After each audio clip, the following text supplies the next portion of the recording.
The hype train is back again.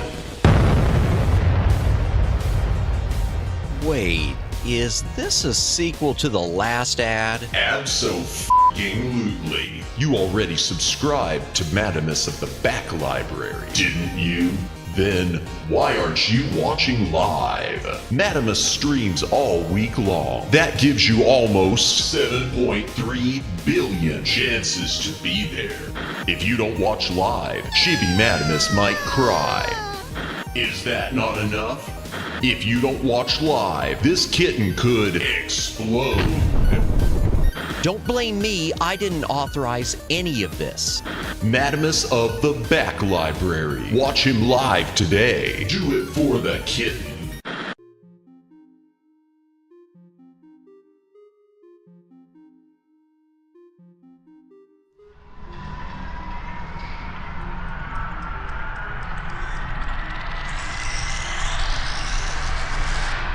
Greetings, brohams, what the dillio? Welcome to the Back Library. I am Madamus, former Cosmic Defender turned archive curator. Welcome in, Omegs.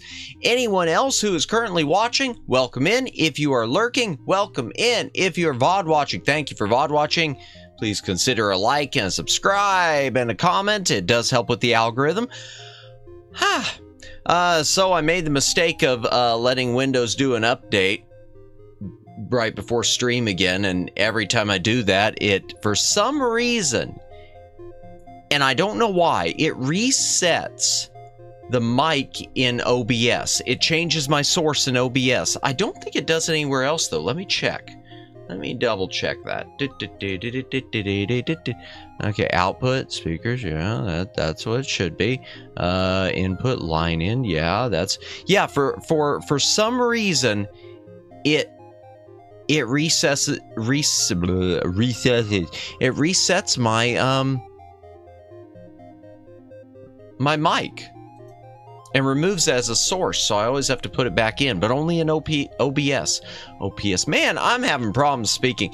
You know, it seems like every single one of these streams I'm starting off talking about how I didn't get much sleep.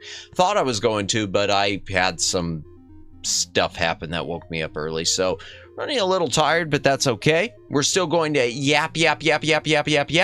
Oh, by the way, I do want to mention, I don't know who's singing right now, but our friends at Lucid Multimedia are doing a Valentine's karaoke. It's a relay. Let me see who's going right now, because it was T the Khajiit. We already had Rhea. We already had Sarah. I can't remember everyone. And I know Umi Kyoku is going to be a part of it. Oh, and Umi Kyoku is singing right now. So if you don't want to listen to me, then yap, you can always listen to the Lucid Multimedia and their friends sing. I don't have their links, but just so you know, that's going on right now on the YouTube. Yeah, and yeah, I do say the YouTube, but I am not a boomer. Just like I'll say the Twitter. But that doesn't make me a boomer. Adding a "the" doesn't make me boomer-esque. What else? What other housekeeping do we have to do? Tomorrow night, 8 p.m. Eastern Standard Time, we'll be continuing Mega Man X Command mission on the Nintendo GameCube. Friday, 8 p.m. Eastern Standard Time, I will be doing my first karaoke stream, and God, I hope it's not as bad as I'm thinking, because I'm having a problem. I thought I had my mic sync issues fixed, but I don't seem to be having my mic sync issues fixed. And I don't know what the cause is. And I guess the problem I'm running into, well, oops, I gotta fix the cable too. This cable keeps falling lately. So my mic is plugged in via USB, and I think that might be the problem. I don't have a soundboard. I was ordering one showed up, and it wasn't what I thought it was, so now I've got to send it back and pick out something else. I was getting a break of about 75 milliseconds, which is apparent. If you're listening to music, that's very apparent. That's an eternity. But once I put in an adjustment, it was okay until tonight when I checked it again, and now it's off again. And so it seems like I'm going to have to fix it just moments before the karaoke stream and pray that it doesn't get out of sync as I'm going, because I can't monitor the stream as it's going while I'm singing, if that makes sense. Does that make any sense? I mean, I can't be listening to it and singing at the same time, because that'll just be a disaster. So I hope I can figure out the mic sync issue. I don't know what it is. Like I said, I thought I had it fixed. I wish this mic had because it's a dynamic mic and it's got an XLR out.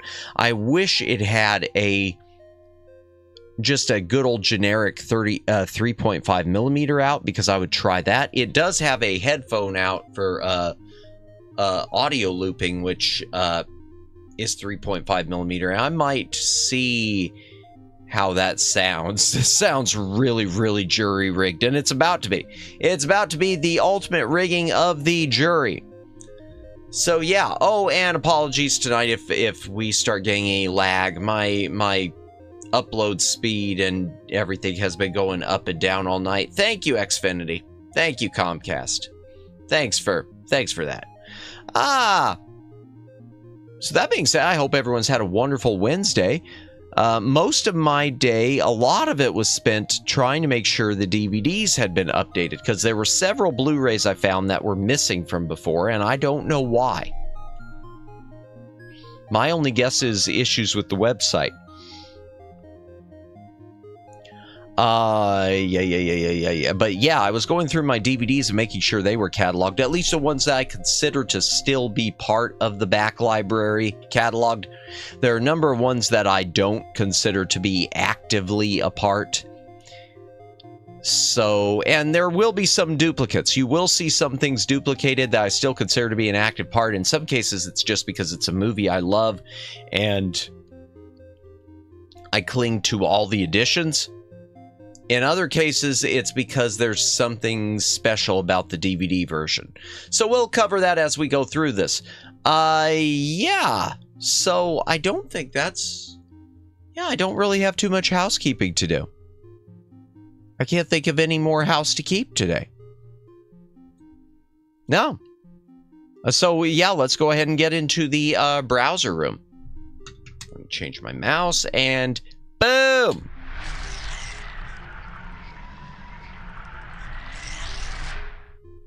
This is the Blu-ray page again, which we've been on before, but I'm going to have to go through it just to pick out the things which I failed to cover before because they were missing. Excuse me. And I was going to... It's got an option to sort by recently added, but it doesn't seem to work. I don't know what the deal is. I don't know why it's doing that. Like, it's doing me dirty like that. I don't get it. So let's see. Oh, I gotta tell you about the dream. Okay, so when I did sleep last night, I basically had my first that I could think of VTuber dream / nightmare. And I'm gonna label it a nightmare because, yeah, it didn't end good. It was, I believe I was streaming Lobotomy Corporation again. So that game apparently is getting drilled into my skull.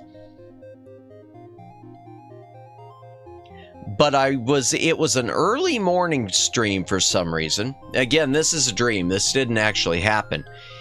And I had just woken up. Excuse me. I was yawning sort of like I am now. Maybe that's part of it. And I just remember in the dream, I don't know, maybe I snored in reality and that caused me to like hear it and it feed back and fold back and loop into my brain for the dream. But I had a dream that I like hacked up a lung, like coughing up something. I don't know, like stuffed up nose and choking and whatnot. And everyone in chat started like typing ASMR. And I remember, like, at the end of the dream, I was thinking about just privating it, deleting it, and starting a brand new stream. Because I didn't even want to have to bother editing it out. And then I woke up. Well, I should say then I was awakened, which is why I'm yawning now. I was awakened by stuff. Yeah. So again, I'm really also I'm jumping from subject to subject. We'll go on some tangents even before we start the movies. I'm really excited to do I'm excited and I'm freaked out to do the karaoke because another problem is I haven't had much time to practice. I'm trying. I don't want to look like a total loser and a failure with it, but it's going to be probably a limited amount of practice. So I am trying to pick songs that I know, even if I'm going to have lyrics on screen, songs that I know well enough to do. And there was another song I thought, oh no, I did add it. Never mind. I was going to say there was another song I thought of that I was going to add and I forgot what it is. No. I remember I did add it. Hydration break. Maybe that'll get me to stop yawning. I don't know what's going on with me. Excuse me. It might be because I just finished eating. Which happens, I know, I swear I'm saying that every single stream. Oh, I just finished eating. That's why my mouth is dry. Well, it's true. I just finished having some pizza. So, whatever. All right, well, let's go ahead and start talking about some of the Blu-rays that were missed before. Gotta eat on stream one day.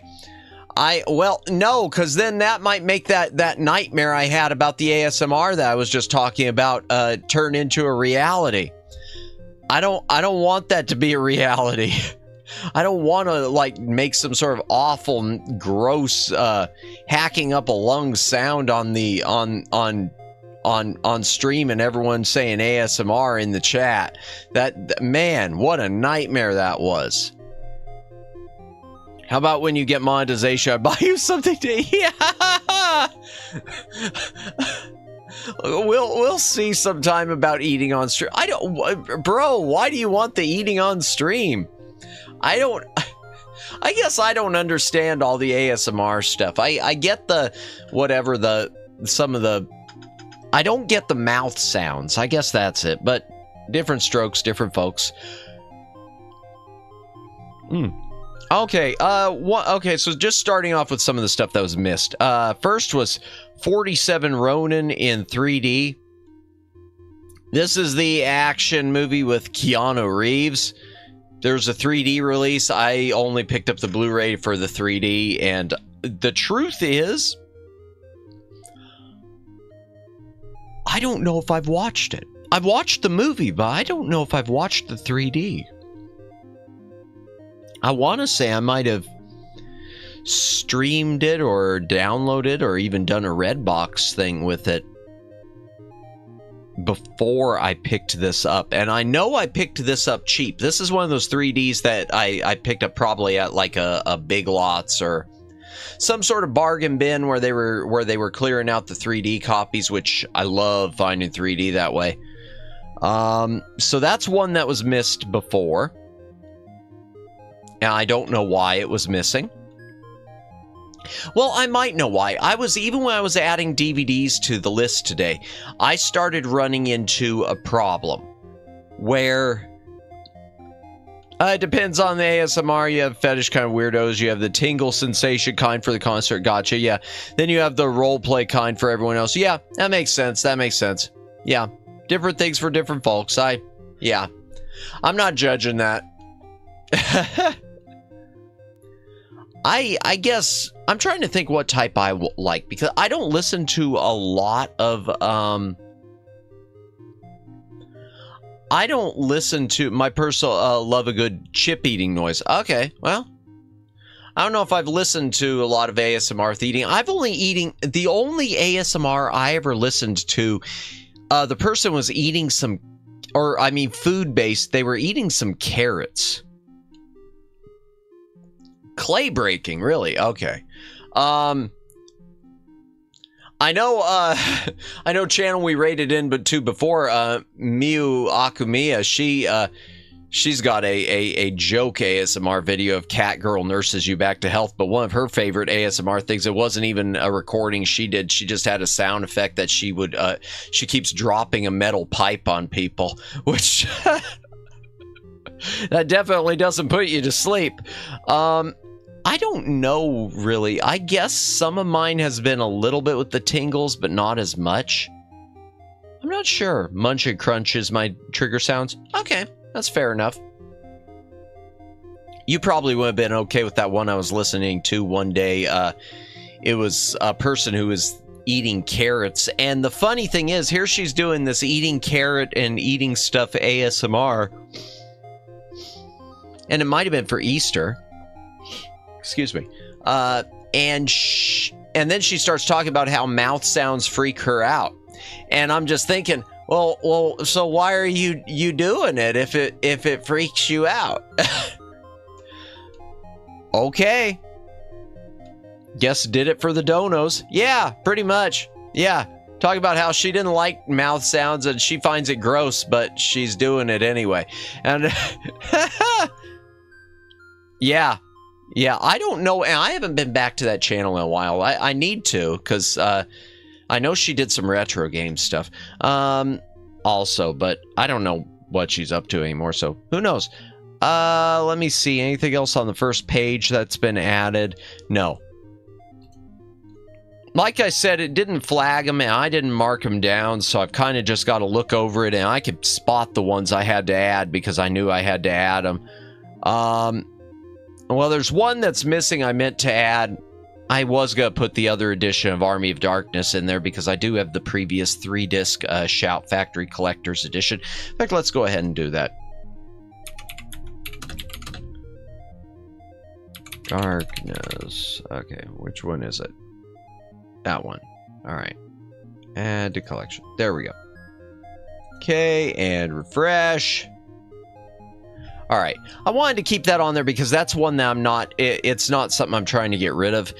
Really, the only difference between it and the 4K release is the, well, the 4K disc, that's obvious.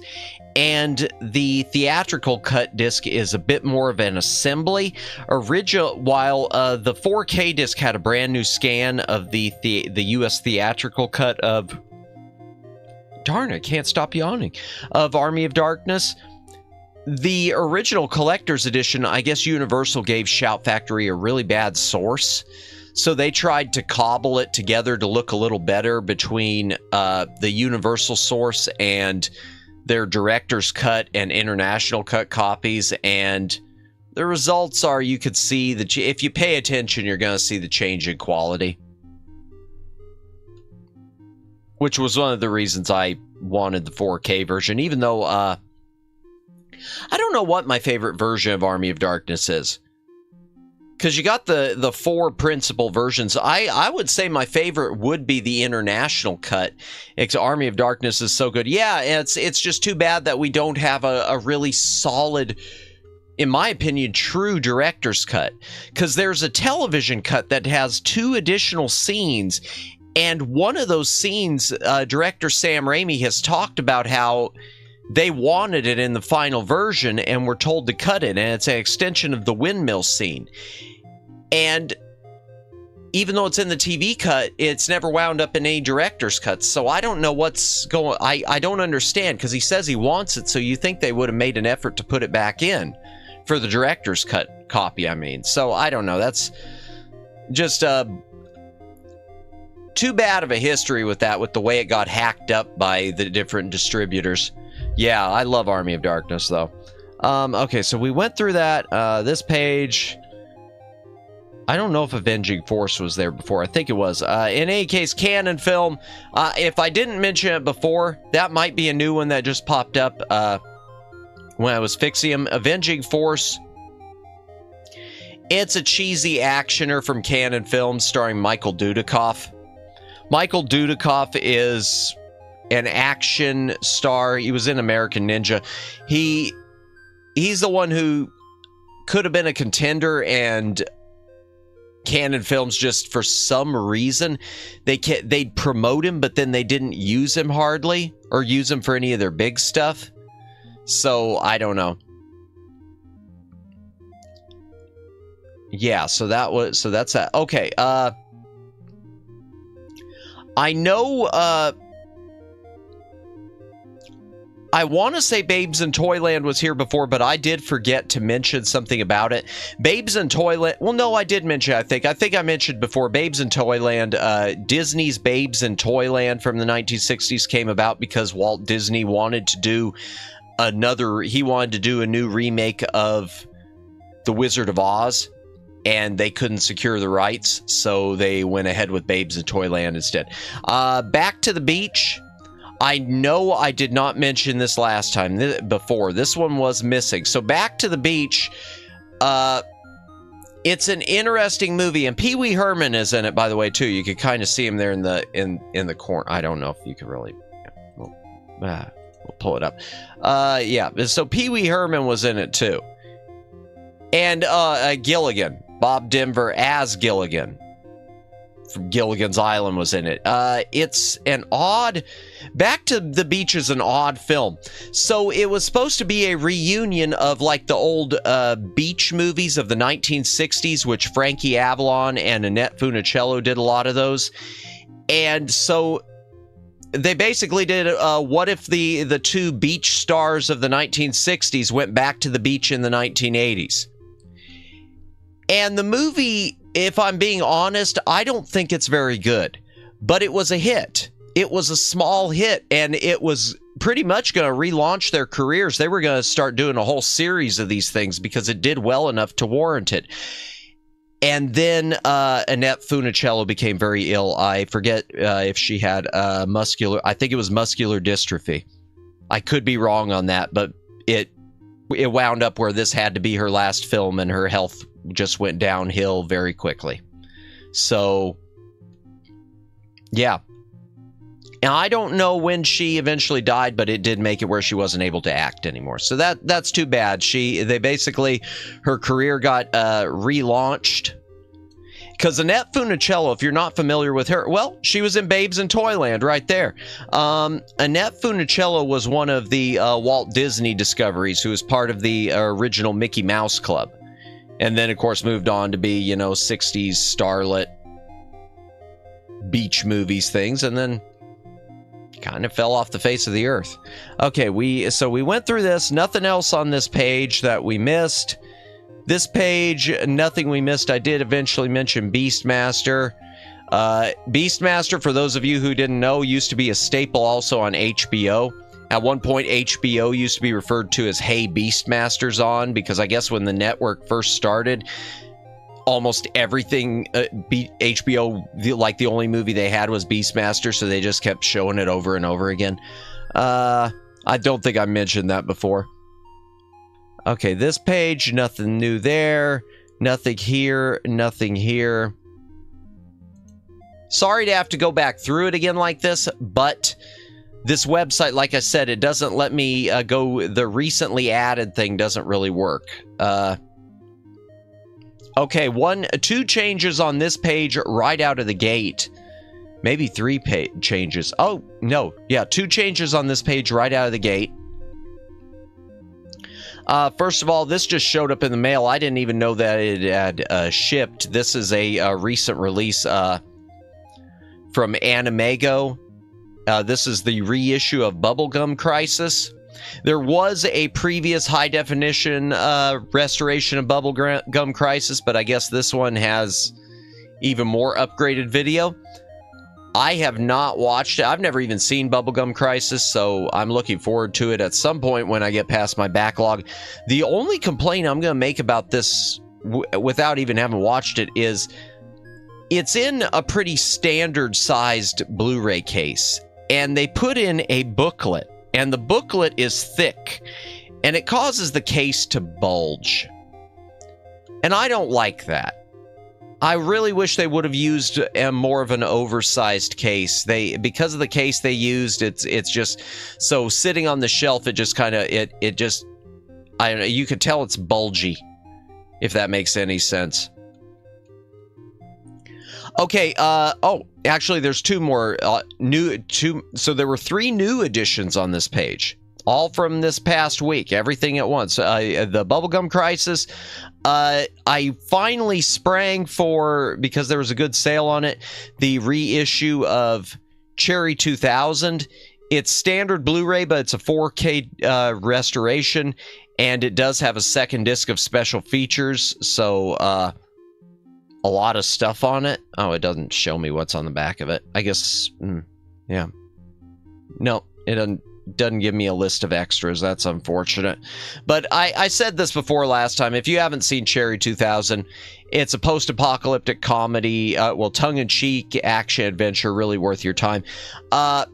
This is the new edition that really has me hyped. And I'm really looking forward to, after I check the discs, delving into it. This is the new limited collector's edition of Hammer's Captain Kronos Vampire Hunter. It's 4K and Blu-ray combo pack. It's technically a British release, and so it has, like, on the cover, on the outer slip, it's got the British ratings. But it's also being sold in the US as a US release. So it's an import, but it's not.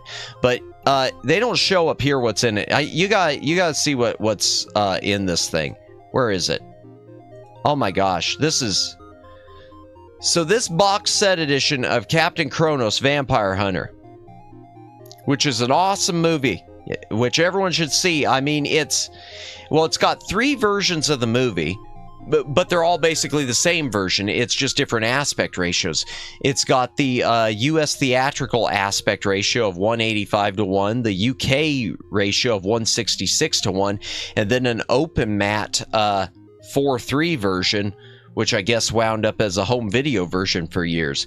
And just a really, really cool case that is simulated like leather looking, embossed booklets, comic book reprint, art cards, just fabulous. But it's also it is also a pricey set. This set, the current price on Amazon, well, it's currently on Amazon $86. I didn't pay any $86, but it's you're gonna be paying probably upwards of $70 for this thing. So if you don't want to pay $70, there's still the edition from Shout Factory, which apparently is still available. I think it's technically out of print now, but it's still easily available. I don't think it'll look as good, but Captain Kronos is an awesome movie. Okay, moving on. Let me see what else was missed. Nothing on that row. Oh, this was a big one that was missed. This is from Arrow. They did and they've got a regular edition now. This is the original limited edition, which came in more of a box for all 3 instead of like a single 3-disc case. This is Daimagen, which is kind of a combination. It's weird. It's like a period. It's Japanese. The Daimagen movies are like a period sword epic drama thing, sort of like your Shogun movies would be, but then with a giant monster thrown in. So it's like a normal swordplay Shogun movie, like Shogun Assassin or Legend of the Legend of the Seven or not Legend of, just the Seven Samurai. I'm thinking of Legend of the 8 Samurai, like Seven Samurai, but then with this giant monster Magen thing to go and tear up the villages whenever it gets pissed off. So yeah, Daimagen. I've seen the first 2. I've never watched the third one, and I don't think I've watched it. I haven't watched any of the Blu-rays of it yet. In this set, there was so there have been 3 releases. You had there's the limited edition, which is in a better box. Then there's the current edition, which is basically the same, just repackaged. Excuse me. And there is a version from Mill Creek, which is a lot cheaper. It's all 3 movies on 2 discs, I think. unless it's all in one disc. It's 2 discs, I think, but there's a bunch of compression, not as much special features and whatnot. But in any case, I've only watched the first 2 films. I haven't watched the second one, the third one at all. This was missed last time, and the other one was missed too. In fact, I'm going to skip forward to the other one. So Doctor Who. When is a Doctor Who not a doctor? When is the Doctor not the Doctor? When his name is actually Who. So the thing about the Doctor, if you're familiar with Doctor Who, the character's name isn't Doctor Who, it's just the Doctor. Well, that wasn't true in this case. There were 2 theatrical Doctor Who movies starring Peter Cushing. And they were based around 2 of the existing television stories involving the Daleks.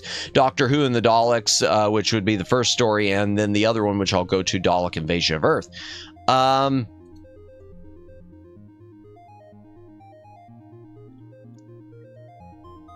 They made a lot of changes. They decided that the Doctor was not a Time Lord. He was just an eccentric Earth scientist who happened to build a time machine that looked like a police box. And that was the thing too. So in Doctor Who, the thing of it being a police box, it wasn't supposed to be a police box. It was supposed to be that it could transform into any... It could transform to blend in wherever it was going to be, but somehow it got stuck on a police box and never changed. Well, this one, he just built it to look like a police box.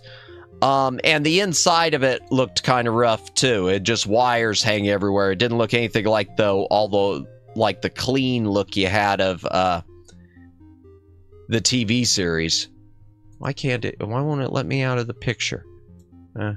Oh, I'll have to click back. Okay. So in any case, this is the Blu-ray release of the first of the 2. They made 2 movies with Peter Cushing. This is the Blu-ray of the first one. It's out of print now. Doctor Who and the Daleks.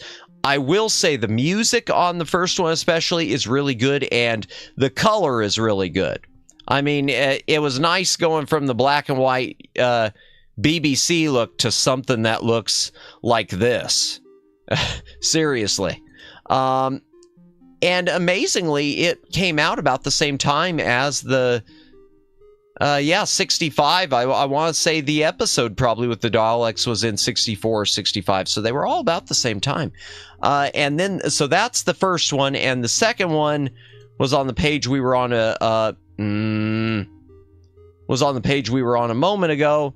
And it was titled, Daleks Invasion Earth 2150 AD, whereas in the original Doctor Who it was just called the Dalek Invasion of Earth. But yeah, I don't get the whole Daleks Invasion of Earth 2150 AD. It's a bit of a convoluted title. As for the movie itself, the second one wasn't as good, and they changed out a couple of the cast members. I guess they just... I don't know if they didn't want to be... I don't know the reason. They changed out a couple of the cast members, but Peter Cushing was still there.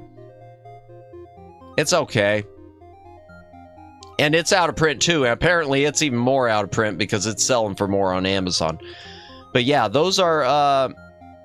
and I had those on DVD. Those were the first Doctor Who I really ever saw, were those 2 movies. It was a set from Anchor Bay, the DVD set. But yeah, that was my introduction to Doctor Who. My introduction to Doctor Who was a Doctor who wasn't a Time Lord. He was just a cranky old man. He was just an old scientist who happened to build a time machine inside a box. Yeah. Anything else missing on this page? There's really not much to say about that, is there? Except it ain't the same. Anything else on this page? Nothing there. Nothing there. Nothing there. Nothing with the other Doctor Who's. Nothing with the Grinch, nothing with Dracula or Drag Me to Hell or Dragon's Lair, the fantasy adventure. Not even the same character. Yeah, no. And I don't really understand. I don't really get it. It's like the producers thought the idea of him being a Time Lord was too far-fetched, or him being an alien was too far-fetched. I don't get that at all. It doesn't make sense to me.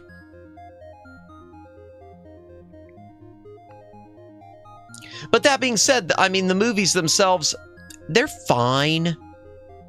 they're fine, and they look good. I will say, especially the first one, it's a definite step up from the BBC production. So the production quality is nice, and Peter Cushing is excellent. It is Peter Cushing. In fact, I mean, yeah, I'll say it. I mean, yeah, William Hartnell's the first Doctor, but Peter Cushing is a better first Doctor. It's Peter Cushing. I'm sorry. William Hartnell was a good actor, but Peter Cushing is Peter Cushing. But at the same time, Peter Cushing didn't have the same connection to the character, so I don't know. I'd have to watch him again.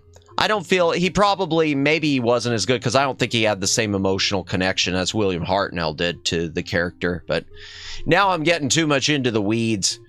What else did I miss? I didn't miss the Iger sanction. I didn't miss anything else here. Nope, didn't miss Eureka 7. Definitely didn't miss that. Didn't miss FX. Didn't miss anything there. Nothing there. Oh, I did miss this before. Not much to say about it. John Carpenter's The Fog. I think there might be a 4K edition out now. This is the collector's edition that Shout Factory released. Which I guess is still in print because that price is okay. Other editions? No, it looks... well... yeah, there is a 4K edition. Yeah, there's a 4K edition using the original poster art. This one, Shout Factory used to like to get their own fancy new poster art done instead of using the originals in a lot of cases, and their artwork looked good. I mean, it looks nice. It doesn't look like... I mean, it's not a cheap Photoshop job. As for the Blu-ray itself, I don't remember it having anything special as far as new special features over the DVD, because the DVD release of The Fog was... I mean, it was the golden age of DVD special editions. The DVD was pretty well loaded.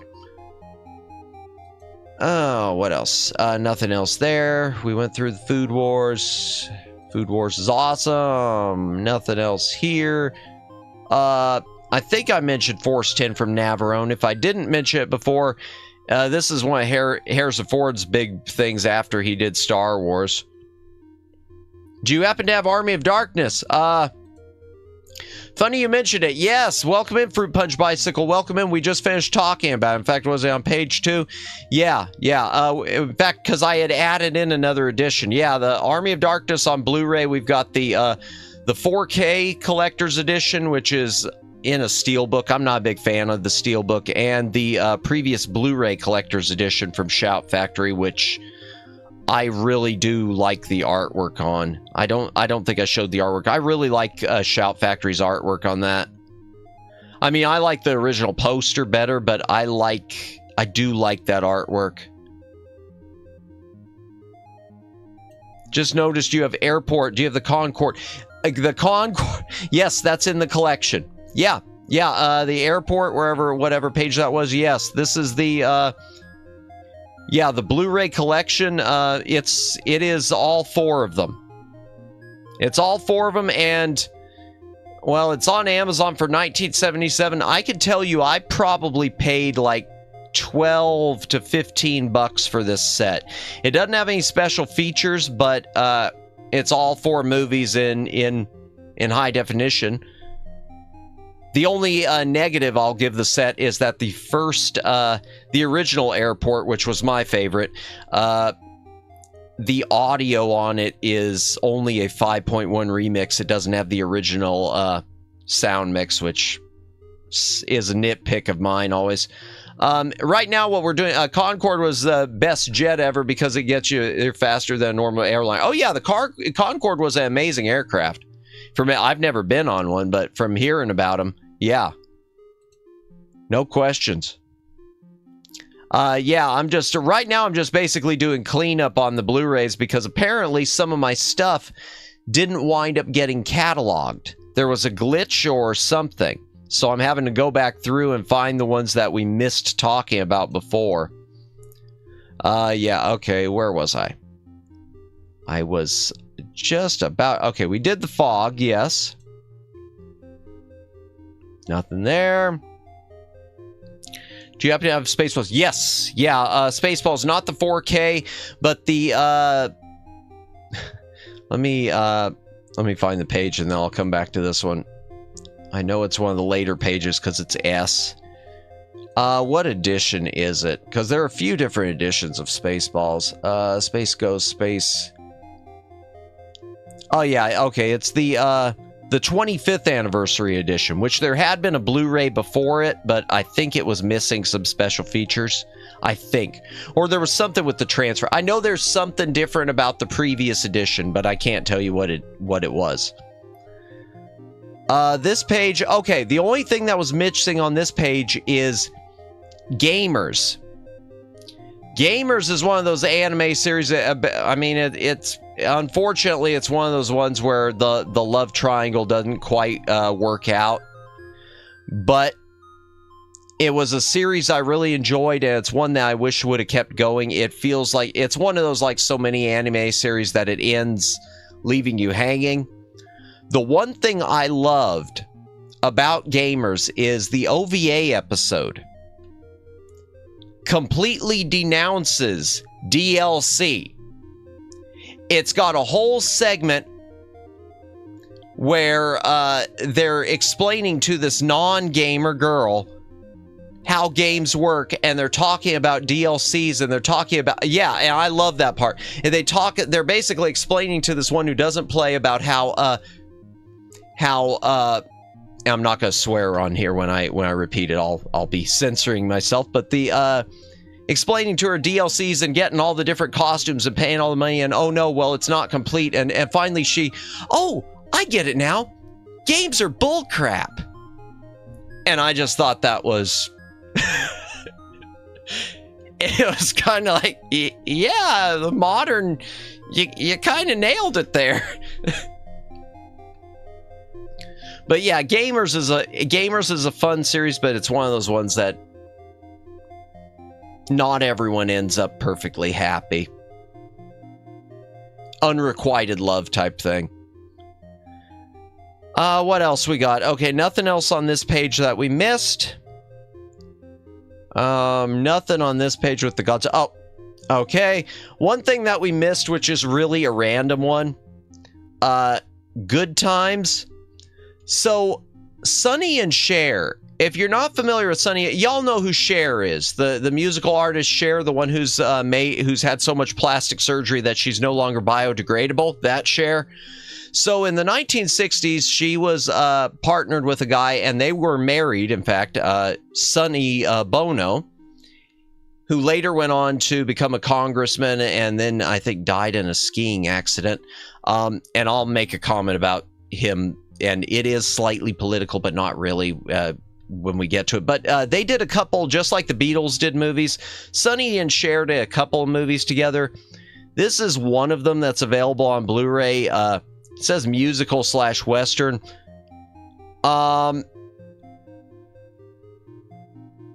It's not very good, and I don't remember what it's about, and I don't even remember why I have it. I know that it was directed by the guy who went on to do, so it's directed by William Friedkin. William Friedkin also directed The Exorcist and The French Connection. So the guy who directed The Exorcist also directed this horror masterpiece. Not horror, but horrible. Yuck, yuck, yuck. So yeah, not much to say about that. I'm not sure why I keep it as part of the back library, but I do. Anything else? Oh, this was missing too last time, and I don't know why. The Greatest Showman. This is the 4K release. I've actually only watched the Blu-ray disc because I picked this up before I have 4K player. I got a level with y'all. I know that The Greatest Showman is a big hit and a lot of people like it and a lot of the songs are nice, but I don't know. I got mixed feelings about it. I didn't think it was bad, but I'm not going to say it's my favorite musical. I thought it was okay. I know someone's gonna hate me for that. If you're a level and never seen it, well, it's not bad. It's a good enough modern musical. I think my problem, Omegs, and you'll see more older musicals when we get into the DVDs, and it's probably because of me being introduced to them when I was younger. I gravitate towards the older musicals more than your newer ones. They just feel there's a totally different vibe to the production. Well, obviously there's a totally different vibe to everything. But yeah, it's worth seeing, Omegs. That's about all I can say about it, really. It's worth seeing. Anything else? Okay, nothing there that I missed. Didn't miss any of the Harry Potters. I don't know. I think I might have missed this last time. I think I had to add this one in. Herbie Fully Loaded.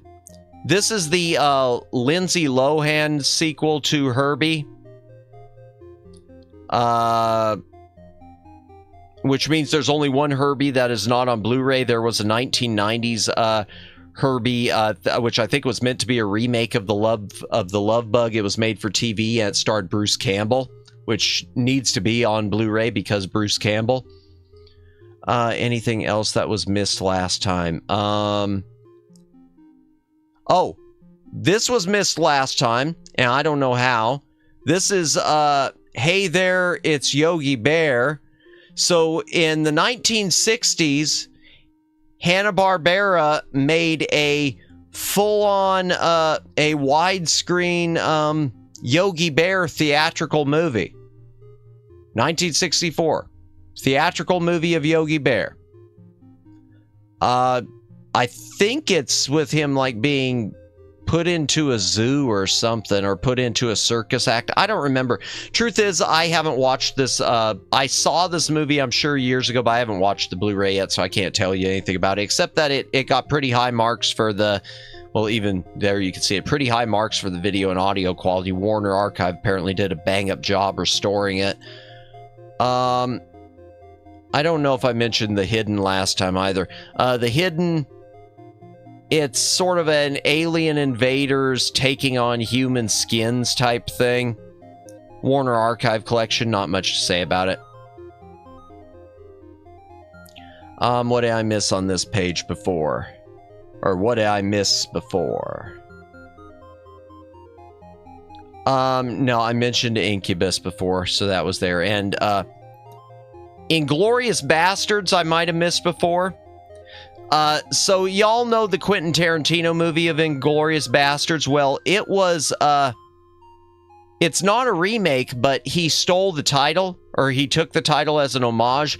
There was a previous Italian-made, but starring American actors, starring Fred the Hammer Williamson, World War II movie called Inglourious Bastards. And this is the Blu-ray of it. The bad thing is the Blu-ray release of Inglourious Bastards from, it's from Severin. It's an older, well, it's not even that old enough to justify it. It's DVD grade audio, just Dolby Digital, so it's lossy audio. I don't really, and I watched it when I first purchased it, but I don't remember it. So, and the truth is, I think the Quentin Tarantino fictionalized retelling of World War II was better. This one was more like a poor man's Dirty Dozen, if you've ever heard of the Dirty Dozen. If you've not, then it's still a poor man's Dirty Dozen. Second page. Okay, this page. I don't know if I was missing the Italian job before. I'm just going to say this is not this is actually the reverse of the artwork. There are two different artworks for it. This is what's on my cover. This is what's on the inside, and I don't know about you, but I like that cover art. That's a great piece of artwork. Okay, dokie. Well, a great piece of sussy artwork, semi-sussy. Anything else that's missing on this page that I missed before? I covered the Jetsons movie, covered Johnny Quest, covered Journey to the Far Side. Oh. I don't know how this was missing before too, but Jumanji. There's nothing much to say about Jumanji except this is the remaster. I think there was a previous Blu-ray. Let me see. Yeah, Jumanji's had a few different Blu-ray releases, and now it's available on 4K. But before the 4K, this was the remaster, which does look miles better than, well, not miles. It looks quite a bit better than the original, though. The regular edition, the first edition of it. The artwork's a bit different, but yeah. I don't know if I mentioned Killer Elite a lot at all before either. Okay, moving on. Nothing on this page. Nothing in this row. Oh, I'm gonna level with y'all. Okay, this one's another one that we'll put this in the, this is one which I don't know why I keep in the back library. This is La La Land, and this is a Walmart exclusive version of La La Land that's got like an additional disc of special features. I'm gonna put this into blind buy category because that's the only reason I can explain it, and I don't know why I haven't removed it from the back library, because the truth is, folks, I hate this movie. I think this movie is depressing. I think it, you know what? We're removing it. We're removing it right now. I'm removing it. I don't want this in the back library. I don't want it there. No, I want it there as a conversation piece. I'll tell you why I keep it. You want to know why I keep it in there? Because unlike Disney Star Wars, it doesn't offend me, and I could still talk about it sucking. So I keep it there just to point out, oh yeah, that movie, it sucks. And it's got one good song in it. It's got one song I like. If you're a fan of La La Land, my hat's off to anyone. Anyone who's watching, anyone who's within earshot, if you're lurking, if you're VOD watching and you like La La Land, hats off to you. I don't get it. And that thing got Oscars too. I mean, well, the Oscars, that's a joke. It's a backslapping. Oh, I got distracted. I forgot to mention something with Good Times.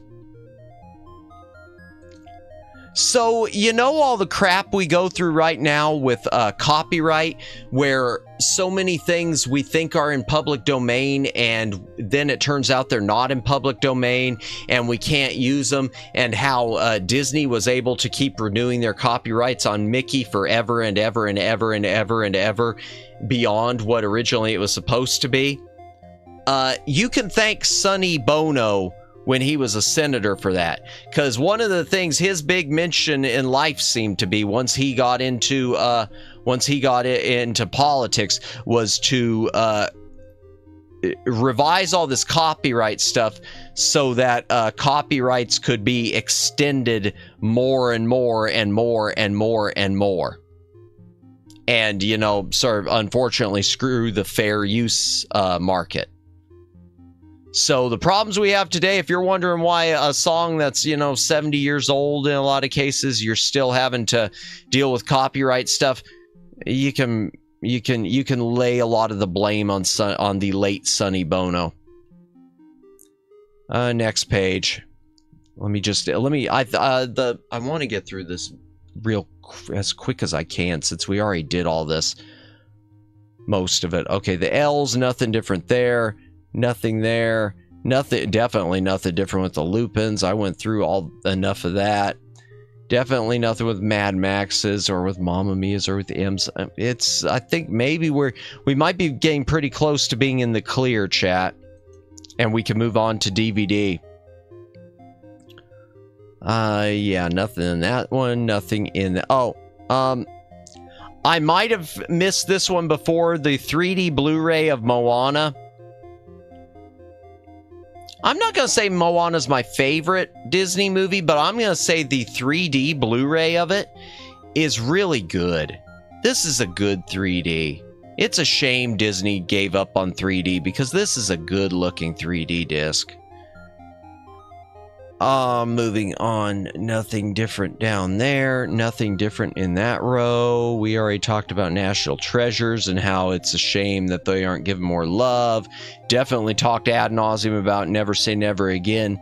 Never say never again.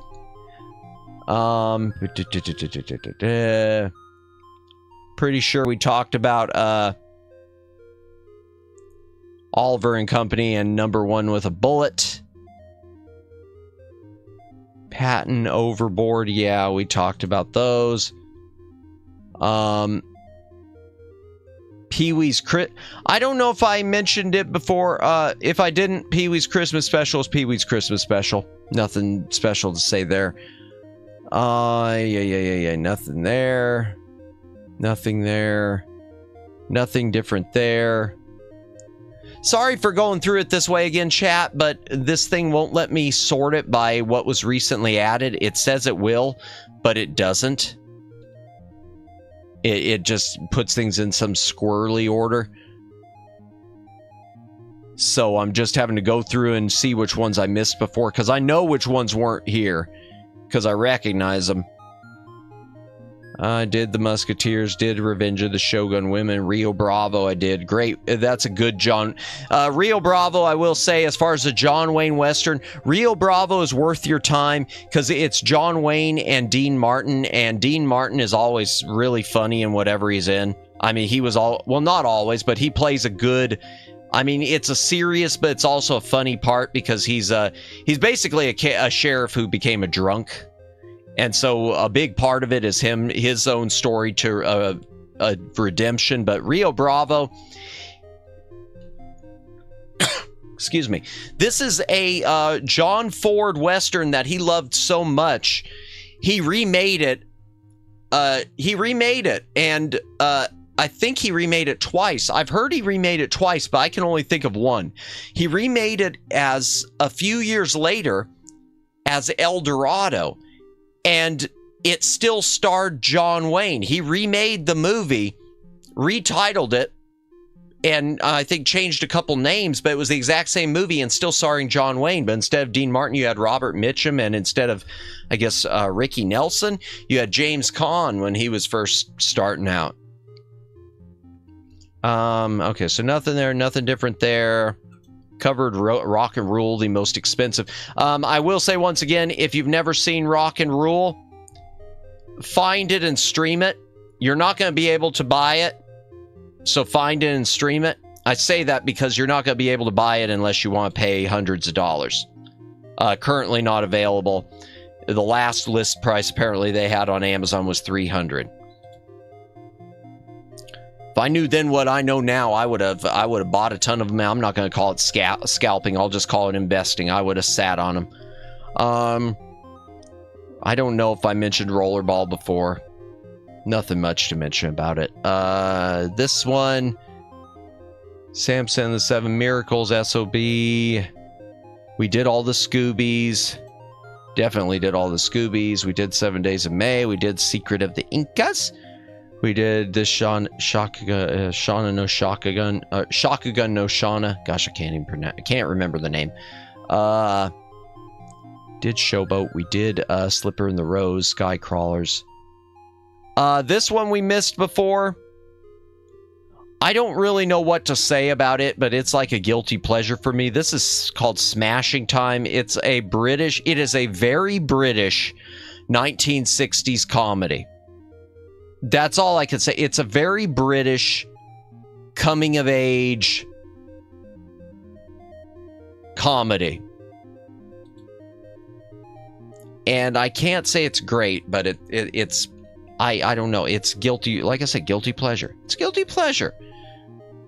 I feel guilty enough. Nothing else here. Nothing else here. Nothing else here. Definitely nothing with the Star Treks. If you've never seen the original 6 Star Treks, please see the original 6 Star Treks. Please see the original 6. Do yourself a favor. Do me a favor. And then tell me what you thought of them. In truth, even if you hated them, tell me. Find me on Twitter. DM me. I'll check the DMs. As long as it doesn't say nudes in bio, I'll check the DMs. Actually, even if it says nudes in bio, I'll probably just check it. I just won't reply. That was an awful admission. Yeah, we did everything here. Oh god, got a nerd out with the Trek gang. Yeah. I just want, the truth is, Omegs, I just want more people to have seen the original 6, because I think there's this stigma around them. I think the Star Trek culture has made the movies, the original 6 specifically, unapproachable because they've convinced everyone that you need to have watched the series, and that's not true. They were meant to introduce Star Trek outside of the series. It's not like, you know, movie and anime where you've got a series and a movie, and if you didn't see the series, you're not going to know what's going on. It's the opposite.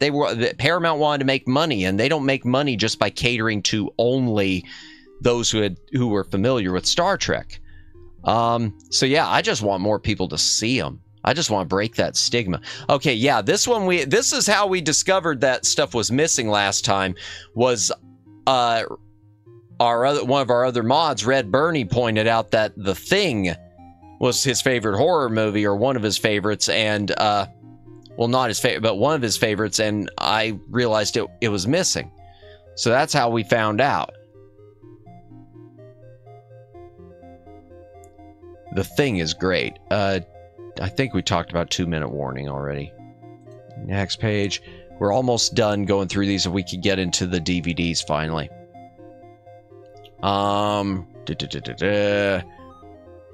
Nothing on this bottom row. Voyage to the bottom. Yeah, we covered all that. We covered Warning Shot because I talked about how stupid the fight scene was. We definitely covered Watcher in the Woods and Watership Down, and Watcher in the Woods we'll get to cover again when I get to the DVD. And The Wicker Man, which should be, for horror fans, The Wicker Man should be required viewing. I don't consider it horrific. Some people consider it horrific. It's been called the Citizen Kane of horror movies, and I'm not talking about the one with Nicolas Cage. This is the original one from 1973, featuring Christopher Lee. Very worth your time. But we covered it before. Wonders of Aladdin, Wonderland, we covered. Yeah, okay, we did. Oh, no, this is the... Okay, so this was missing also, and I don't know why. Yor, the Hunter from the Future. I don't know if Yor was a comic book series originally or a pulp novel series, but about the time that Conan the Barbarian came out with Schwarzenegger, and suddenly everyone was trying to do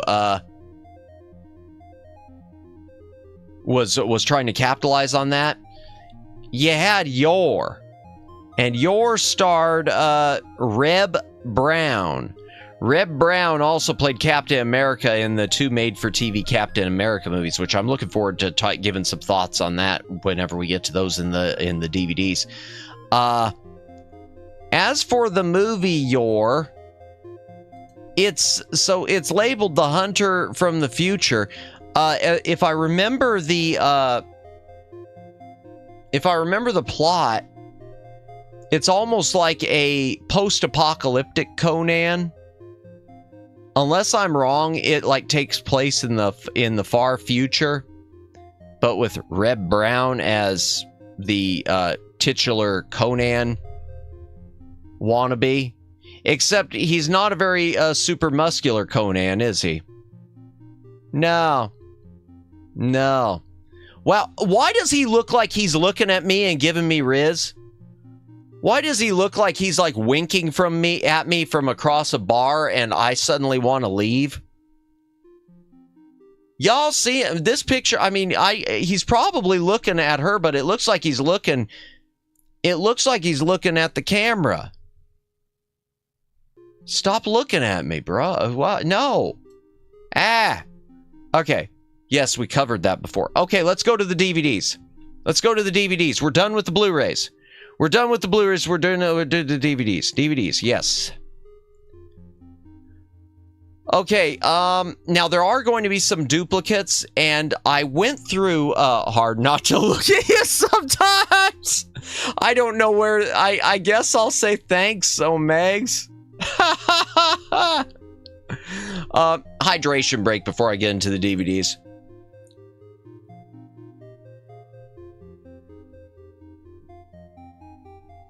Okay, now the DVDs I tried to whittle down.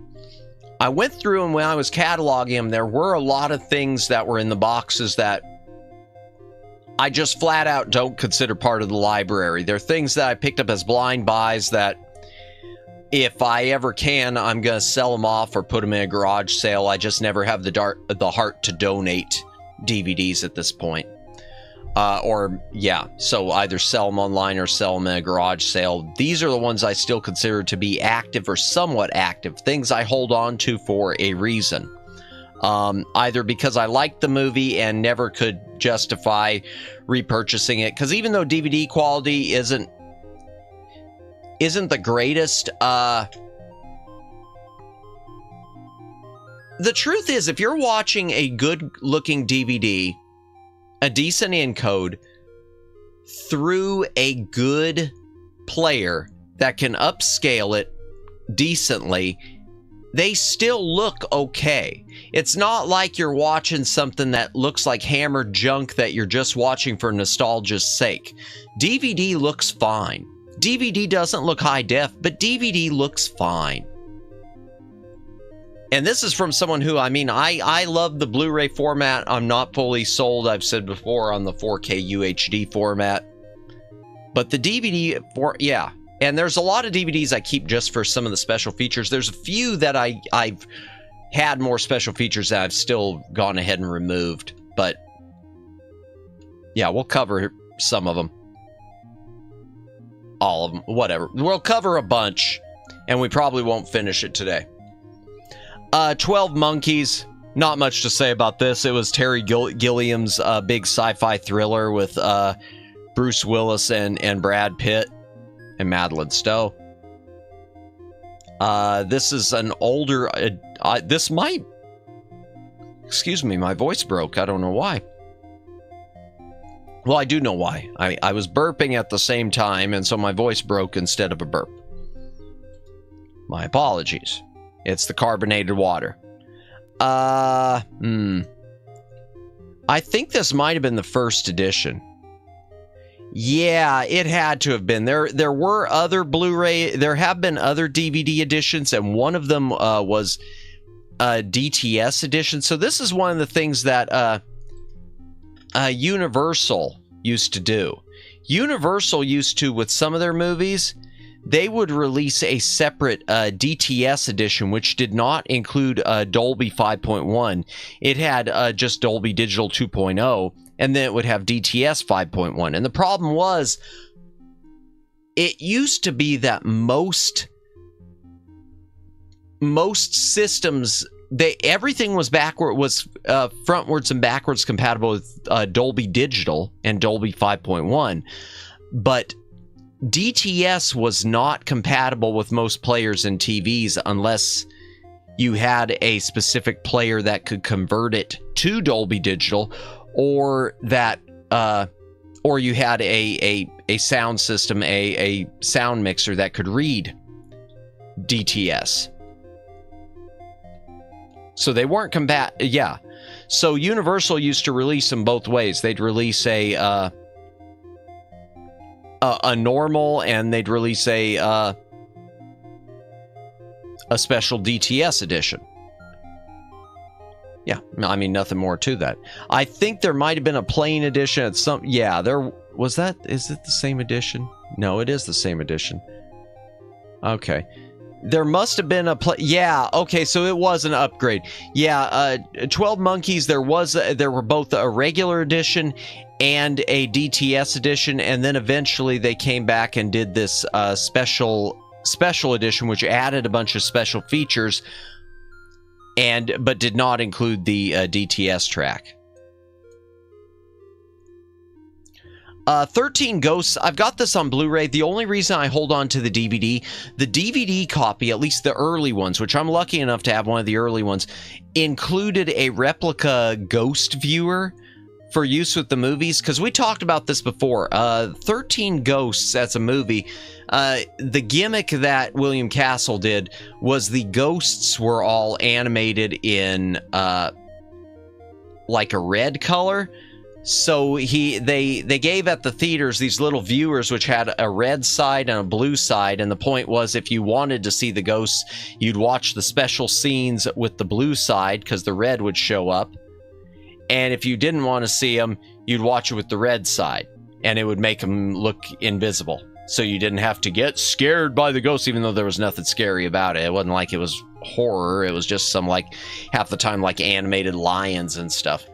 But yeah, this version, the original Columbia release, had a replica ghost viewer, which the Blu-ray didn't include.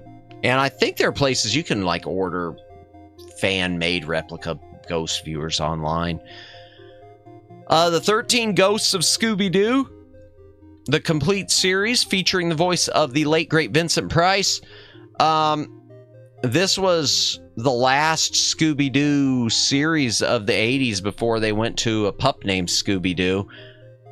13 episodes and never had a conclusion. You had 13 episodes and they only trapped 12 of the ghosts. 13 ghosts, does it have any relation to 13 ghosts? Yes! Yes, yeah. Well, the 13 Ghosts of Scooby-Doo, no. But yes, 13 Ghosts, yes, the other one is a remake. It is a modernized horror remake. 13 Ghosts spelled out is a remake of the William Castle 13 Ghosts. But the original William Castle one, even though it's listed as horror, was, I mean, PG. Whereas, I mean, you and I know the spelled out one is definitely not PG. In fact, I think that was because if I remember, there was a scene in the remake where there was some sort of a viewer type thing or something they put on their head, or one of them where it made him go crazy. I know that was meant to be an homage to the original 13 Ghosts and its ghost viewer. But yeah. Yeah, that one is meant to be a very loose remake. An extremely loose remake. Definitely not, especially when dude got split in half from the glass. Yeah. Like I said, extremely loose. A remake in name only. It was it's sort of like the remake of Battlestar Galactica in around like 2000 or 2002 when they did their modernized version. It was capitalizing on the name and the name recognition because the name 13 Ghosts in horror circles was known, and William Castle stuff had a cult following as far as I know. So it was, yeah, they wanted the name, but that was about it. And 13 Ghosts of Scooby-Doo, it's name recognition too, because at this point, even though it's the 1980s, this was probably still airing on TV all the time in syndication, so I'm sure enough people knew about 13 Ghosts. But yeah, 13 Ghosts of Scooby-Doo never had an ending until they eventually, which I will come to at some point, they did do recently a Scooby-Doo movie meant to be an ending, but instead, if I'm going to be honest, it felt like it was a slap in the face. Yeah. Which I felt the same way sort of about the return to Zombie Island. I like the original Scooby-Doo on the Zombie Island Scooby-Doo, but the sequel movie they did recently, I just felt not a slap in the face, but I just felt it was really, I don't know, it just didn't even feel like it was actually a follow-up to me, except for a few bits and pieces here and there. 20 Million Miles to Earth. This is one of the Ray Harryhausen things. Ray Harryhausen used to do the stop motion effects. He pioneered after I forget who did the effects of the original King Kong, but he came afterwards and he did all of your like Sinbad movies and Jason and the Argonauts, and he did the 1980s. His swan song was the original Clash of the Titans. But 20 Million Miles to Earth is one of his sci-fi ones he did, which had to do with like an alien crashing on Earth and only being like the size of like a small gecko, but then as it's exposed to our atmosphere, grows into a giant monster. 20,000 Leagues Under the Sea. I've got this on Blu-ray as a Disney Club exclusive. I keep the DVD because the Disney Movie Club exclusive on Blu-ray is completely bare bones. The DVD is a 2-disc fully loaded special edition, and it is a special edition that was meant to be part of a line Disney had called Vault Disney. For whatever reason, after I guess they thought it didn't sell, they released 4 movies, which we'll come to eventually, under their Vault Disney line. And then they abandoned the title on all their covers, but they kept the menu system from it. And there were another 5 movies after the initial 4 that were Vault Disney. And this is when Golden Age of special editions again. But the last 3, you could tell they started skimming them back, which we'll come to that when we get to them. 3:10 to Yuma. Honestly, I haven't seen this in years, so I couldn't tell you about it. This is the original, not the remake. This isn't the one with Russell Crowe. This is the Glenn Ford and Van Heflin. I don't remember it. I think it's pretty much the same story. As far as I know, there's not really much difference between them, except one's modern, one isn't, and one's Glenn Ford. 3 Days of the Condor is an espionage movie. I have to be honest, I've never been the biggest fan of Robert Redford. But I do like 3 Days of the Condor as an espionage movie. Sort of one of those things where he leaves to go get coffee and comes back to the spy organization he's working for, and everyone's been offed. Okay, Three Godfathers. This is a John Wayne movie that this is an older John. This is 1948. This is an older John Wayne movie. This one this is a Christmas movie. It's basically like a Western minus the Jesus aspect thing about almost like the 3 wise men. It's got that vibe. It's about them finding a baby and basically their conscience leading them to do the right thing type thing. It was good. I don't know. It's one that but I say it's good, but it isn't one I've revisited. I haven't revisited it at all. 300. Everyone knows what 300 is. This is the 2-disc special edition. Truth be told, 300 is always going to look better in high definition than it is on DVD, just because of its very unique CG heavy art style and CG heavy shooting style. I gotta admit, when it comes to 300, I've always been kind of mixed. I know it was a big hit and all. I like things about it, but it was never one that I don't know. I guess I wasn't ever as blown away as a lot of people, but it's good. And as far as the DVD, this is the 2-disc special edition. A lot of special features. I believe all of the special features are on the Blu-ray. I could be wrong on that, but there you go. 48 hours and another 48 hours. So before Eddie Murphy did Beverly Hills Cop, he did this sort of not buddy cop, but buddy cop and robber, we'll just say, movie with Nick Nolte. And then they did a sequel, another 48 hours.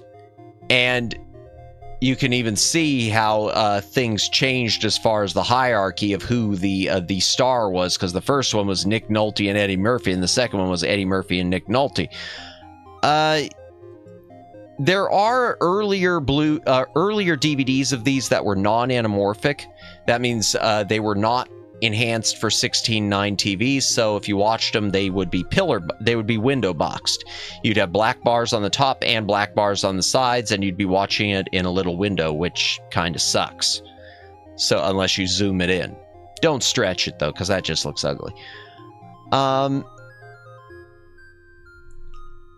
The thing about 48 hours, and this is unfortunate, another 48 hours, which I believe was a hit, just like the first one was, It's one of those movies that, unless I'm mistaken, it was hacked up by the studio.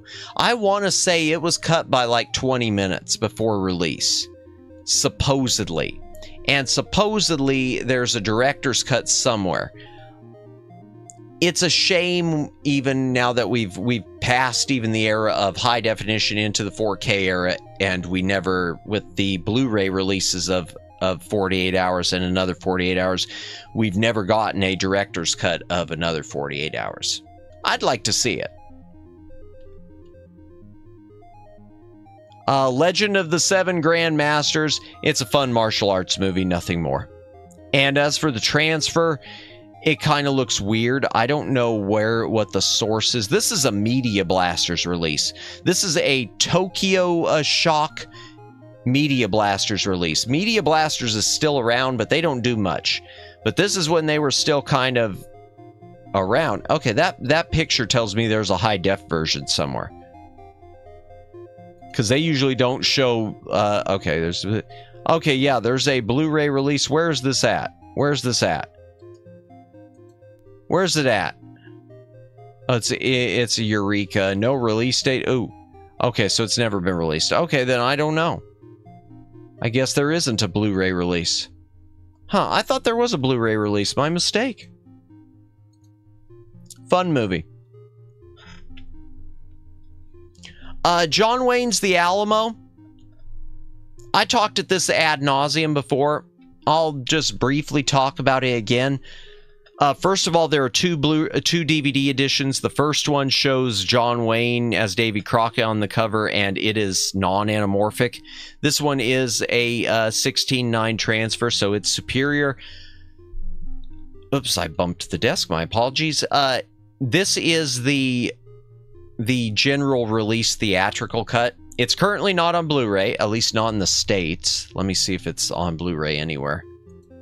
Or if it'll say, assuming this is accurate, no, it's not. I've mentioned this before because it came up just when we were talking about movie restorations. There is a director's cut of The Alamo, the roadshow version director's cut. All the prints were thought to be lost, and one was discovered, I think, in the 1980s and was restored for Laserdisc and VHS.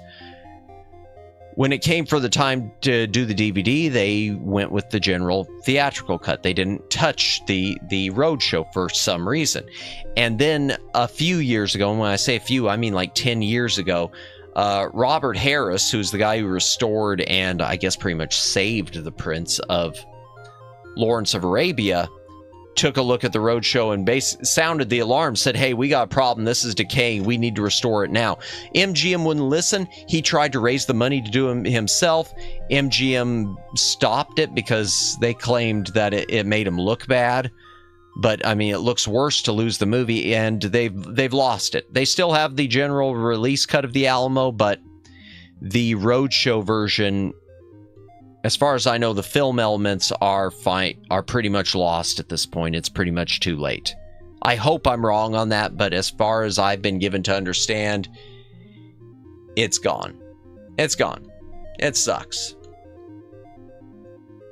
Now, hopefully there's I hope that a video master survives. I mean, and when I say video master, I mean the master that was used to create the Laserdisc, because maybe that could just be used as a beggars can't be choosers edition, but I don't know. Darn it, MGM, I don't know. Hydration break.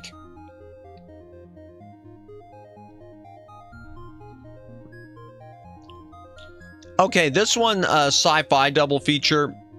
Two unrelated movies, but Fox decided to bundle them together. Alien Nation and Enemy Mine. Okay, Enemy Mine, I'm just gonna I've never watched this DVD. I've never watched the movie. I've heard good things. I've heard bad things. It's as far as I know, it's Dennis Quaid as American space jockey and Lou Gossett Jr. as alien space jockey, and they've got to put aside their differences to survive, something like that. Yeah, I mean, typical. The only thing I really know about it is Terry Gilliam was asked to direct it. and he said no because he wanted to make Brazil. So it was something that Hollywood was desperate to get made because they were convinced it was a surefire hit.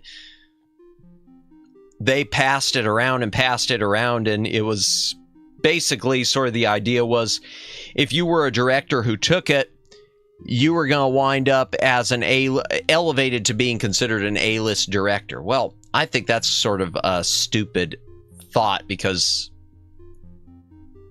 Oh wow, I missed a whole row. I jumped from 7 Grandmasters down to the Alamo. Okay, whatever. I'm gonna finish talking about this and then we'll go back up. I'm retarded, chat. Chat, I'm retarded. Definite F, definite fail. But yeah, I've never watched Enemy Mine. The reason I purchased this was for Alien Nation. The original movie version of Alien Nation, because I had seen, like on Sci-Fi Channel when I was young, they would run reruns of the TV series Alien Nation, and I thought it was kind of interesting. And so I picked up the theatrical cut of the movie, which is not really like the TV series. Bigger budget, but not really like it, and it's almost like just an alien immigration story. Game over. Thanks, Omegs. Thank you. Well, oops. Yeah, so I picked it up for Alien Nation. That's the whole reason why. I will say one thing that was cool about the disc, if I remember, is it's got a Dolby 4.0 track, and that means it's like the original 4.0 sound mix, even though it's lossy.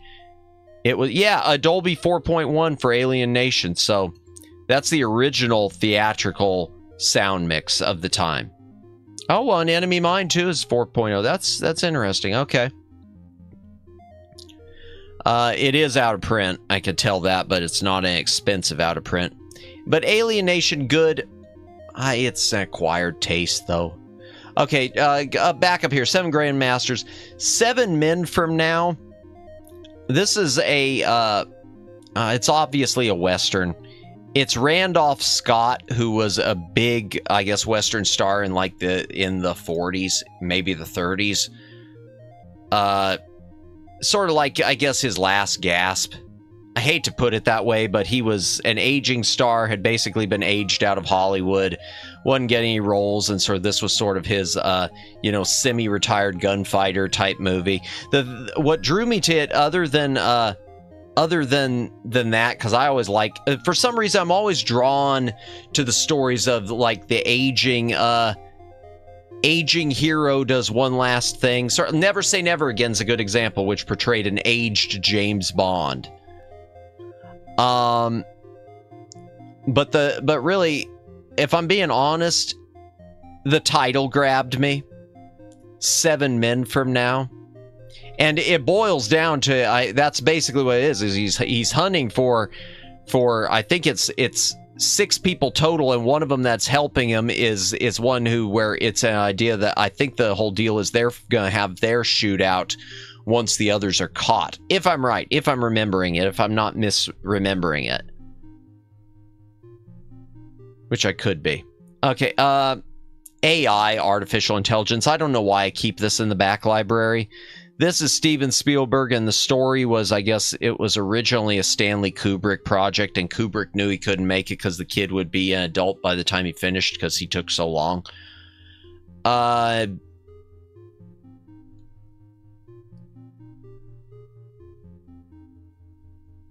I don't know. I wanted AI. I like things about this. I'm not going to talk too much about the movie. Except to say I like things about it. I didn't like the ending, and the ending you can tell where Kubrick's ending ends and Spielberg's begins. Once the aliens start getting introduced at the end, bringing him back or finding him, that's when it's clear that, oh, Steven Spielberg must have taken over because all of his crap is aliens. And he admitted that he had, like, added to it. And yeah, that's what it is. It is a 2-disc special edition. At the time, the visuals were kind of groundbreaking. But like I said, I'm not as big of a fan of it. Absolute Power, not too much to say about this, except it's Gene Hackman and Clint Eastwood. Clint Eastwood's like a petty thief who witnesses the president of the United States messing about with and killing a hooker. And so it's just the idea of here he's basically this thief who knows this secret, and now his life, that he was trying to, rebuild and break away from the thievery, is now getting turned upside down because, they know that he knows.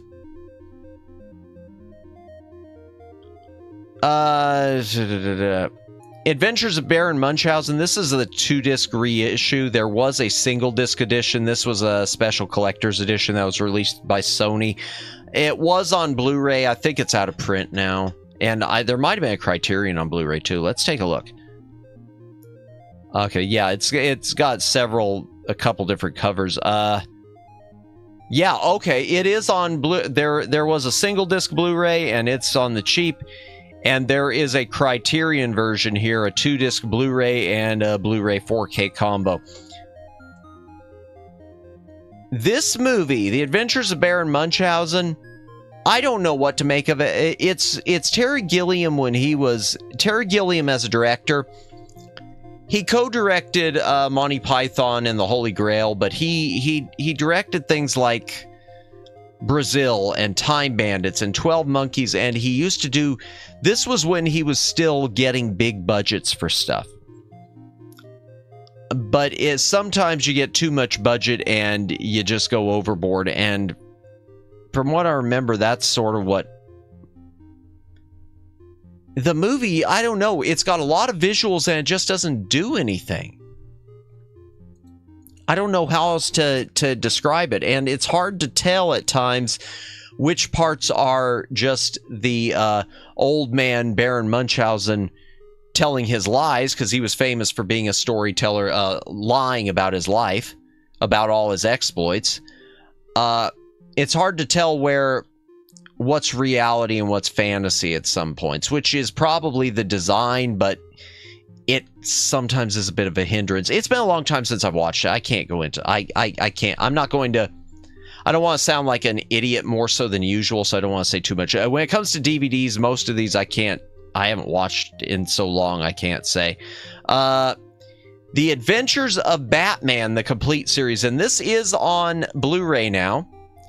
This is the Filmation series from the 1960s, so it's kind of a weird situation. You had Filmation... Well, no, Super Friends was 70s. So yeah, Filmation, it's not a weird situation. Filmation had the DC rights originally. And they did a few different things with them. I know they had like a Superman series, and they had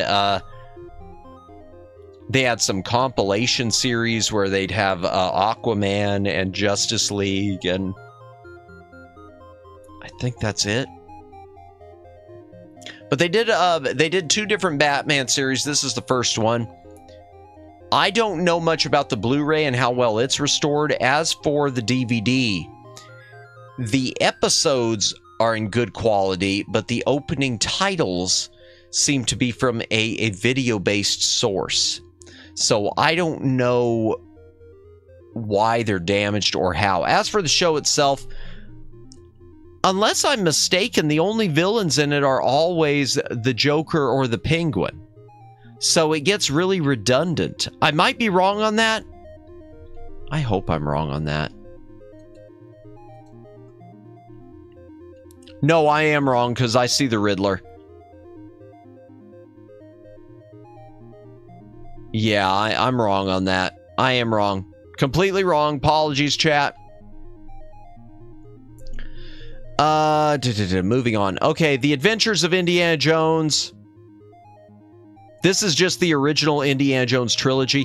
I keep my originals for Indiana Jones and Star Trek and Star Wars just because they are movies that are close to my heart. They really formed me, formative years as a kid, growing up with those types of things. I love the original Indiana Jones trilogy. This is the first DVD release of the Indiana Jones trilogy, which included a 4th disc of special features. The movies themselves didn't have any... Excuse me. features on the discs. And I'm lucky enough to have a Best Buy exclusive disc also, which is a little, I mean, it's a waste of a DVD because it's a 10-minute featurette on Raiders of the Lost Ark. That's on, they gave it a whole DVD. I don't get that. But yeah, I don't know really what to say about it. THX Master. Oh, well, one thing I could say, and I think it's going to apply to another edition we'll get to with Indiana Jones 2. Like so many of the reissues until recently with the 4K copies, they insist on calling on the cover. Thank God they didn't change the movie, but they insist on calling on the cover art and the menus Raiders of the Lost Ark, Indiana Jones, and the Raiders of the Lost Ark. No, it's called Raiders of the Lost Ark. If anything, the series should have continued to have been called, and I've said this before, should have been continued to be called Raiders.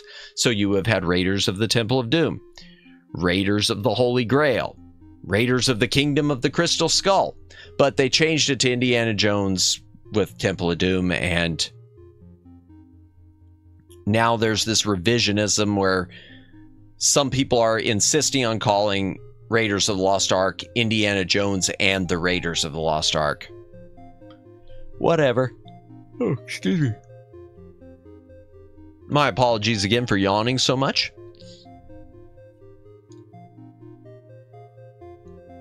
Hydration break.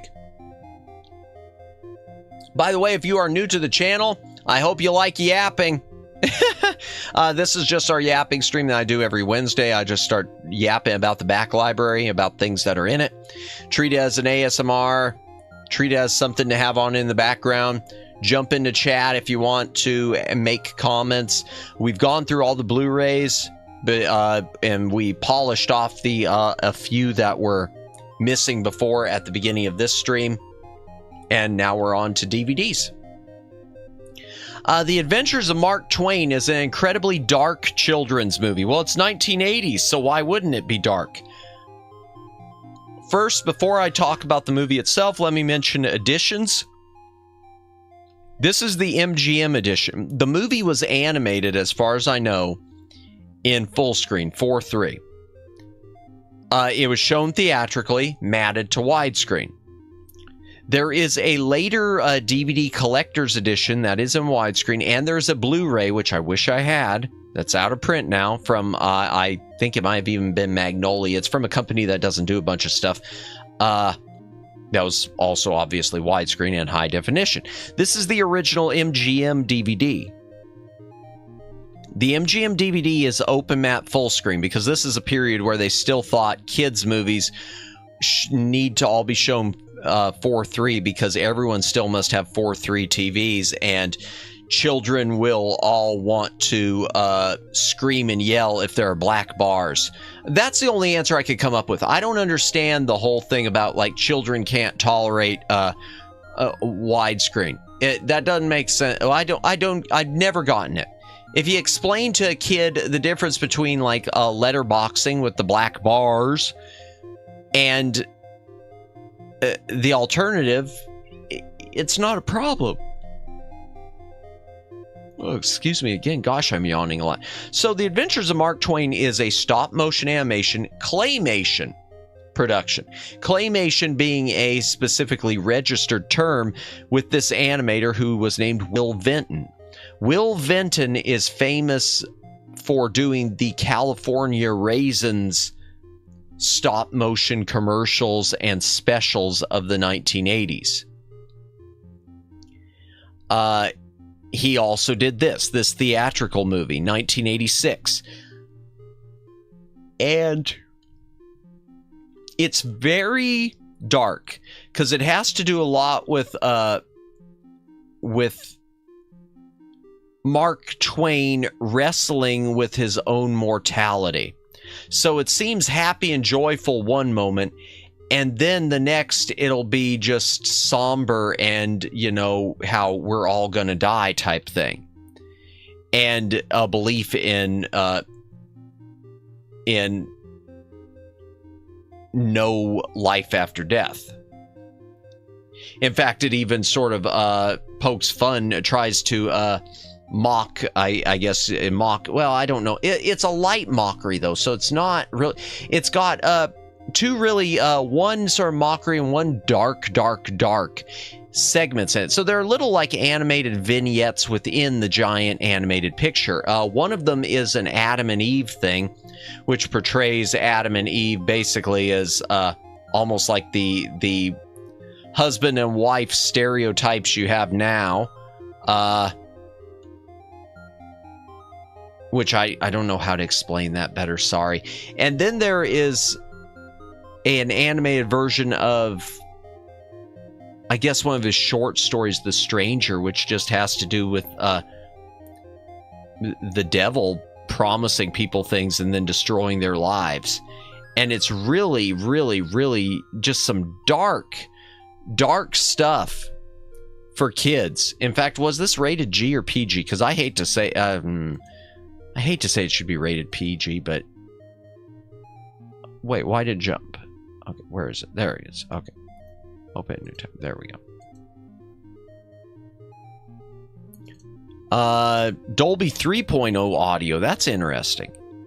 Okay, so that must be the original sound mix, but that must be 3.0. It must be 2 stereo, 1 rear, or it's 3. Or it's or it's 3 front. You could have a center, a left, and a right.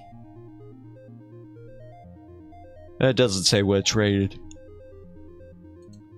Less it does on the back.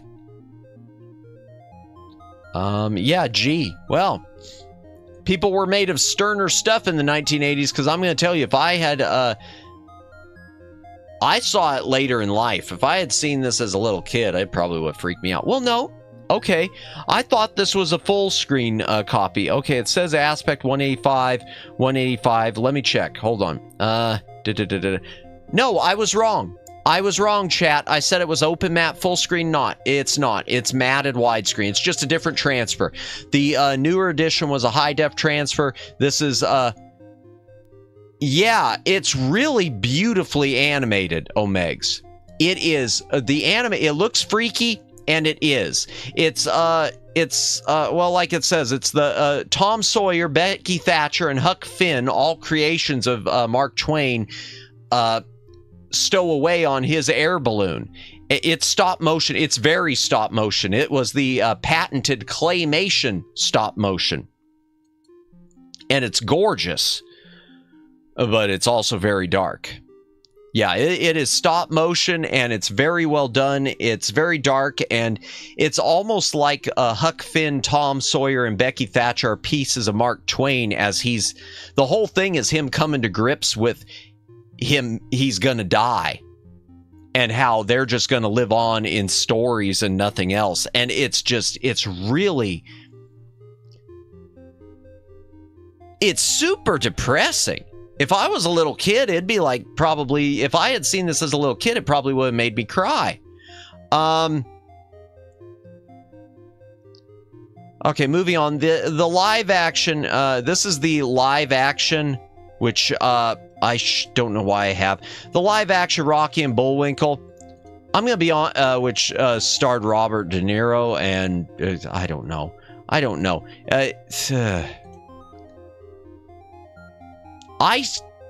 why I keep this officially in the back library. It has a DTS track. That's nice. I started watching it, and I don't think I ever finished it. I thought it was really stupid and boring from what I remember. Yeah, so I don't know why I keep that in the library. I'm keeping it in the library. I think it's because I keep telling myself I'm going to go back to it, and I'm going to see if it was anything decent. Oh darn. I screwed that up. Okay. Is it on Blu-ray? Yeah, it is on Blu-ray. Might be out of print based on that price. Okay, we're getting to some of the Deke cartoons. The Adventures of Super Mario Bros. 3, the complete series. This has since been reissued. It was in like a bunch of individual volumes. There is a, I want to say there might be a new Blu-ray set of it. I mean, not Blu-ray. There might be a newer DVD set of it out now, but this isn't the one with the. This is the one that followed the Super Mario Brothers Super Show. So it doesn't have Captain Lou Albano. It doesn't. I forgot they had the cartoon. Yeah, it doesn't have the any live action segments. This is after that one. This one was all animated, but if I remember the structure, it was 2 shorts per episode, so it's like 2 12-minute episodes. But yeah.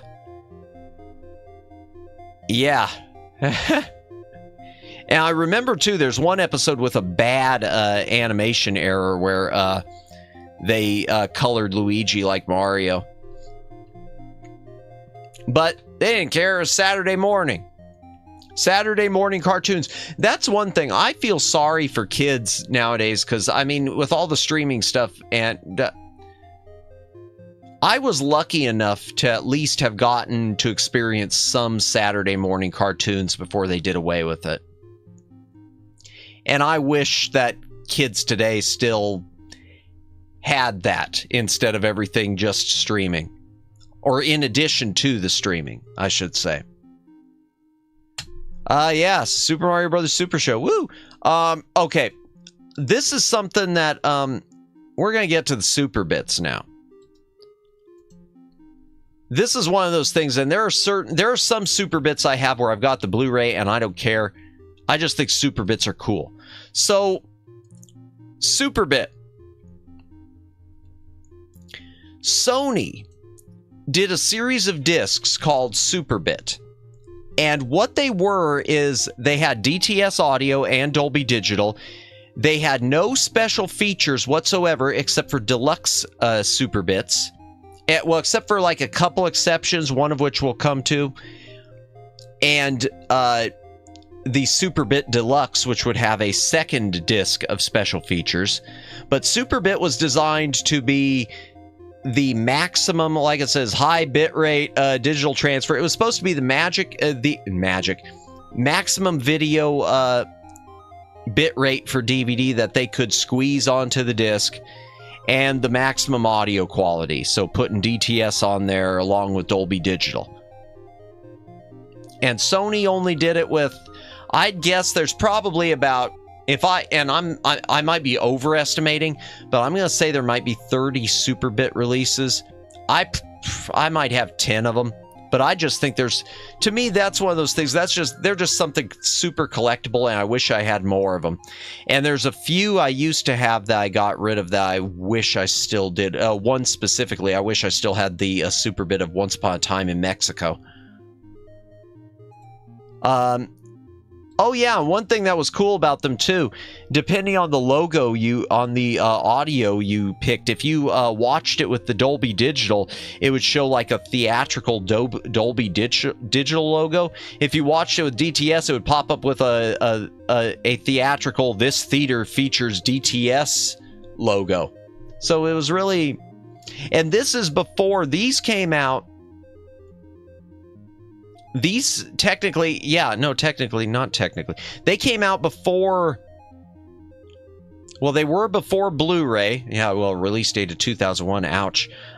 They were before Blu-ray, and but it was, I think, when HD TVs had just been introduced, and your HD consumers wanted home video that looked more HD, so this was sort of Sony's gimmick to do it.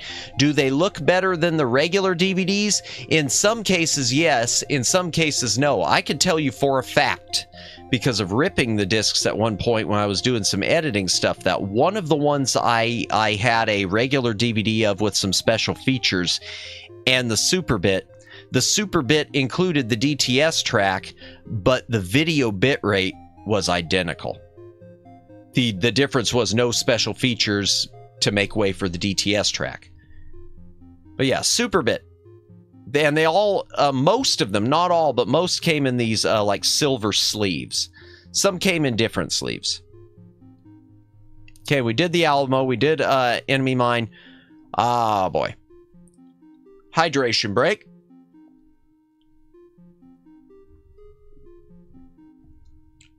All Monsters Attack, aka Godzilla's Revenge. So this is the Godzilla movie that was made for kids, and this is it was a kiddie movie. This is Classic Media isn't necessarily a good company, but every once in a while they got something right. And this is one of those discs I have to hold on to because Toho screwed up the Criterion Blu-ray. So if you purchase this on the Criterion, the Criterion version of this only includes the Japanese version with the Japanese audio. This version included both the Japanese and the US theatrical version. So not only did it have it dubbed in, it have the Japanese with subtitles, and it had English dubbed, but it had the alternate English title cards. Plus it had a few special features. And they were packaged, I wish there was a better picture on here, but there isn't. They were packaged in these really cool silver digipacks that looked like, they weren't a digibook per se, but they opened like a book. And they just looked really, really fancy. And they released 7 or 8 I think they released 6 that were smaller like this and 2 more deluxe-y ones, which we'll come to. But yeah, if you want the a widescreen copy of the US theatrical English dubbed version, this is what you're stuck with, thanks to Toho not letting it being included for no apparent reason on the Blu-ray collection. I don't understand Toho. We've been through that with the Blu-ray. I'll be saying it every time we get to these. Now, the bad thing about it is Classic Media did something to the US theatrical cut. Even though I think they used, with the exception of the title cards, I think they used the same source for everything else, they oversaturated the colors. And I don't know why. It's inexplicable. For some reason, they like cranked up the saturation on the US theatrical version, and it doesn't look right at all. But this falls into the beggars can't be choosers category. There is one other choice. There was another DVD of this. Well, there were 2 other Oh, wow. Okay, I barely remember this. There are 2 other editions of this. First, you had another Classic Media release, which is this other cover here. It is the US theatrical cut only, but it is cropped to 4:3. And then you had the Scimitar release. Scimitar released a number of Godzilla movies on DVD, and they went out of business. And their releases, all of them, were in, they had the full screen and the widescreen, except for one where they only had it full screen. They were the English dubbed only. They were different prints for both, so their 4:3 print and their widescreen print were clearly different sources, different masters. And they had the 100% correct aspect ratio, which is something we'll come to when we get to another one of the Godzilla movies. But the problem is theirs were A, 4:3 letterboxed, so it'd be window boxed on a widescreen TV. I've explained that before. That means black bars at the top and bottom and on the sides, because the image isn't encoded for a widescreen TV. And they were really, had a lot of compression problems. So there is some very, very obvious block noise. So the Scimitar editions,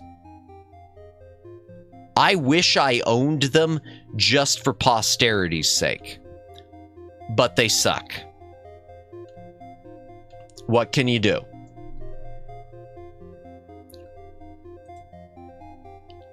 Alan Quartermain, The Lost City of Gold. I keep my DVD of this. I've got this on Blu-ray. This is the sequel to King Solomon's Mines, which was the remake of King Solomon's Mines done by Cannon Films. It was Cannon's poor man's Indiana Jones stuff. And Alan Quartermain, The Lost City of Gold was extremely poor man's. It has like no budget, and it's just kind of embarrassing. In the ending, it seems like they tried to craft and edit because they didn't shoot everything, because it doesn't make any sense. Why do I keep the DVDs? Number one, I have a weird, to this and King Solomon's Mines, I have a real childhood connection to these, because I remember seeing these when I was young. when I was first falling in love with the Indiana Jones movies. And so I would, you know, watch them back to back to back as a kid. A lot of times, like doing homework, I'd put on the Indiana Jones movies and follow them up with, I'd cycle through them all when I was in the mood for adventure stuff while I was doing my math homework. Yay! But the main reason I keep them also, especially Alan Quartermain, is the movie was stereo in theaters. The DVD is stereo, but the Blu-ray is mono. They screwed up the Blu-ray. At least in the US. The German Blu-ray apparently is fine, but the US one, which is now out of print, is screwed up. So I keep hoping it'll get reissued. So till then, I definitely keep the DVD around, even though I don't know which one I'd choose to watch. I might choose to watch the DVD over the Blu-ray because of that, because the truth is the Blu-ray's picture quality isn't a giant leap over the DVD. That's the thing. It's just like 4K. The leap from DVD to Blu-ray is more dramatic than the leap from Blu-ray to 4K, but there are some titles where the leap from DVD to Blu-ray is not as pronounced. It's much smaller. And this is one of those cases, in my opinion. Unless my eyes were playing tricks on me, which is possible. Speaking of which, I don't have my glasses on right now, which everything's a little bit blurry. My vision has been getting a lot worse lately, and I think streaming is doing it. I've had problems with distance, but it seems to be getting bad even with close up now. And I hate to say it, I think streaming has been doing it to me. That doesn't mean I'm stopping. It just means, I don't know, I gotta work it out somehow. Maybe I should start doing contacts. I'm always afraid to do contacts. I just get weirded out about sticking something into my eye. I'd rather just put the lens over it than stick something in there, even though I've heard contacts can cause your eyes to repair, whereas glasses, I guess, make them worse over time.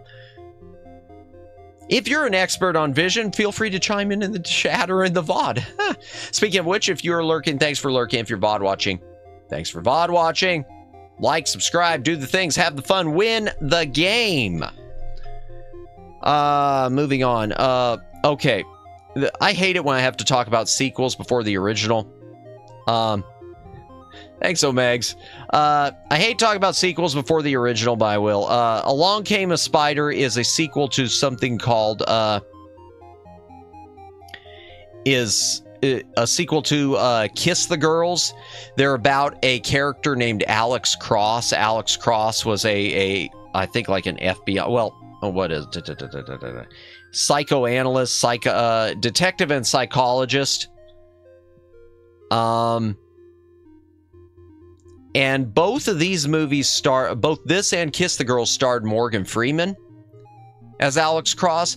There is a later Alex Cross movie, which was made about, I don't know, 10 years ago and starred Tyler Perry, just called Alex Cross. I don't even know if it's based on any of the books. I don't know. To me, jumping from Morgan Freeman to Tyler Perry, I just wasn't as... To me, Morgan Freeman was kind of the draw. Nothing against Tyler Perry, but, you know. Yeah, but, I mean, that's just... I mean, it's like, you know, it's like jumping between James Bonds. Sometimes you can do it, sometimes you can't. An American in Paris... It's a musical. Okay, I've had this one for years. I've never watched it. This is one of those classic musicals that I picked up at some point. I must have picked this up probably like at a Big Lots or something on the cheap, and I've never watched it. I can tell you it's the 2-disc special edition. I'm pretty sure it's on Blu-ray. Let's see if it's on Blu-ray just to be sure. I'm sure it is. I can't imagine because I know it's well known. I've just never seen it. Oh yeah, it's on Blu-ray. Yep, and on several different DVD editions. Wow, including an MGM edition. Oh, that's interesting. Yeah, there are a number of... That's something I think it's interesting. There are a number of Warner Brothers titles that were originally released that, well, they're Warner now, and they were originally released by MGM, and that's because there's sort of a split with MGM. A number of the MGM stuff falls into the ownership of Turner, especially older MGM things, like 2001's a great example. They fall into the ownership of Turner, and Turner falls into the ownership of Warner Brothers. So, and I don't know when all that happened, but it must have happened early on in Blu-ray's lifespan, or in DVD's lifespan, excuse me. Andromeda Strain, not much to mention. If you've never seen it, it's from Michael Crichton. It's about a virus from space wiping out a whole city and a group of scientists in an underground bunker with only so many hours to try to find the solution. Annie, Get Your Gun. I don't remember it much. It's a classic musical. Is it Doris Day? Oh, no, Betty Hutton. Okay. I don't remember it much. It's one I'm sure I did see it. You're going to hear me say that about a lot more on DVD than I will on Blu-ray. On Blu-ray, unless it's been a recent blind buy, I could say, yeah, but DVD, since a lot of these date back to when I was younger, and in some cases they were even family ones that sort of wound up in my possession because I was more of the physical media buff in my family. So, you know, whereas, say, my parents now just watch things streaming for convenience. I mean, they don't pay for the streaming stuff, but they'll do more like the freebie, like Tubi and stuff. Or they'll just, you know, since we're in the same town, they'll ask to borrow things. Although I hate lending things. I hate lending discs out. I don't know about you. I'm always afraid. Even family members. Maybe even more so family members. Family members, it's worse because if they borrow something and damage it, it's like you just have to, oh, that's okay. No, hell no. Hell no. No. Just, you know, I love you, family. Don't touch the stuff. That's horrible of me, isn't it? I am an awful human being. I am horrible. I am awful. Oh boy. Wow. Okay. Any Which Way You Can with Clint Eastwood. This is a sequel. Yeah, there were two movies. He did these sort of, I don't know, comedy. They're action hillbilly. I'm going to call it hillbilly. Action hillbilly comedy things. Every Which Way But Loose and Any Which Way You Can. And the main draw to both of them was he had if there's pictures, well, here, from the other edition, you can see from the cover, he had a pet chimpanzee named Clyde. So that was the whole thing, is it was Clint Eastwood and his chimpanzee named Clyde. That's all I remember about him, but this is the second one. First one's, well, it'd be under E for Every Which Way But Loose. Which I don't get that title. I understand the phrase Any Which Way You Can. I don't really understand I'm sure it was a phrase, but I don't understand Every Which Way But Loose. Oh, no, I do, because I'm thinking, because it had a song at the beginning of the movie where it was something about, you're turning me every which way but loose, because you're not turning him loose. Okay, never mind. That must have been the meaning. I thought maybe it was a phrase, and I just missed it and didn't get it. Now I get it. Okay, this goes back to the Vault Disney. This is the Apple Dumpling Gang Special Edition. So, Disney, I mentioned earlier, they released like 4 things under a Vault Disney line, which were 2-disc special editions, fully loaded. This is when Disney actually gave half a damn about stuff. And then they abandoned the Vault Disney line. And they released 2 more movies in 2-disc special edition. One, the aforementioned 20,000 Leagues Under the Sea, and the other one's The Love Bug.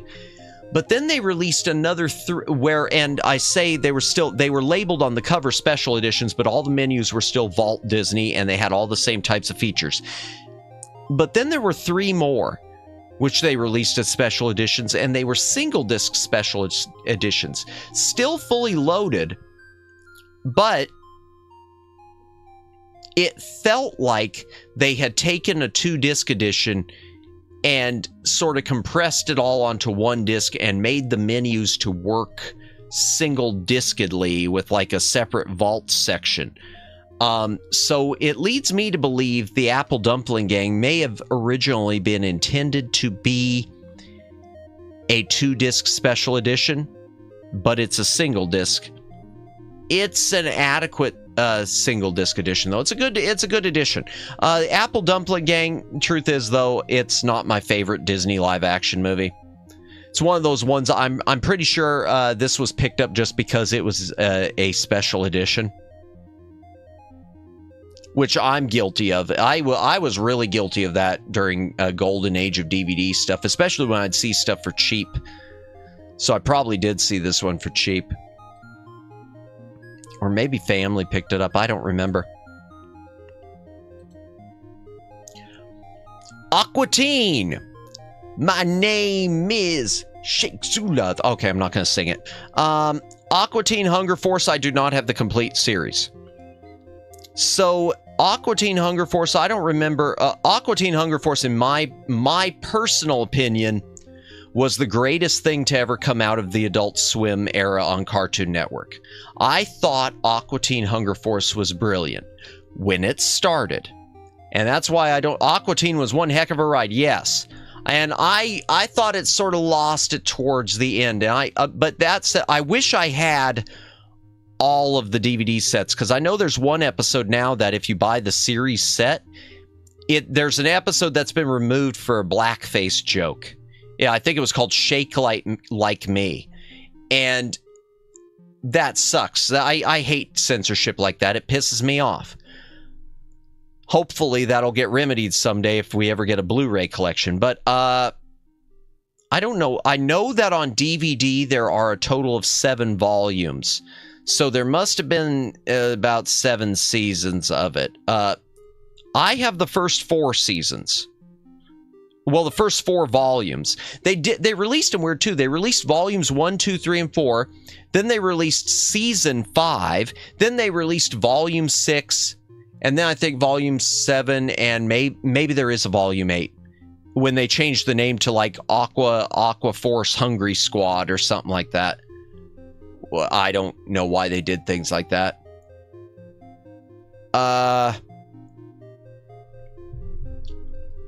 These 4 seasons, these are the 4 seasons that go up to, or the 4 volumes that go up to the original theatrical movie. Aqua Teen Hunger Force : movie film for theaters. So they end afterwards. I didn't like the stuff that came after. To me, the movie was sort of the turning point. I thought the movie was okay. I enjoyed the movie, and I especially loved the opening to the movie. Although I think the movie itself, as you watch it, it kind of runs out of steam, unfortunately. But I felt the stuff that came after just, I don't know, it didn't feel the same. Maybe I'd like it differently now. I mean, if I looked at it with fresh eyes, I might like it better. So like I said, I wish it was still all available and wasn't out of print, other than the compromised series set. But yeah, the movie Aqua Teen Hunger Force : movie film for theaters. I wish that was on Blu-ray. Man, I would rebuy this in a heartbeat. I'd purchase it on Blu-ray in a heartbeat. And this is one of my favorite movie posters of all time. I wish that was larger. I wish I could make that larger, chat, but I think that poster is just so amazing.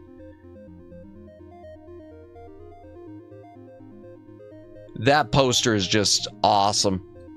And as for the DVD, it was a 2-disc special edition.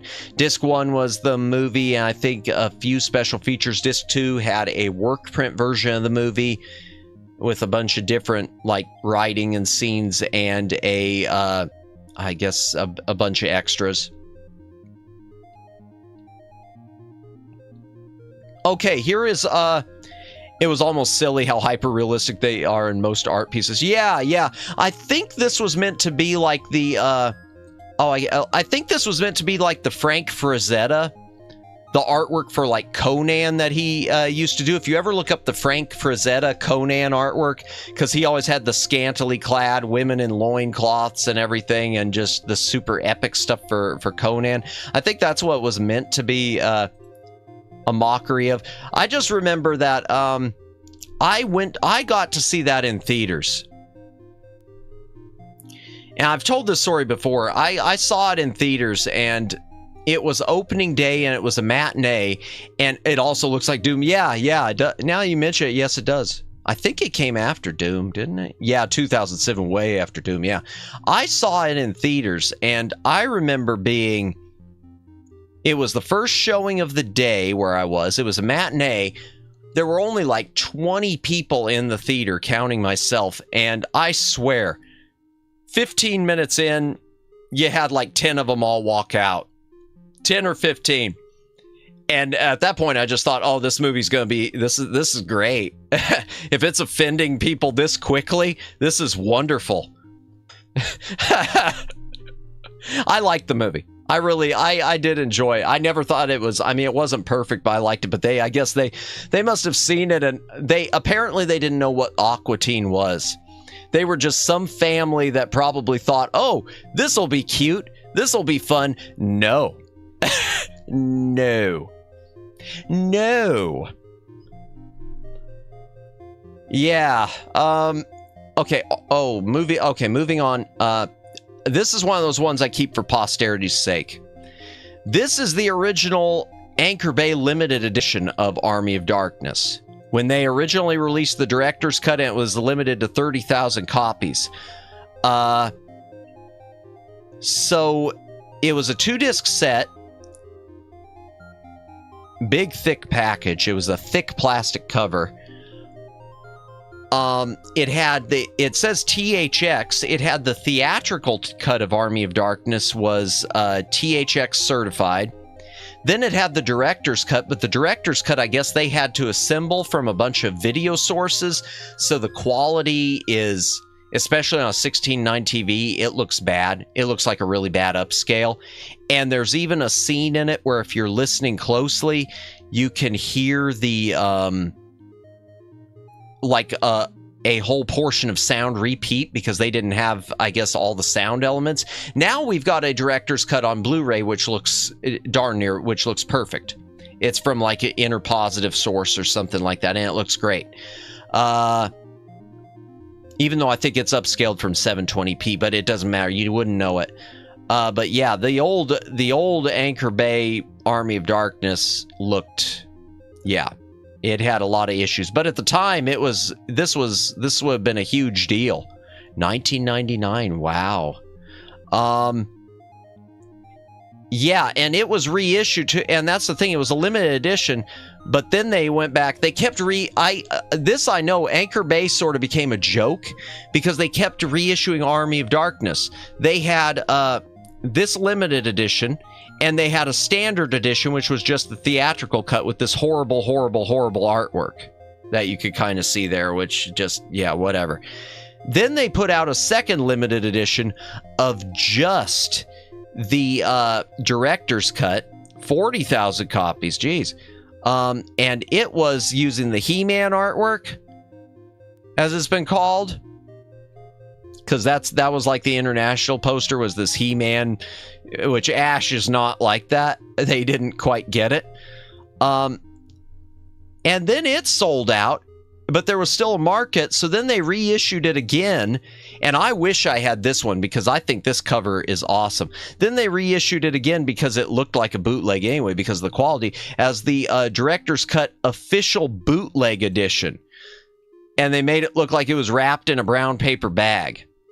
Which I just think it's and the disc itself, I don't know, there's not a picture here, I don't think. The disc itself was, they made it look like it was a DVD-R, even though it wasn't a DVD-R. New from 950. That's not bad. That's not bad. I should order that just to have it. And then there's another edition, which we'll come to later, but I'll go ahead and highlight it now, which I do have. It's identical to this. They reissued it again. They reissued it again in as Bruce Campbell versus Army of Darkness, the Boomstick edition, and they use, this is the artwork from like one of the Spanish home video versions or Spanish theatrical cuts, and this was basically the same as the original limited edition. It had the director's cut and the theatrical cut. The reason I picked it up is A, I saw it somewhere at one point being cleared out for like $5, and B, my copy of this, unfortunately, around the spindle of one of the discs, and I think it might have been there from the manufacturer and no one noticed it, has a teeny tiny crack. And I don't have anything like that on any other disc because I rarely ever have anything even with scratches. But this is probably one of the earliest DVDs my family must have bought. Yeah, I'm pretty sure. Yeah, because my parents, I think, picked it up for me because they knew that I was into Army of Darkness. But yeah, it's got a teeny tiny, yeah, that sucks. But it still plays fine. I mean, it's not damaged and it's not spreading. That's the thing, the little crack, it's never spread. So it must have, I'm guessing it must have been there. It might be a manufacturing flaw because I don't know how, it's on the inner spindle. So it hasn't affected anything, thank God. But that's the reason why when I saw the Boomstick edition for $5, it was like, well, hell. And, you know, story about that, too. I picked up a copy of this for someone who I knew, a co-worker about the same time. I picked it up for them as like a gift. As far as I know, they never watched it. I mean, I know that's the risk you run whenever you buy movies for people, but, you know, not watching Army of Darkness, that's got to be a crime somewhere. How do you go through life?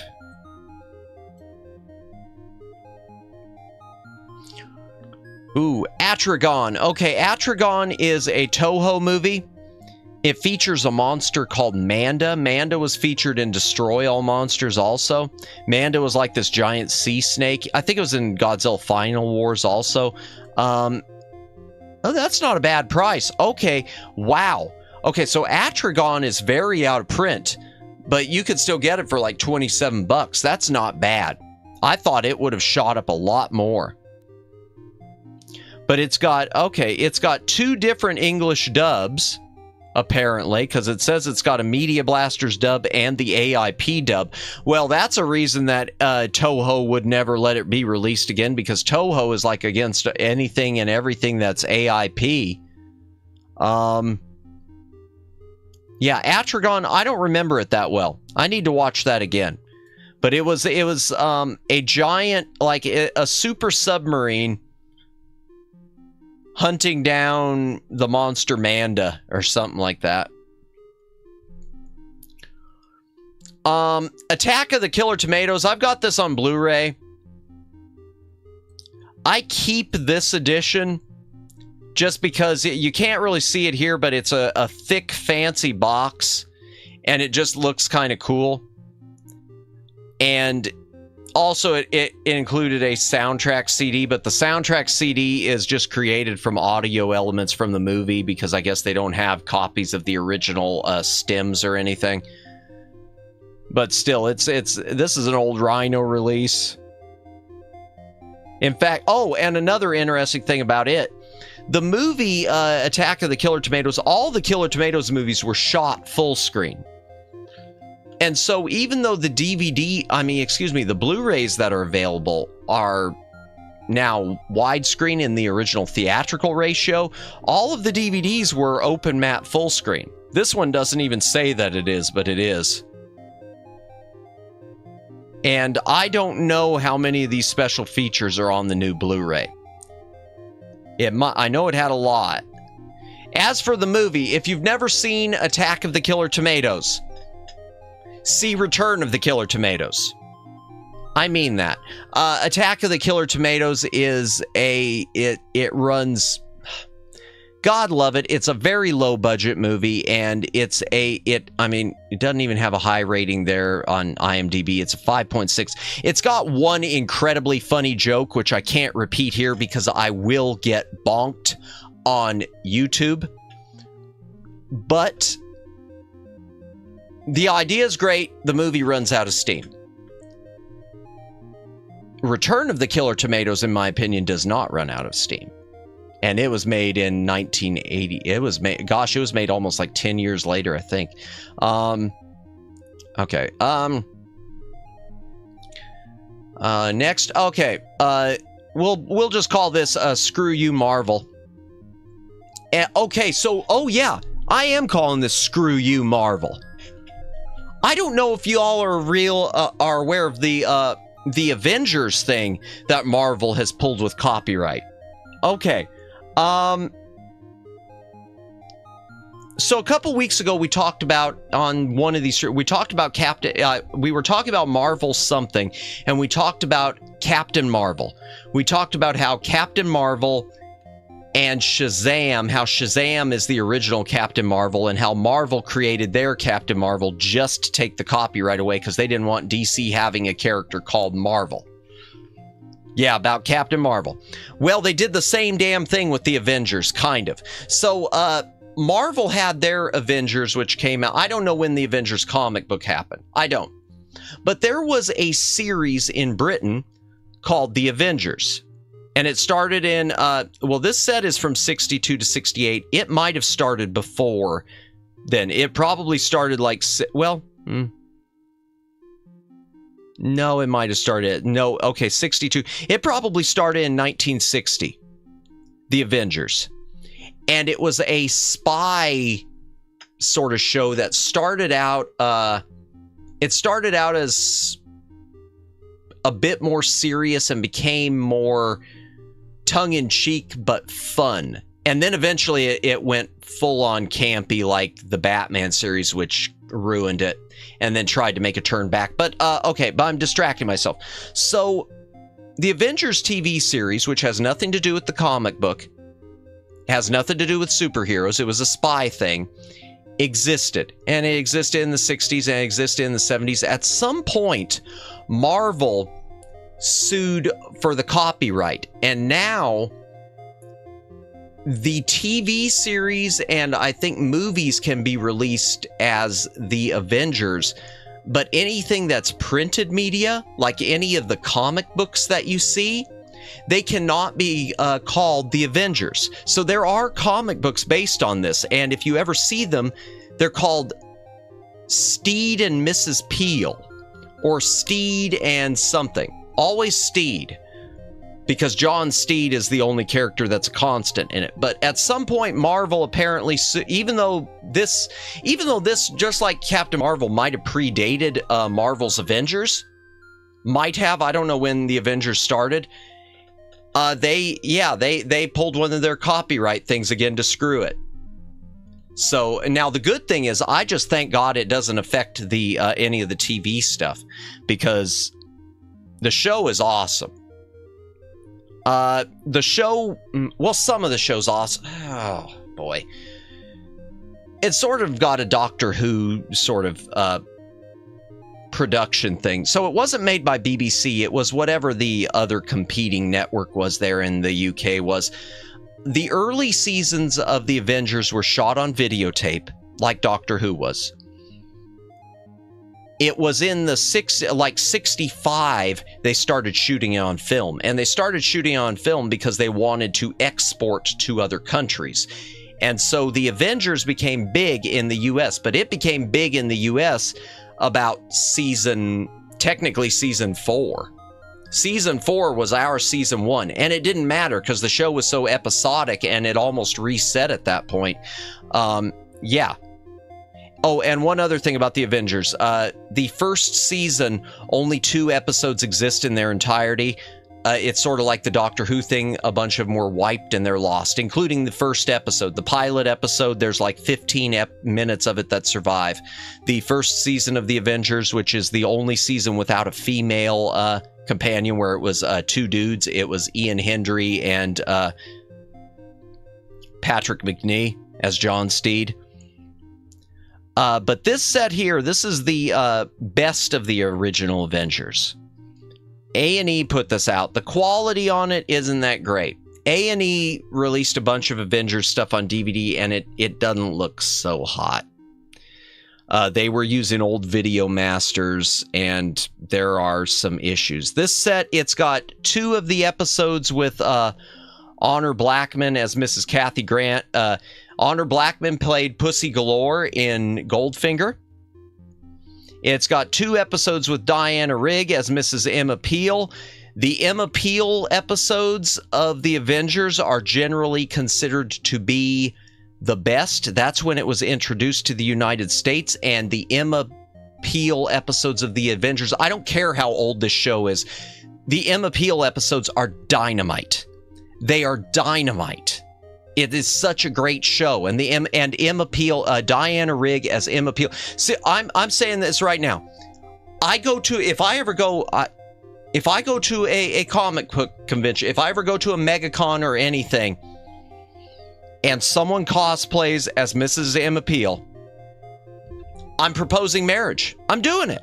I will propose marriage. If you are, ladies, if you're watching this stream, if I ever announce I'm going to a convention, even though I won't have done a face reveal, so if you show up in recognizable Emma Peel, it doesn't have to be this one, it doesn't have to be the zipper suit, but one of the ones that's recognizable, something that's clearly, oh my gosh, she's Mrs. Peel, I'm proposing right then and there. Right then and there. Okay, and then you've got 2 episodes on here with Linda Thorson as Miss Tara King. The Linda Thorson episodes are when it got silly. They did bring the series back in the 1970s as the New Avengers, 76 and 77. It's I've seen a little bit of it. It's okay. It just didn't last, unfortunately. And then they did a remake movie, which I think I've got on DVD, but I don't have it in the back library because it sucked. Yeah, I don't have it as part of the back library. They did a remake movie with Uma Thurman, and Sean Connery was in it as a villain, but it wasn't that great, and then it was hacked to pieces before it went to theaters, so it's got some plot holes, and yeah. They pushed it. It was big budget. They tried to make it into a thing. It didn't go over. And problem is, when something like that doesn't go over, everyone just assumes, oh, no one likes the Avengers. No, it's not that no one likes the Avengers. It's just that Uma Thurman, who I like Uma Thurman. I like Uma Thurman. I love Kill Bill. I like Uma Thurman. Uma Thurman is not Diana Rigg. Diana Rigg is Mrs. Emma Peel. It's just like, I mean, Captain Kirk with Chris Pine versus William Shatner. Chris Pine, nice to meet you. You're not Shatner. Shatner is Kirk. End of speech. Okay, as for this best of collection, like I said, it's just a few random episodes. The only thing that makes it interesting is it does have, it's got 2 special features that are nice. It's got introductions by the now late actor Patrick McNee, introducing the episodes, because I guess he must have picked them as some of his favorite episodes. And I'll tell you the Patrick McNee thing in a minute, because he basically, you talk about typecast, holy crap. And it's got the U.S. introduction for the Emma Peel years as a special feature. The U.S. version, because they were bringing it to the U.S. as an import and no one was familiar with it, they shot a little introduction thing with this giant chessboard and giant chess pieces with Emma Peel and John Steed knocking over a few different pieces and something, and basically explaining that they were government agents set out to avenge, because the name Avengers didn't really have a point. As far as I know, the name The Avengers, it never was driven by any plot. It was just kind of plucked out of the air, because somebody's got to avenge something. But who cares? But the thing about Patrick McNee, so he wasn't an actor. He was a stagehand. He was a World War II vet, stagehand, and basically just tried out for the part on the Avengers and got it as John Steed. And after that, he was the one person who never moved on. He did every single season of the Avengers from beginning to end. And it got to a point where in the 70s, he was like I think the story he told was he was in an elevator. I think it was with someone like Peter O'Toole and was being asked, oh, what are you up to? And he said, oh, well, I'm on my way. I'm doing the Avengers. And it was just, well, that's what you're always doing, the Avengers. You don't do anything else but the Avengers. And he did do other things. But that was it. He just, I guess it got him his start, so he would never let it go, which you gotta admire that. And I like Patrick McNee. Okay, the other Avengers thing. This is the M Appeal. I mentioned M Appeal. M Appeal being the best part, it being the best years. Yeah. This is the complete M Appeal mega set. It's been released in several different versions. There was a giant like 16, 17 disc set from A&E. This was a reissue by, it says it's A&E, but this was a reissue actually by Lionsgate. And unfortunately, it's the exact same quality. There's no remaster. So it still doesn't look great, but it is every single M Appeal episode ever. All 51 episodes. And it says 3 seasons. I think that's incorrect. I think M Appeal was 2 seasons. Yeah, that's incorrect. I'm sure that's incorrect. It says 3 seasons. It was 2 seasons. But what it is the 3rd season, she did the first episode of the 3rd season so that they could write out her character. Not kill her off, but write her out. And that was the Forget Me Not. Oh gosh, and I'm starting to tear up because it had the ending of that episode where she exited, which I think it was a line that she just came up with. I think it was completely improvised. She just when she was introducing someone to John Steed, the line was, he likes his tea stirred anti-clockwise, and that was it. Which makes no sense to anyone who's watching. I'm sorry. It's just one of those memories that popped in. But damn, The Avengers is a great show. I wish it had a better DVD release and a better release in general in the US. Speaking of, so the Avengers, the M Appeal years, I don't know about all the others, but the M Appeal years are available on Blu-ray overseas. You can import them. I think they're region locked from Britain, and I think it's region free from Australia.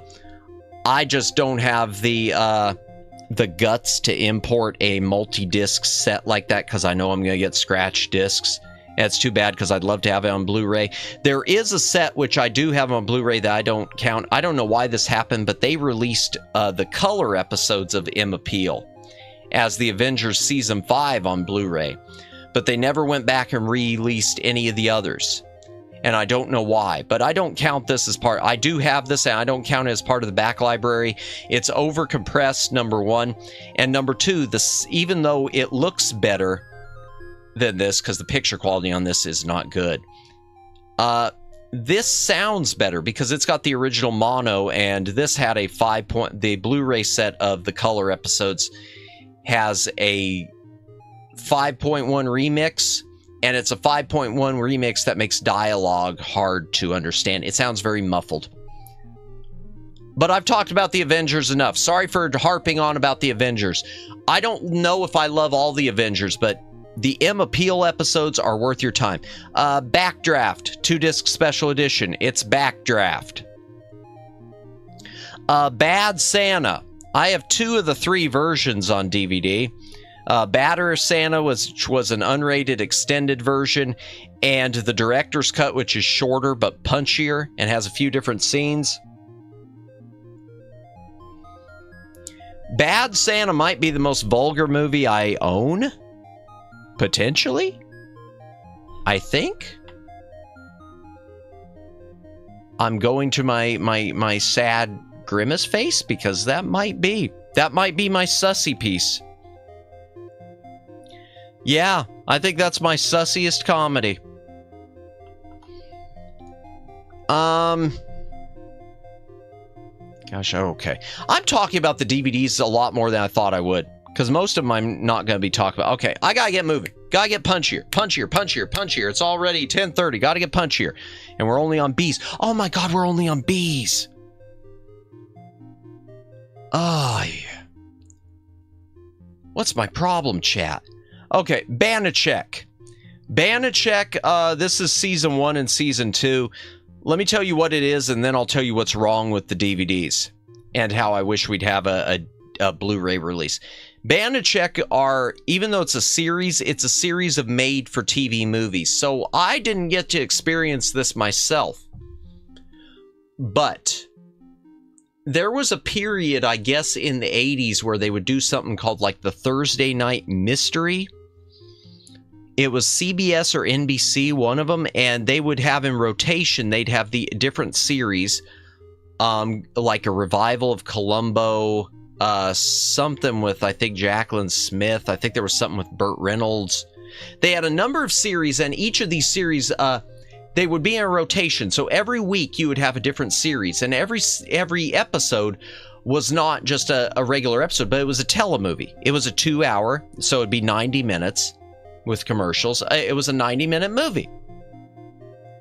And Banachek with George Peppard was one of them. And Banachek, it's just one of those things. This is one of those things I just picked up on a whim, and I'm glad I did. It was a blind buy because it just sounded good, and they are good. The bad thing about the DVD set is, number one, season 1 doesn't include the pilot movie. It is included on season 2 as a special feature. But the episodes also on this are, I guess, the syndication versions. So they are missing a few minutes from the original broadcast, and they've got additional commercial breaks like shoehorned in. And you can really see it. You can see when they cut away and they're not supposed to cut away. And you can see where stuff has been cut out, where they put in like makeshift dissolves that weren't originally there. So unfortunately, these are slightly truncated versions. It's the Beggars Can't Be Choosers editions, complete with a TV guide, banner for no apparent reason. Who the hell was the releasing company? Universal did it. Okay. And Universal used truncated versions. That's unfortunate. Hydration break.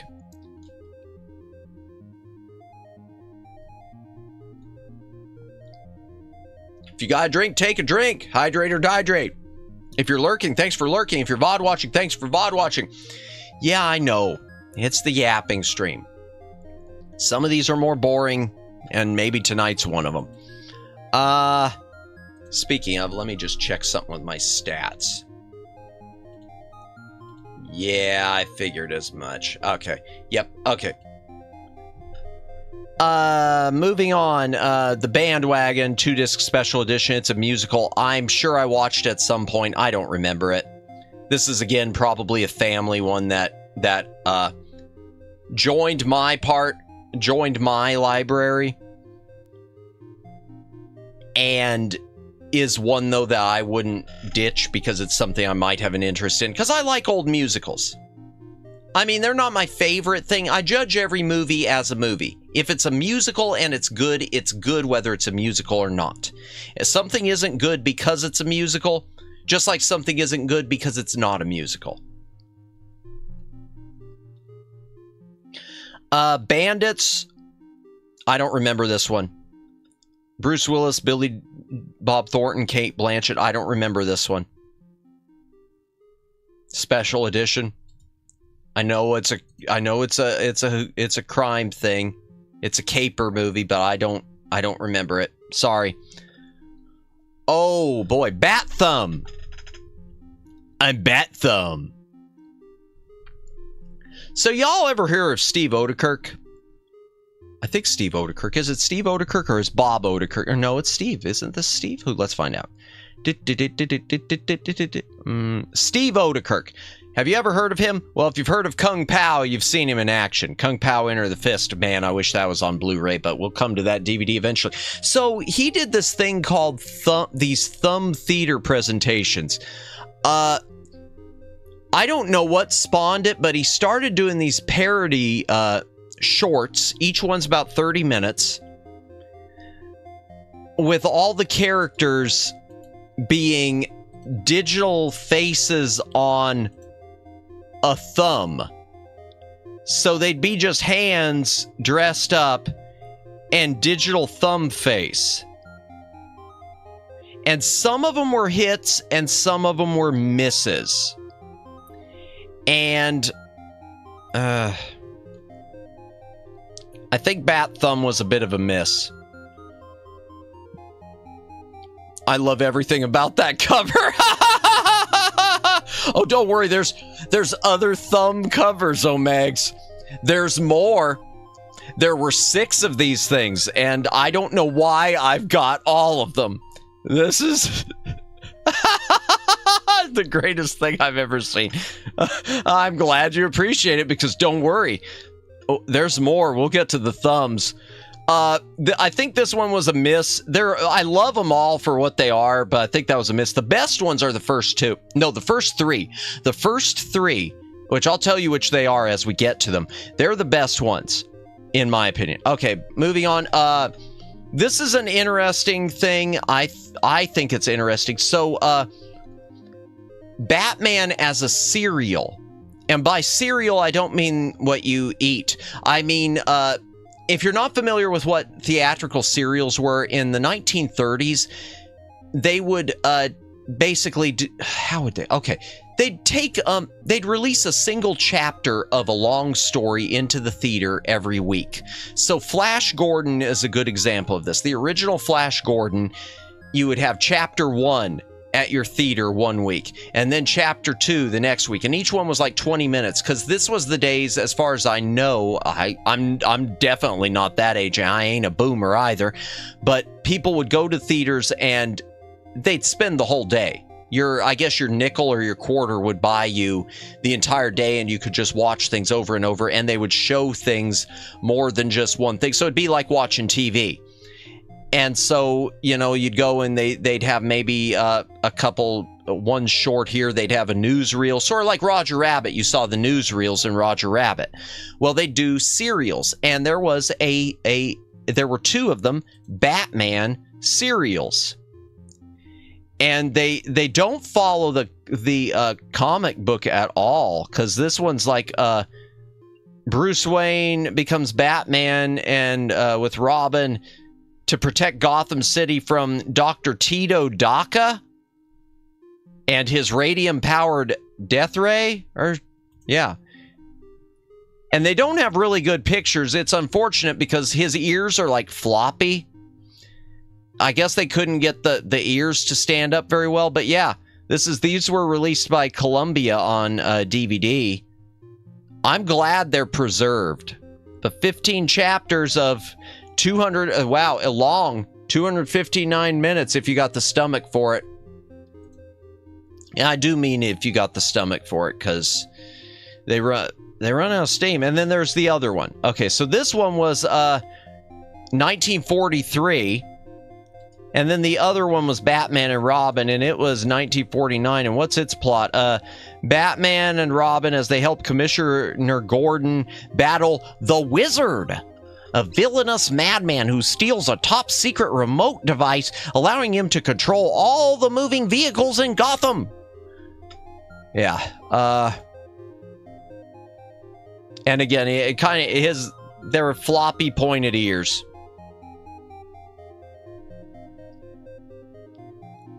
I'm glad that it's preserved.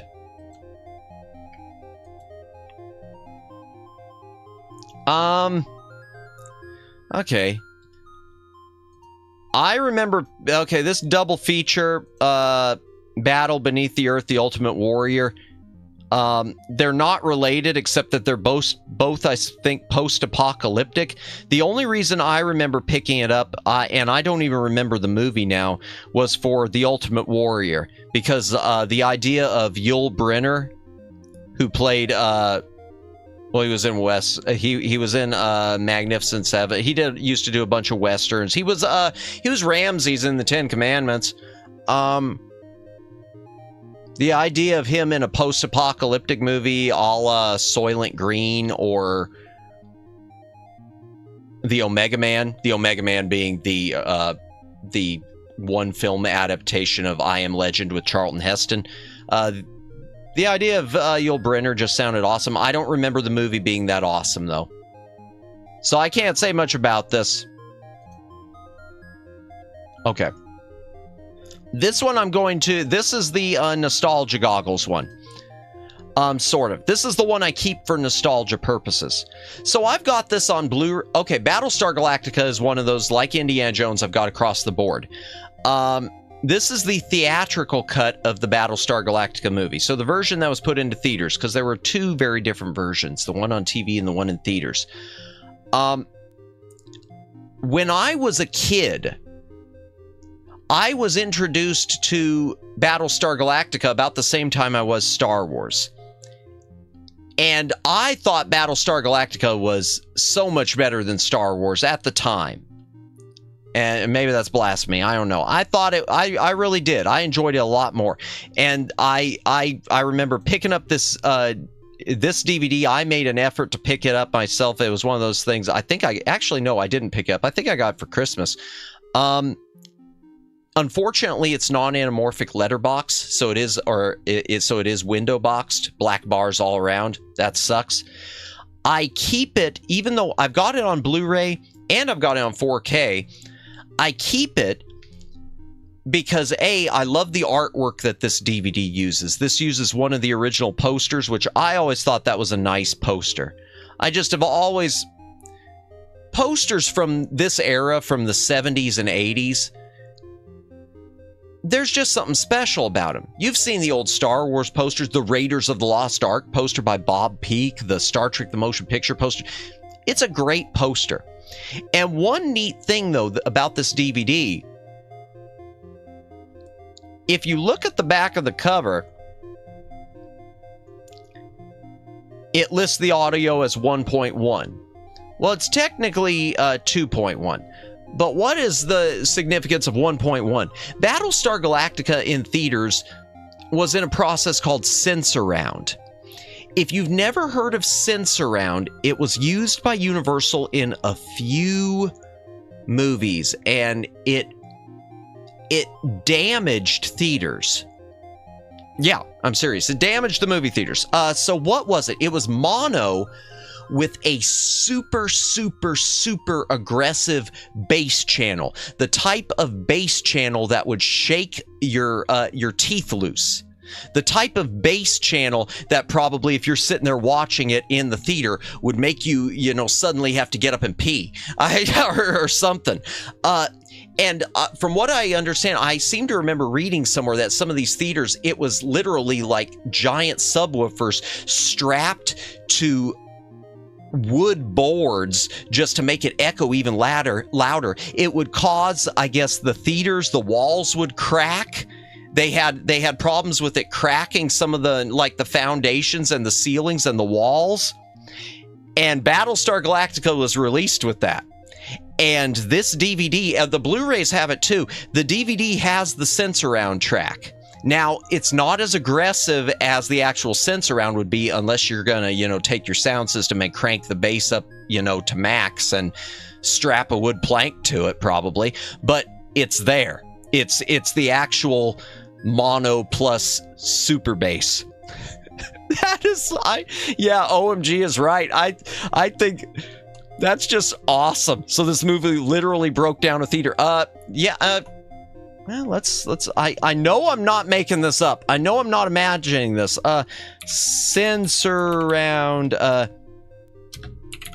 theater damage. I think the one that really broke it. Oh, here's the one that really broke it. I wish I had it. And the Blu-ray, I should pick up because the Blu-rays do have the Sensurround track. There is a disaster movie called Earthquake, and they put it in Sensurround. So you got an earthquake being replicated by an earthquake. I think earthquaking the subwoofing magic. Does anyone remember it? Sensurround speaker, what's it worth? Rumbling audiences, the excessively loud, well, there, okay, quote, Sensurround, the original Sensurround control box, for the film, The excessively loud sense round caused additional disruptions for theaters playing Earthquake, including structural damage in some cinemas. At Mann's Chinese Theater in Hollywood, theater management stretched a safety net over the seating to catch errant pieces of plaster after a test screening revealed the process had actually cracked the ceiling. In Germany, sense round movies were only allowed to be played in single screen cinemas.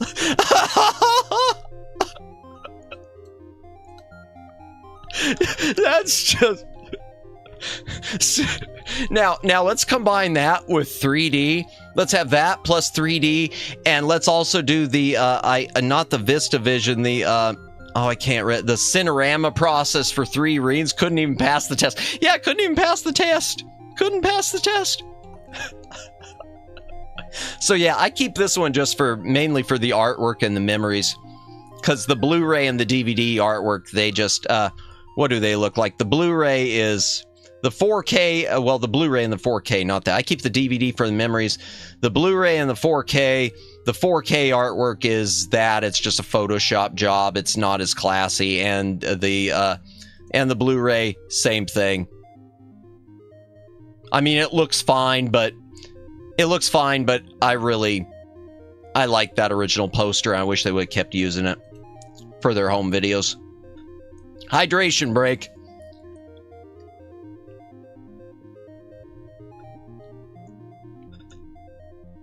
The Beast from 20,000 Fathoms. This is another Ray Harryhausen old sci-fi movie with stop motion animation. So the creature was stop motion animated instead of having, you know, a rubber suit or a fake or putting a gecko in the middle of a model. It was stop motion. I don't remember much about the movie. That's one of those ones that, ooh, it's Ray Harryhausen. Beckett, I don't remember much about this either, other than it was kind of lost. And I don't understand this. So this movie was kind of, it's sort of like The Alamo. It was kind of lost, even though it says it was nominated for 17 Academy Awards. And I think it's out of print now, too. The Blu-ray, there was a Blu-ray, which I wish I had. New from, yeah, it's out of print. But it's not overpriced. But it's MPI. MPI is not necessarily the best. What was it? Yeah, I want to remember. Yeah, it was something about the king versus an archbishop. So it was a battle of the king versus the church type thing. I don't remember. I know that it was one of those things that I think I maybe wanted to pick up just because I knew it said it had been lost for so long or hadn't been seen for so many years, and it was good. I mean, it's Peter O'Toole and Richard Burton. It's good. Bedknobs and Broomsticks, even though I've got this on Blu-ray, the DVD sticks around because the Blu-ray of Bedknobs and Broomsticks is the theatrical cut, which Disney took a hatchet to because I guess it didn't test well. The DVD here, which is the anniversary edition or something, 30th anniversary edition, is a reconstruction. It's the longest version they were able to reconstruct. They found most of the missing footage. They got sound-alikes to dub in some of the actors' voices for some of the stuff and re-record, I guess, one of the missing songs or something. There's only one scene, I guess, they weren't able to restore. And just to give you an idea of the difference in time, this version, the extended version, is 2 hours, 19 minutes. The Blu-ray, which is just the theatrical cut, sadly, thank you, Disney, is 117 minutes. So there's about 20 minutes difference. Disney cut... and when you consider that there's another song that was cut that they couldn't locate the footage of, just the music, so they didn't put it in, it just as a special feature, that means it's probably about 25 minutes that were cut. And I've always liked Bedknobs and Broomsticks. That was one of my favorite Disney ones growing up, so... And as for why the extended one isn't on Blu-ray, I'm going to its cheapness. I'm going to guess Disney did what Paramount did with Star Trek: The Motion Picture, which we'll talk about once we get to the Star Treks, and which they just finally fixed in 2023 with the director's cut Blu-ray. But when they did their extended cut, in order to save money, they probably produced it in standard definition. So that means the master is in standard def. So in order to do it high def, they would have to go back and reconstruct it all over again. Or they could do what I think would be fine, which has been done before, is just upscale those portions that needed to be added in and reconstruct it that way, which, I mean, to me, that would have been acceptable for the Blu-ray and just count as a special feature. So yeah, the Blu-ray doesn't have the same version. If you want a longer version of Bedknobs and Broomsticks, you gotta hunt down the DVD. This DVD specifically. Because I'm pretty sure this DVD is the shortened one. No? Okay, no, hold on here. That can't be right. That can't be right. That can't... Interesting! Interesting! That's interesting. I'm going to have to check that out for myself. Stop that. Because the Blu-ray here includes a DVD, and according to that, it says that the DVD is the extended version, and I thought Disney had produced a different edition. Yeah. Okay, I'm gonna have to check that myself sometime. I'm gonna have to verify that, and I know everyone will be waiting with bated breath for me to let y'all know next time I stream and do another yapping stream. I know you can't wait.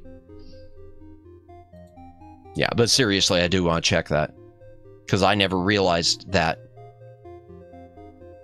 That's going to be interesting if it turns out that the bonus DVD in the Blu-ray set is the extended version. And I'm curious what they've changed with the menus and everything, because I haven't checked that at all. Bells Are Ringing. This is another older musical. I'm sure I watched it. I don't remember much about it. I don't remember much about it at all. Dean Martin, yeah. I'm sure I've watched it, but probably when I was just a little tiny kid. And again, parts of the DVD library of the back library are inherited. And there are even more parts than this, which I don't consider part of the back library, that I just didn't put up. And there's going to be some things that are repeated, which I'll mention as we go. Again, like Bedknobs and Broomsticks, because they got different features. The Best of Brave Star, plus Brave Star the Legend.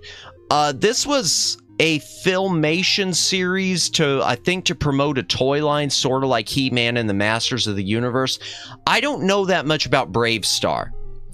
All I know is this set has 5 best of episodes and a theatrical movie. I guess the pilot for the series, Filmation put into theaters before the series started, which is an interesting move. And I'd be curious to know, I should look up sometime. I'd be curious to know if it made them any money or if it helped, because I don't know enough about Brave Star. And as far as this set, I've never watched the 5 best episodes. I remember when I picked this up, I watched the movie, and to be honest, I was kind of bored. So yeah. Better Off Dead with John Cusack. This is a really offbeat, off-the-wall comedy. If you've never seen Better Off Dead, you need to. I know it's on Blu-ray now. If you want probably the most oddball, one of the most oddball teen comedies of the 1980s, this is it. Your director's name is Savage Steve Holland. Not Steve Holland, Savage Steve Holland. Yes. There are a lot of little bits in this too. In fact, a lot of it revolves around him unsuccessfully attempting to unalive himself. And I seem to remember parts of the movie being his little brother using like points off of cereal boxes to order a book of how to pick up trashy women. Which, if anyone has a copy of that book and would like to send it to me, I will consider opening a P.O. box. Why did I say that? Okay, Beverly Hills Cop, the complete lineup. I've got these were on, if you saw the Blu-ray stuff, I've got these on Blu-ray. The reason I keep this DVD set, for whatever reason, Paramount left all of these special features from Beverly Hills Cop 2 and Beverly Hills Cop 3 off of the Blu-ray set. They put the special features, as far as I know, from the original Beverly Hills Cop. I can't speak. From the original Beverly Hills Cop on the Blu-ray, but movies 2 and 3, they left them out. And I think the truth is, I think they forgot. And I think the reason they forgot is because they labeled the first one as a special collector's edition, and the others were unmarked special editions. I'm pretty sure they were unmarked special editions. But they had some good special features, some documentaries, some featurettes, I think at least one deleted scene, and audio commentaries that, yeah. Were they all, yep, that's it. That's got to be why. That's my guess. Because the first one's labeled a special collector's edition, and the others were labeled just plain, but they weren't plain. They were anything but plain. Because this is the golden age of special editions again. This is when, what year is this? 2002? This is when DVD was in full swing and special editions were the name of the game. This is when people really cared about that stuff. A lot of people did. They were a selling point. It's kind of, I miss those days. We still get special editions, but I don't know, it doesn't feel the same. Hydration break again.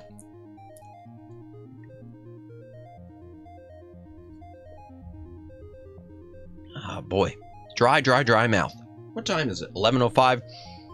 We'll probably go to midnight. We'll probably go to midnight, and then I'm going to have to go back and watch some of those lucid, I'm going to have to go back and watch some of those lucid karaokes, because I hated having to, I wanted to watch them all while I was working, but I'd scheduled stream and didn't want to, I wanted to be professional. Don't I seem professional? Yeah? The Big Country with Gregory Peck. I know it's a Westerner about someone from city life from like New England traveling to the West. I don't remember enough about it. I know it was good. Big Jake, classic John Wayne. This is this is 1970s John Wayne, so unfortunately this is when the Western genre was starting to die out and really changing because of spaghetti Westerns. And John Wayne's star was starting to tarnish. Sadly, I mean, he was still in a crap ton of movies. You were working throughout the year, but yeah, 71. I mean, it's long before he got sick. This is long before you got into The Shootist, where, that was his final film. But yeah. The Big Sleep, the only thing to say about this, Bogart, Bacall, classic film noir. I know it has two different versions. It's got because the movie was released one way, and then they went back and cut it and added in new scenes and re-released it. And when they recut it, I guess they cut out some of the crime stuff and replaced it with more interplay between Bogart and Bacall, Humphrey Bogart and Lauren Bacall. But I don't remember enough. Sorry. That's one of those ones I can tell you that's one of the ones I picked up, but I can tell you it's one of the ones that I picked up just because, it's got two different versions, and I'm a sucker for alternate versions. But I don't know. I like some film noir, but that just it's not always my bag. Birdman and the Galaxy Trio, the complete series. Not to be confused with Harvey Birdman, attorney at law. Harvey Birdman was based around this, but this is the original Hanna-Barbera animated superhero series, just like Space Ghost and Dino Boy. It's a package show, so you have an episode of Birdman followed by an episode of the Galaxy Trio. The Galaxy Trio is a poor man's version of the Fantastic Four with Meteor Man, I don't remember the name of the girl, and Vapor Man. And then another episode of Birdman to cap it all off. And I want to say there are two or three episodes of this where the quality is different than the rest and they look over cleaned. And I'm sure I know what happened. I think they are the episodes that were used to get the to get the elements that were used for Harvey Birdman, attorney at law. So they probably took a few select episodes, cleaned the hell out of them, and that became the new master going forward because they just assumed, oh, these are better looking, when that's not necessarily true. Same thing happened with the Blu-ray Battlestar Galactica. I've mentioned there are a couple episodes that are over cleaned and they screwed up some star fields, and it's because reportedly those episodes were being considered for a super duper new special effects high definition remaster that never materialized. The Black Hole, one of my favorite Disney guilty pleasures. This I've talked about before. I do have the back library has this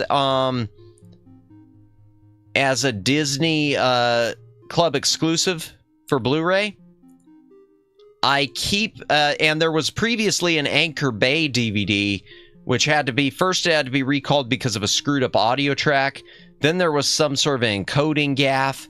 And then there was a final edition, and all of those are non-anamorphic letterbox. This edition is anamorphic. I hold on to this version because it has a featurette that isn't on the Blu-ray or any other edition. And it's a featurette where it must have been effects-based, but they talk about the ending that was removed, which I mentioned before with the Blu-ray. There was a Sistine Chapel ending to the thing where it was supposed to show the mad doctor as Adam touching the robot as God, or vice versa. I don't remember what it was, and it got cut, but parts of it are still in there, and you could tell once you know what the scene was supposed to be, you could look at the way things look and see, oh, that's from that.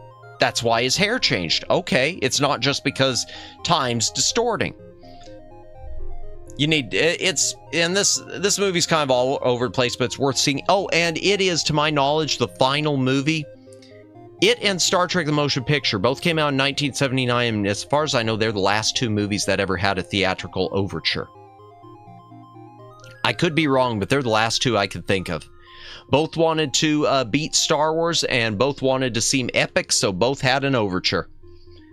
But the soundtrack to this one's really good, too. John Barry, except for the theme for the overture, in my opinion. What can you do? Oh, okay, now here comes more thumb.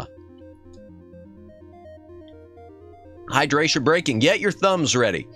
So this is the third Thumb movie, and in my opinion, this is one of the best ones. Much better than Bat Thumb. This is the Blair Thumb, based on the Blair Witch Project. In October of some year, 3 student filmmakers went into the woods to shoot a documentary about the Blair Thumb without a tripod. Yeah, and this has one of my favorite jokes that vulgar jokes that makes no sense but makes perfect sense, and I have actually I hate to admit I've reused it, but the problem is I've reused it and people don't get it and don't think it's funny. But I thought it was hilarious because it was so random. When they're setting up camp, one of them just suddenly says, hey, you know, if anyone gets bored, I brought my enema bag. I don't know what that even, I mean, that just out of nowhere. And I've tried using that in my own life in situations when people have been bored and no one thinks it's funny, but I thought it was funny. I thought it was hilarious.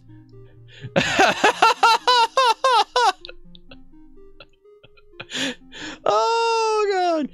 Yeah, this one was one of the better ones though, and it was a better one because it did a really good job making fun of the Blair Witch Project. Especially where the characters keep repeating, we're shooting a documentary about the Blair Thumb. But yeah, that's the third of the Thumb movies. The Batman one was the fourth. This is one of the better ones. The first three are the best. We'll get to others. Blood Brothers. It's a Shaw Brothers movie. I think there is a Blu-ray of this one, but as far as I know, it is part of one of the Shout Factory sets, and the Shout Factory sets to me are, maybe not. I don't know. If it is on Blu-ray, it's one of the Shout Factory ones in the US, and if that's the case, they put so many so many discs, I just haven't felt comfortable trying to get scratch-free discs, so I won't be upgrading that to Blu-ray anytime soon if it is part of one of their sets. I'm blabbering on that one too much. Shaw Brothers movie. There. Bloody Mallory. Some sort of a vampire thing involving the Pope. I can't say much about this one. I remember, I know that this is one I picked up as a blind buy. I picked it up super cheap. And I think it's a French movie originally. And it's dubbed into English. And I remember not finishing it. I remember getting really bored really fast. So I should remove that from the back library, but I haven't. It's one of those ones I keep telling myself I want to give it a second chance. Because it looks like it'd be a fun time.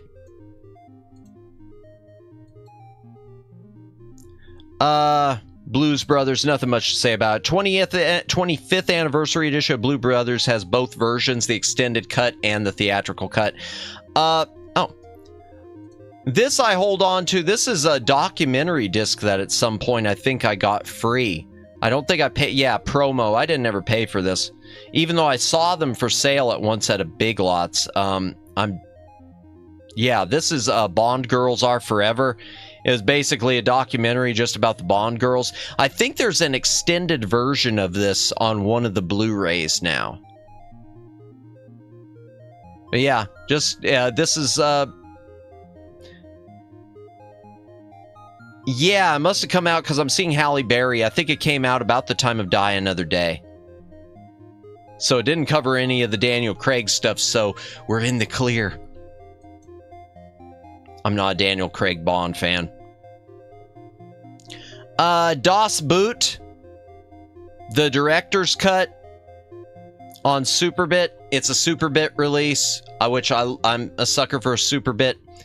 It's the director's cut. The director's cut is shorter than the original because originally Das Boot was a made-for-TV miniseries that was like 6 hours. The director's cut is like 4 hours. I'm going to be honest, I've watched it. I don't remember much about it except long.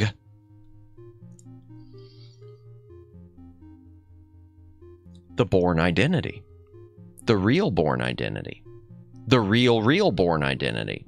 Okay, before Matt Damon did his Bourne Identity thing, there was a made-for-TV miniseries of the Bourne Identity, a two-part miniseries starring Richard Chamberlain. This is it. It's been matted to widescreen, but it doesn't compromise the image, so I'll allow it, even though I don't like that because it was originally a 4:3 full screen. I don't know if this is more accurate to the book or not, but I will tell you, I liked this, which was more espionage than action. I like this Bourne Identity. This 1980s, when is it? 1988 This 1988 Bourne Identity, I think, is miles better than the Matt Damon ones. It's just... It's easier to watch. It's cozier to watch. I know cozy is weird with an espionage movie, but it's the best name I could pick. The Brack Show, Volume 1 and Volume 2. It's the complete Brack Show. Brack being a character from Space Ghost, part of Adult Swim. They turned him into like a sitcom type series. So it's almost like a Leave It to Beaver thing, but with Brack. Not much to say about that. I love their covers though. Chuck Norris and Breaker Breaker. I don't think I've ever watched this one all the way through. I know it's 5.9 stars out of 10. I know it's not considered to be the best of the Chuck Norris firmament. I want to say I've tried watching it, and well, no, I know I've tried watching it. I've never gotten through it. Breakheart Pass. It's a Western with Charles Bronson. Charles Bronson, Richard Crenna. Not too much to say about this. Really well shot. Good cinematography, I think. It's Charles Bronson. Breakout. It's also Charles Bronson. And breaking out of prison. And it's Charles Bronson. Did I mention it's Charles Bronson? Because it is. Brothers Grimm. Not much to say. It's a Terry Gilliam movie. This is a later one. This is sort of a Terry Gilliam, I think, last gasp, because it's Matt Damon and Heath Ledger, so it was a good cast. This is probably his last. I say last gasp because it clearly has a budget. It's an odd comedy. I mean, it says comedy, adventure, thriller. It's got some horror elements. Comedy, thriller, horror, adventure. It's worth seeing if you've never seen it. Okay, Bruce Campbell, Army of Darkness. We already covered that. Steve McQueen as Bullet. I don't know what's happened with Bullet. So Bullet used to be regarded as one of the greatest car chase scenes of all time. I know this just from reading stuff. And this is a 2-disc special edition. But when it comes to Blu-ray, I guess it hasn't been served well. It's only had one release, and it's a really lackluster release. In fact, it might be lossy audio. It might be a really old... Yeah, it's Dolby Digital Audio. So they've never gone back and done a better... I don't understand that, because this used to be considered like the big Steve McQueen movie. Okay. Let's speed up. Caddyshack. It's Caddyshack, 20th Anniversary Edition. Few special features. Okay. Calamity Jane. It's a musical. I don't remember much about this one. This is one I probably have inherited again, because I didn't run out and buy Calamity Jane. I can tell you that. But I don't mind a classic musical. Candle Shoe. Oh, Candle Shoe. This might have had... Did this get Did it actually get a Blu-ray or not? No, it was canceled. Okay. Well, there you go. Okay, so Candle Shoe is one of the older Disneys with Jodie Foster when she was really young. It's one of these finding hidden treasure in a castle type things, I think. Because I think the name Candle Shoe is after the place called Candle Shoe Manor. Excuse me. I don't remember much about Candle Shoe.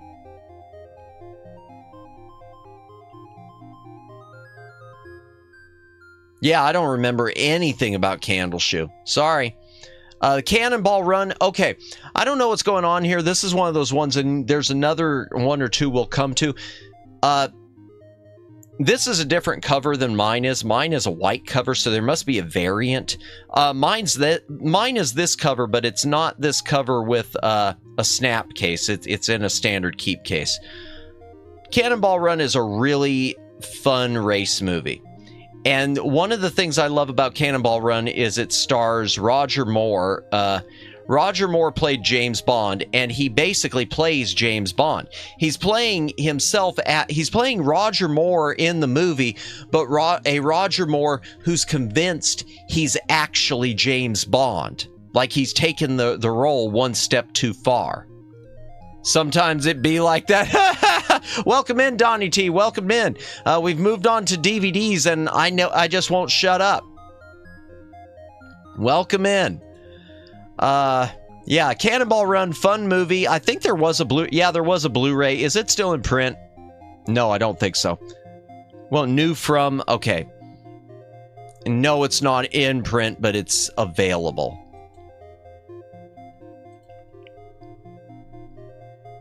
Captain America and Captain America 2, Death Too Soon. Okay, so these are the made-for-TV movies.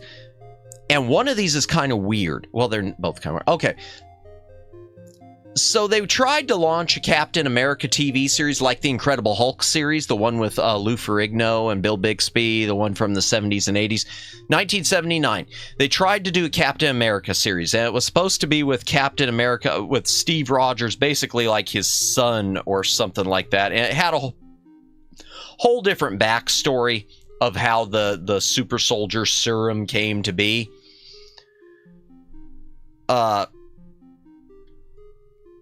Starred Reb Brown, had a really cool theme song. D D D D D D D D D. I'm not going to do that anymore. Sorry. But incredibly boring. Oh, and when he throws his shield, it takes like 5 minutes to hit the target. It's just like it's floating like a frisbee in the air. So yeah. His Captain America's shield doesn't whoosh exactly. It just kind of hovers like a UFO. And he's got a motorbike. And what else? Okay, but the weird thing about it, and the unfortunate thing, because something happened. This falls into the something happened. So they shot the pilot episode, the pilot movie, and then they must have shot a second pilot, which would be Captain America 2, Death Too Soon. And the second episode, the second pilot, is just about as boring as the first one. Sorry. It's just boring. It's just boring. But what's weird about it is it must not have been called Captain America 2, Death Too Soon. I think it was just an episode of the series and was going to be called Death Too Soon. It was probably just a 2-hour premiere episode to follow the pilot movie. And the reason I'm saying this is if you watch the opening sequence and you listen, the sound effects and the music are matching a different opening sequence. I mean, they like sound like it's some sort of a montage with motorbikes going and the music playing and some sound effects like he's throwing his shield and he's doing some jumps and some punches and different things like that. It's got all this sound. It's a whole overlay bed, but then you've just got titles and still images over it. So I think it originally had whatever the title sequence was intended to be for the TV show, but when they nixed the TV show and just made it into a telemovie, and as such, so they wouldn't lose money or put in syndication or something, and called it number 2, Death Too Soon, they generically replaced it. And I wonder if that original title sequence exists or if it's just lost. My guess is it's lost. I'd love to see it, but, well, I won't because it's lost. I'm sure of it. Makes sense, yeah. But yeah, are these worth seeing? If you can stay awake, they are worth seeing. That's, yeah. And I mean, I don't know if they're out of print or not, but it says list price $6.95. I know you can even order from Target for like $5, so they got fire sale on that. Oh, okay, Nintendo cartoons, more of them. Captain N, the Game Master. If you never saw this, Captain N was I think Captain N was the best Nintendo game TV series that was made during this time period, 1989 through 1991. tell you about the series, and then explain what's wrong with the DVD. Captain N is a show about a TV. It's a kid with, I guess, an N for his high school or so, whatever, his letter jacket, gets sucked into the TV while playing video games and has to save video game land from the evil mother brain. So it would borrow things from different games, and each episode was almost like a game commercial because he'd be in a different land, like they'd be going to the land of Faxanadu or the land of Dragon Warrior or the land of Paperboy. And there was an episode involving the Game Boy. It featured a really it featured a version of Mega Man that is almost just like a mean parody. That's Mega Man right there. Mega Man, instead of being blue, is like this turquoise green color with yellow highlights, and he's about, I don't know, 3 foot tall. So Mega Man is just a real little guy.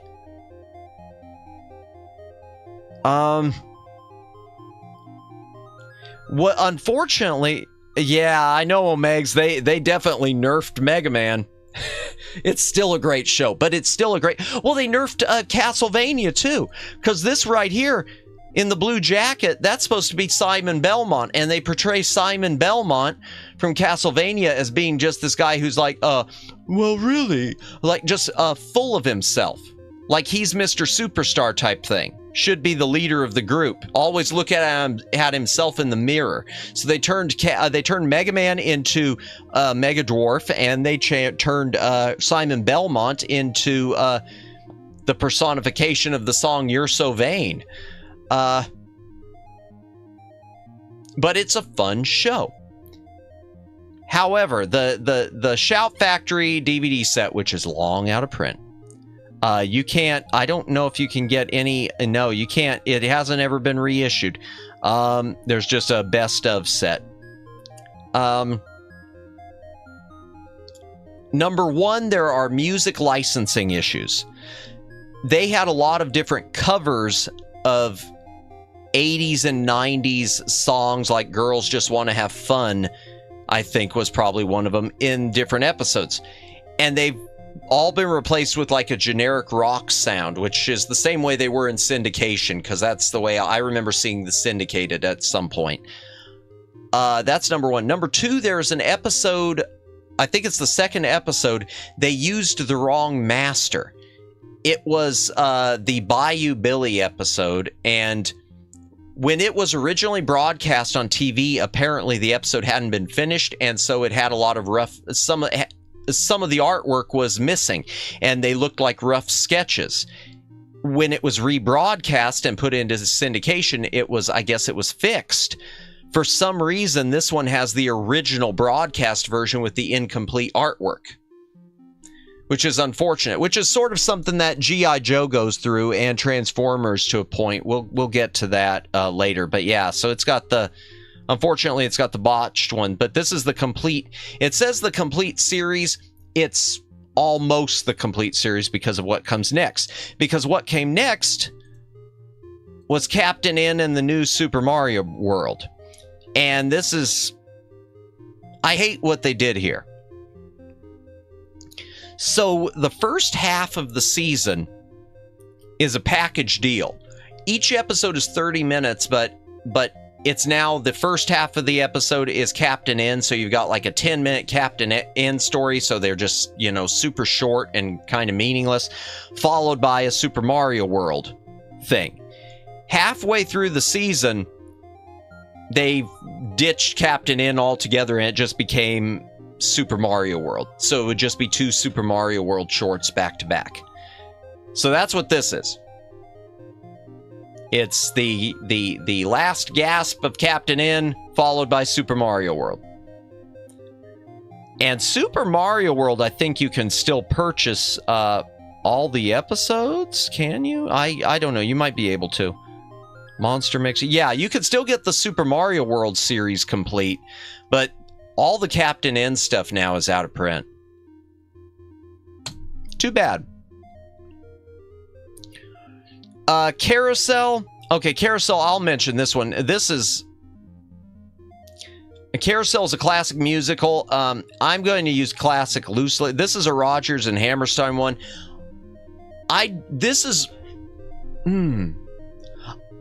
It's rare that I will say, even for a product of its time, it's just wrong.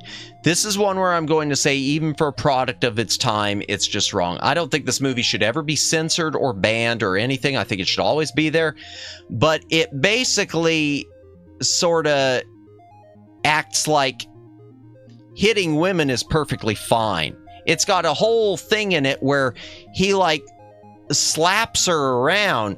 And then there's this whole discussion of, is it possible for a man to hit you and it not hurt because you love him so much? Or something like that. It's just the most like, it's one of these just, I mean, I don't care if this came out in 1956. It's literally the hell? This is not okay. It's not okay. So yeah, this is one of those, this is my least favorite of the Rodgers and Hammerstein musicals, but it's also one that I think is one of the most interesting to talk about, because even through the prism of time, this one hasn't aged well. This is one of those, oh my gosh, really? This someone thought this was cool? Casino, what can I say? It's Casino. It's Joe Pesci. It's Robert De Niro. It's Casino. This is the 2-disc anniversary. Is this the 2-disc one? Yeah, it's the anniversary edition, which was 2 discs. They later, or it was a single disc, but it was a DVD 18. It was fully loaded. Later, they reissued it as just a special edition and gutted half the special features. So it was a less than special edition. You know this thing about how women were treated in the past? My high school class talked about it while reading A Streetcar Named Desire. Yeah, Streetcar Named Desire. Okay, yeah. Well, I could be, talking about Joe Pesci. No, just mentioning Casino. Welcome in, Super Shops. Welcome in, by the way. You know, it's been a while since I've seen, I don't remember reading it, but it's been a while since I've seen Streetcar Named Desire. I gotta tell you, Carousel went, if Streetcar Named Desire is the line, Carousel stepped over it. Because Carousel just flat out, it wasn't even, about the, I mean, it just, the way the women were like rationalizing with themselves, and it wasn't even like rationalizing, it wasn't even debating, it was like they were happy about being, it was honestly, it was like being slapped was treated like a happy memory. And I mean that quite literally. The slap was treated as a happy memory before like a husband disappeared or something. And I don't know what to say about that. Yeah, Joe Pesci, Casino. I love Joe Pesci. Joe Pesci's awesome. Casino's a good movie, but the truth is I haven't seen Casino in so long, I'm probably not qualified to talk on it. I know it was good, but I don't remember it. Yeah, but Streetcar Named Desire, I need to see that again. I don't own Streetcar Named Desire, and I don't remember. I don't know if I read it or just saw the movie version of it. I know there's stage play. The stage play comes in and goes out every now and again, because someone was talking about it. Casino full of Goodfellas. Yeah. Oh well, we'll get to. Yeah, I got Goodfellas somewhere. This is the DVDs we're on now finally, and a lot of them are redundant from Blu-ray that I keep around, and a lot of them are things I've inherited from family too. Some of which I've pulled, because I don't consider them part of the library, so they're not here, but others I keep because I do sort of consider partially things I'm interested in. Casino Royale. So I've got this on Blu-ray. I hold on to the DVD. This is the first DVD version of it. And the reason I hold on to it is, number one, it's got the original mono mix, which is missing from the Blu-ray, of course. Number two, it has a different featurette than is on the Blu-ray. The Blu-ray has like a 30-minute documentary, and this one's got this a different making of featurette that's like multi-part. And then this one also, this is where it falls apart. It says it's got the original made-for-TV movie of Casino Royale, which is a black and white, like a stage production on TV. Unfortunately, it's not the complete version. It's missing like 20 minutes, so. But I hold on to this one mainly for that additional featurette and a bit for the mono track, even though, I mean, when I watch it, I'm going to watch the Blu-ray always. Oh God. Okay, this is one I don't know why I keep it in the library because it's terrible. I think I keep it because it's terrible. There. Okay, that's a reason. Chat, I keep it because it's bad. I keep it because it's a perfect it perfectly represents everything we're seeing now, even with the Marvel and DC movies. This is the Halle Berry Catwoman movie, which you can't deviate from the comics much more than this. If you've never seen it, it portrays Catwoman as not a villain, just a hero, and as having superwoman cat powers that are passed on through generations, because there have been cat women through all the centuries ever since Egypt or some crap. I don't know. It's awful. I mean, it's Halle Berry, that's nice, but it's awful. So if you want to see something awful, there you go. Why do I keep it? I don't know.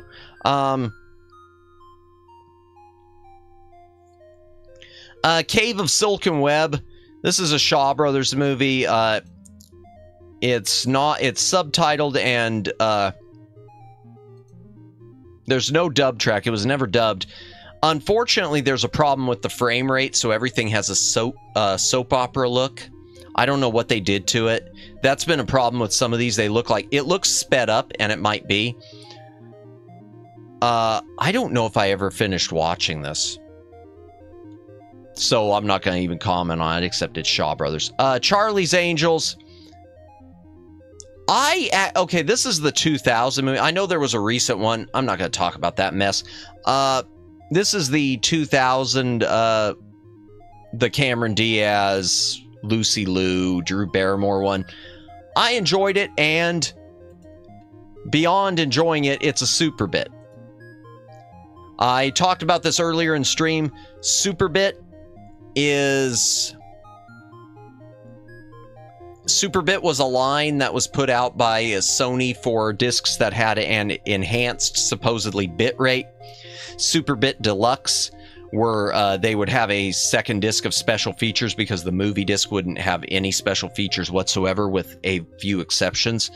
I think that's what made me originally pick it up, and then I enjoyed it enough where I picked up the sequel, Charlie's Angels Full Throttle. I don't remember either of these, though. I haven't seen them in years, so. Cheech and Chong, Up in Smoke. Y'all know what this is. Y'all know Cheech and Chong. I hope you know. If you haven't seen Cheech and Chong's Up in Smoke, Cheech and Chong's Up in Smoke is the best of the Cheech and Chong movies. It's worth your time. Chill Out, Scooby-Doo. It's a Scooby-Doo movie, and it's a winter-themed one. And I think it is sort of a sequel to Scooby-Doo and the Loch Ness Monster, because I think it's got a repeat of some of the cast members. John Wayne Chisholm. I don't remember this. I know it's, okay, 1970, so again, it's as the Western era is sort of winding down. Yeah, I don't remember it. Chitty Chitty Bang Bang Special Edition. I don't remember Chitty Chitty Bang Bang, except I remember I was not a big fan. I know a lot of people love Chitty Chitty Bang Bang. I remember when I saw Chitty Chitty Bang Bang as a kid, you know, coming off of things like Mary Poppins and Bedknobs and Broomsticks, I remember Chitty Chitty Bang Bang being big bang bad bang bong boom disappointment. Rare Scope, Choi Li, Foot Kung Fu. The only thing really to point out about these is these Rare Scope releases, which I've only got a couple, well, 3 of, I think. They were BCI, which is out of print. They're out of business. They were really rare kung fu movies that were usually released in the only surviving copies that could be located. This is one of the few of them that was 16:9 enhanced. The only ones I ever picked up were 16:9 because a lot of theirs must have been from video sources that were 4:3 letterbox. I don't remember much of the movie. I do remember it was English audio, but it had burned in English subtitles that were non-removable, that were part of the print with plenty of English. Some nice misspellings mixed in there. What time is it? 11:44. Okay, we'll go for a little bit longer. Let's see if we can get through the C's at least. Christine, John Carpenter's Christine. Not too much to mention about this. It's John Carpenter's Christine. Special edition, has a few special features. Not my favorite Carpenter movie. A lot of people like Christine. It's good, but it's not my personal favorite. A Christmas Story. Again, okay, this is the 2-disc special edition. I'm going to be honest and be blasphemous here. This is A Christmas Story is one of those things I've never repurchased on Blu-ray because I'm just not a huge fan. I think the movie is okay, but I know I'm going to draw a lot of ire here because I've always thought it was kind of overrated. I think it's good, but I just don't see the massive draw. I think the best part of it is Darren McGavin as the kids, as Ralphie's father. Because Darren McGavin just always could play that curmudgeon role so well. And I'm sure I never watched any of the special features on this double disc set. What else? Okay. The Christmas Toy. Okay, I do want to mention this. This one I do need to talk about a little bit. Y'all have probably never heard of this, and that's unfortunate, because I had never heard of this. This is one of those things that I don't remember. I must have been... and it wasn't on Blu-ray. 2009, and even though it was 2000, it's not Blu-ray because it was shot on video. I must have been stumbling through a Target at the time, because that's where I picked this up. I'd never heard of this. It's a Jim Henson film, and it's about toys at Christmas coming to life. And this is basically the precursor to Toy Story.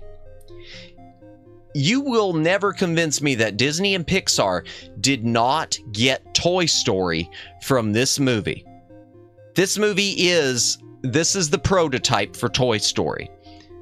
But being Jim Henson, it's all Muppets and puppets. And that looks great. Now, the bad thing is it was shot on video, so you can only do so much with stuff that's shot on video. So even if they put it on Blu-ray, it's still going to look... It's like putting Doctor Who on Blu-ray. It's still going to look like video. Toy Story, but Puppet Story instead. Yeah, but they're supposed... Yes, done with puppets, but they're supposed to be like regular toys. It's just a lot of stuffed toys, obviously. I do think there's a few puppets in it like that are... you can't see them here. Like one who's supposed to be like a space villain who is plastic. Like out of Toy Story, I think.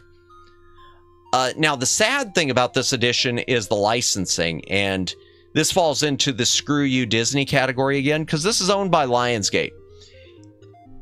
There are a few of these Disney specials, and another one I don't have out. I think I might have the DVD, but it's not part of the library. It was called Emmett Otter's Jug Band Christmas, and I didn't really... I wasn't as big of a fan of it. They've been edited to remove the Muppet licenses. From what I have read on... This is the first time I saw it, but I read online later. I think it might have been Wikipedia, it might have been Internet Movie Database, I don't know. Might have been just a review.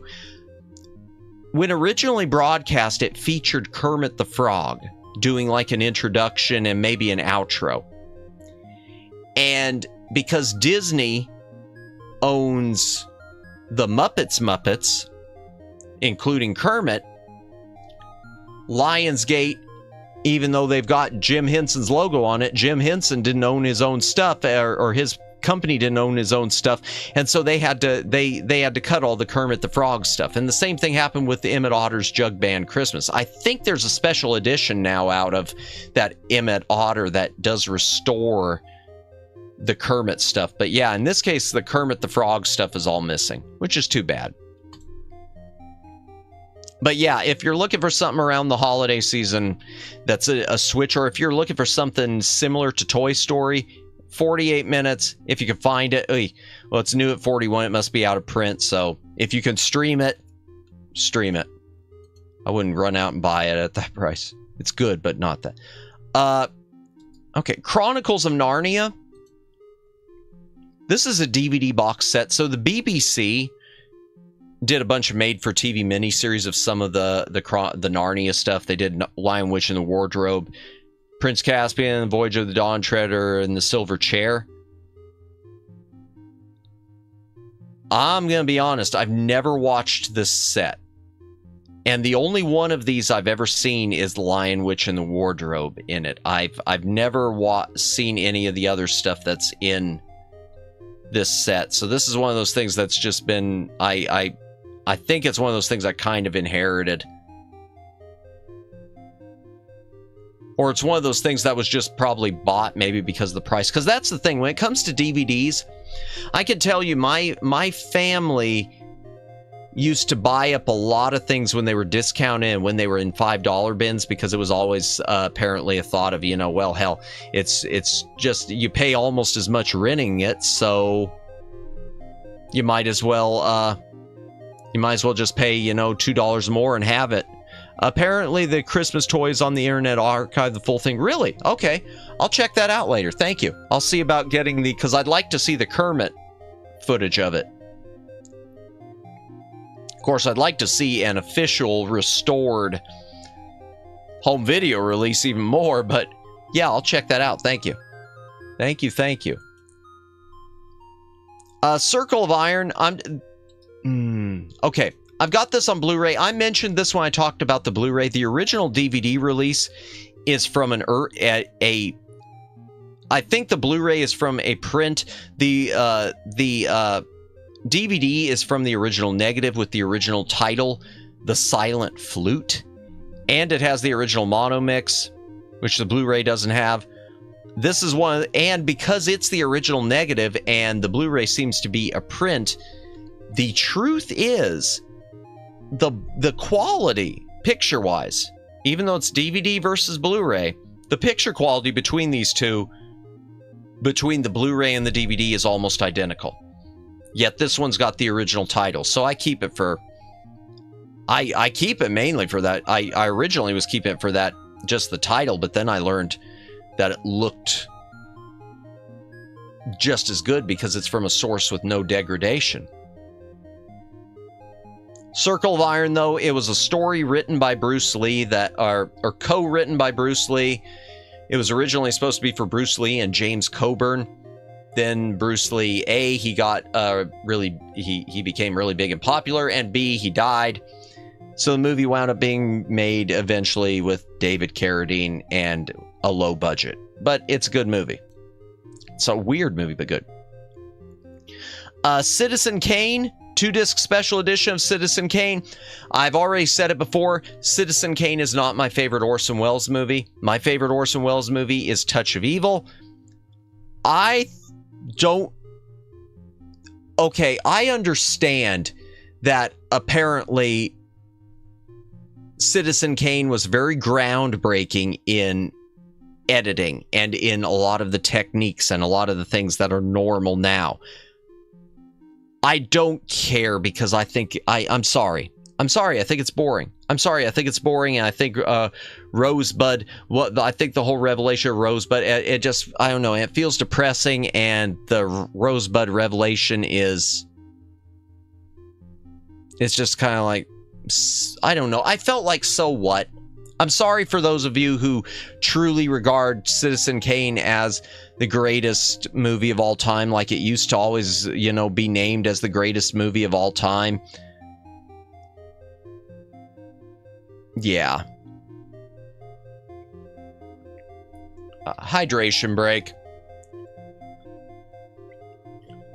Wearing out my throat before the karaoke on Friday. Speaking of which, I mentioned earlier, karaoke on Friday. I hope I don't run into too many hiccups.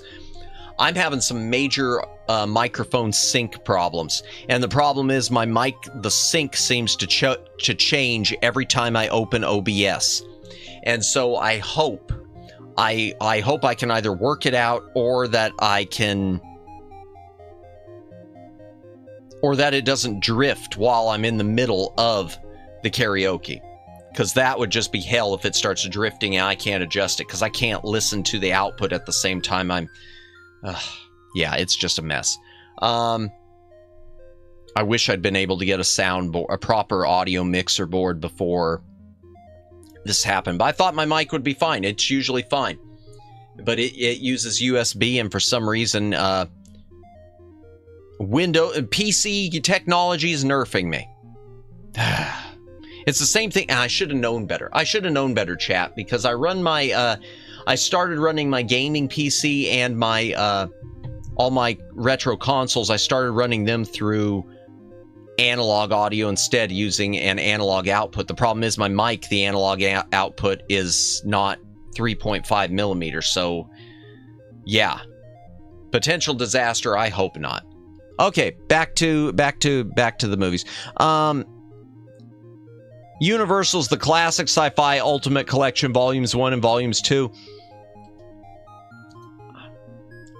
There's not too much to say about these. These are just some of the old black and white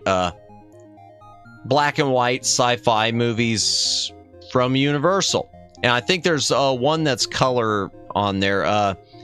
Some of these have been released to Blu-ray, but on the DVD looks great. This DVD looks good.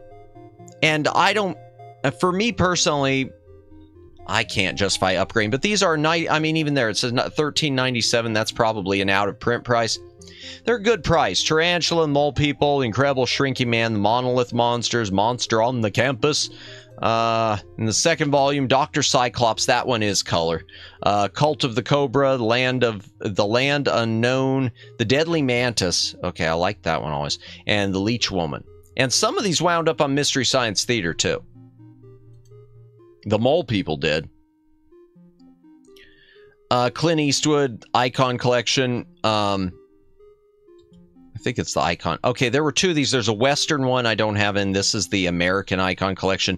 Play Misty for Me, Iger Sanction, Coogan's Bluff, The Beguiled. Well, the Iger Sanction I've got on Blu-ray. I love the Iger Sanction. Play Misty for Me is an odd... I don't know. I guess it's the parasocialism. Play Misty for Me is the parasocialism movie. It's, you know, woman falling in love with a radio DJ and then stalking him type thing. They date and it doesn't end well type of thing. Great title, though. Play Misty for Me. Coogan's Bluff is sort of like a Dirty Harry, but I personally don't care for it. And The Beguiled. So The Beguiled has been remade recently. The Beguiled, I think, should be classified as a horror movie because it takes place during the Civil War, and it's not a Western. It's like an injured Confederate or something, or maybe an injured Union guy, or maybe just a deserter winding up at a farm filled with pretty much beautiful women, and basically them poisoning him. That's what it, I mean, I'll go ahead and spoil. I spoiled it. Okay, I spoiled it. It's kind of a psychological horror movie in a lot of ways. The Beguiled is not your normal. Yeah, it's not what you'd expect from Clint Eastwood, especially, you know, young Clint Eastwood. Cloak and Dagger is video game inspired. It says mystery, thriller, family, crime, adventure. I think there was an Atari tie-in. I don't know if Atari ever released a Cloak and Dagger video game, but it was like sort of based around Atari, and it was this kid, like sort of imagining his hero from comics and the Cloak and Dagger video game protecting him during this, I don't know, some sort of mystery murder thing that was going on. I don't remember all of it, but I think it's on Blu-ray or it's on 4K. Yeah, it's on 4K, and I don't know if there's a Blu-ray copy, and it's Vinegar Syndrome. Okay, it does have a Blu-ray. It's Vinegar Syndrome, and it's high priced. Okay. Cocoon and Cocoon the Return. Honestly, I've never seen them. I know it's something about aliens helping old people feel young again. I've never seen it.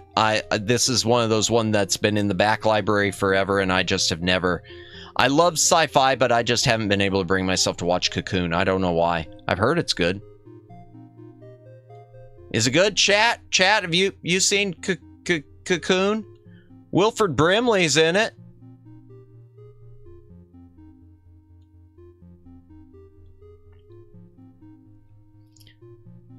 Have not seen Cocoon.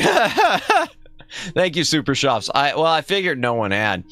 I know there are some reaction videos to it online, which I've never watched since I haven't watched the movie. Code of Silence. This is Chuck Norris when he definitely had his full beard going. Only thing I know about Code of Silence, I think it was it a canon? Was this a canon film? It's MGM. I think it's a canon film. This must be, if it is a canon film, it's, well, I'll check by checking the Blu-ray, because it is on Blu-ray. And then I can't tell.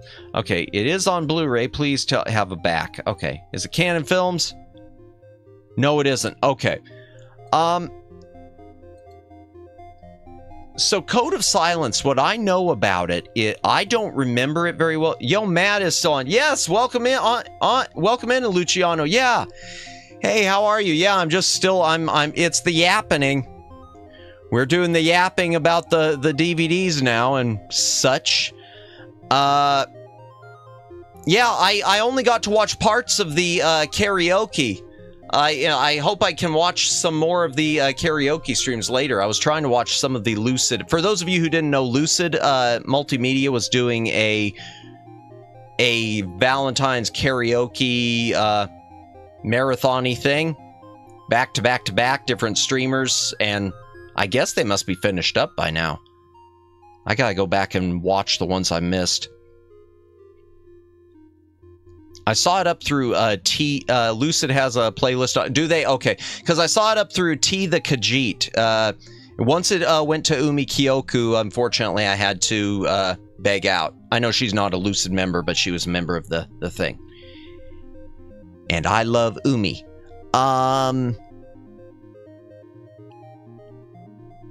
Yeah, what was I going? Oh, yeah, and speaking of which, I said earlier, I hope that my own karaoke isn't a disaster. I'm running into some major microphone sync problems, and I don't have time to get myself a proper audio mixer, so we're going to be winging it.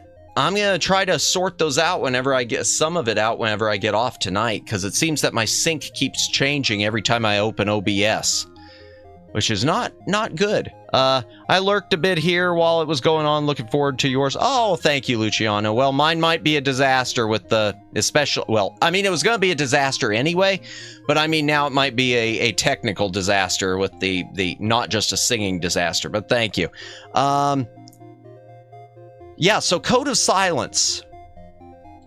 What is interesting about this Chuck Norris movie is this is the Dirty Harry movie that never was. It's about dirty cops, and Chuck Norris obviously is the Puritan. From what I understand and what I read somewhere, this was going to be a Dirty Harry movie. It was pitched. It was a script for a Dirty Harry sequel, so it would have been probably the fourth Dirty Harry movie. But Clint Eastwood disapproved of it because he thought it painted the police force in too negative of a light. Now, don't get me wrong. I mean, everyone knows they're dirty cops. I mean, hello, this is planet Earth. But yeah, so that's the reason why. I guess he thought it would hurt more than it would help, because he always wanted the Dirty Harry movies to be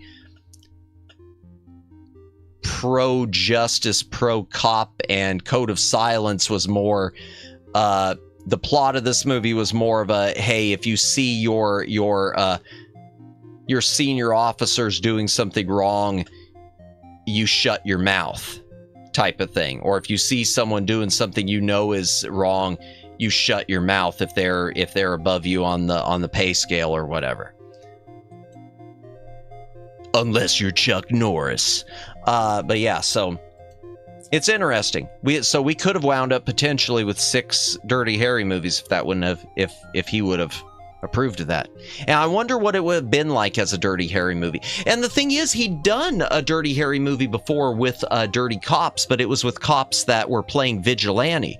That was the second Dirty Harry movie, Magnum Force, was where you had this team of cops that were just going around offing people. Just, you know, trying to putting the courts out of business. For better or for worse. Collateral Damage, not much to say about it. It's Schwarzenegger, it's Collateral Damage. I want to say this is the last movie he made before he became governor, unless it was Terminator 3. It's about that same time, 2002. Greetings, Mari! Welcome in, welcome in! How are you? We're just doing the Yapathon. Moved on to DVDs. Should have been quite a few musicals.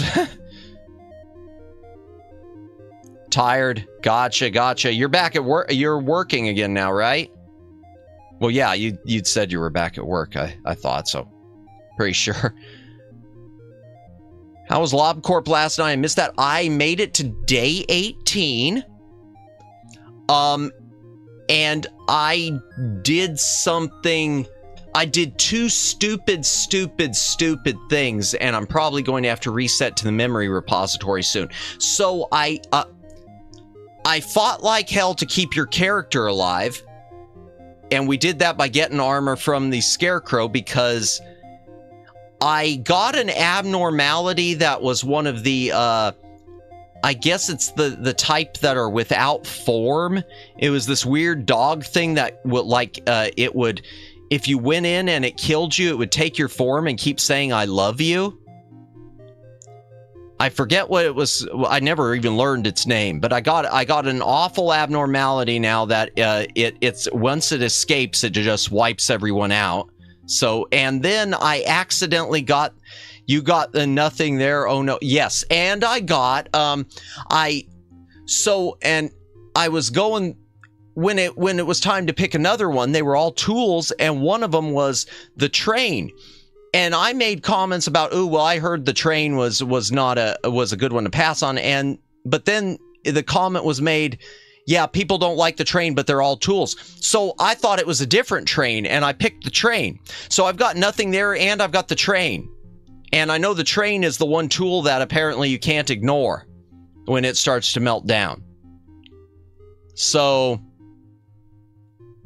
yeah, LobCorp last night. For those of you who missed it, LobCorp and Express Train to Hell. Yeah, those of you who missed LobCorp, Madamus made a series of wrong decisions. He made it to day 18, but he made wrong decisions. Oh, Matt, I'm so sorry. Hey, it's okay. You know, honestly, that's the fun of it. That's the fun of it. I mean, it's never fun having to restart, but that's the fun of it. And I tell you, we fought because it wiped out your character once. It wiped out. This is why I call in. Yeah, everyone in chat. Yan, Messenger of the Index, and gosh, I forget everyone. Wealthy was there, and they both were pretty much. They didn't want to give me. You know, they weren't holding my hand. That's for sure. So they let me walk right into the fire. And then they made sure with the nothing there to send someone in and see what it does to everyone, because it's quote unquote funny. So yeah, I got to see it wipe out the entire complex. No, it's great. And it's fine. And I knew at some point I'm going to have to reset to the memory repository. That's just a given. So that'll happen eventually. Probably now sooner rather than later. But yeah, we're at day 18. So progress made. I don't remember if this has both versions. Okay, Commando. More Schwarzenegger. Commando, the director's cut. I don't remember if this had both the yeah. Okay, so the nice thing about this is it has both the director's cut and the theatrical cut. There was a Blu-ray with both versions. I believe it was a Best Buy exclusive, and it is now out of print. I spent the night hanging out with a good buddy of mine, and we lost track of time. Well, that's cool. Yeah, I saw you posted about that. I'm glad you were able to unwind with someone. I'm glad you were able to get some time away from everything that's going on. That's good. That's good. You need that. So good. I'm glad you had a great time. Glad you had a good time.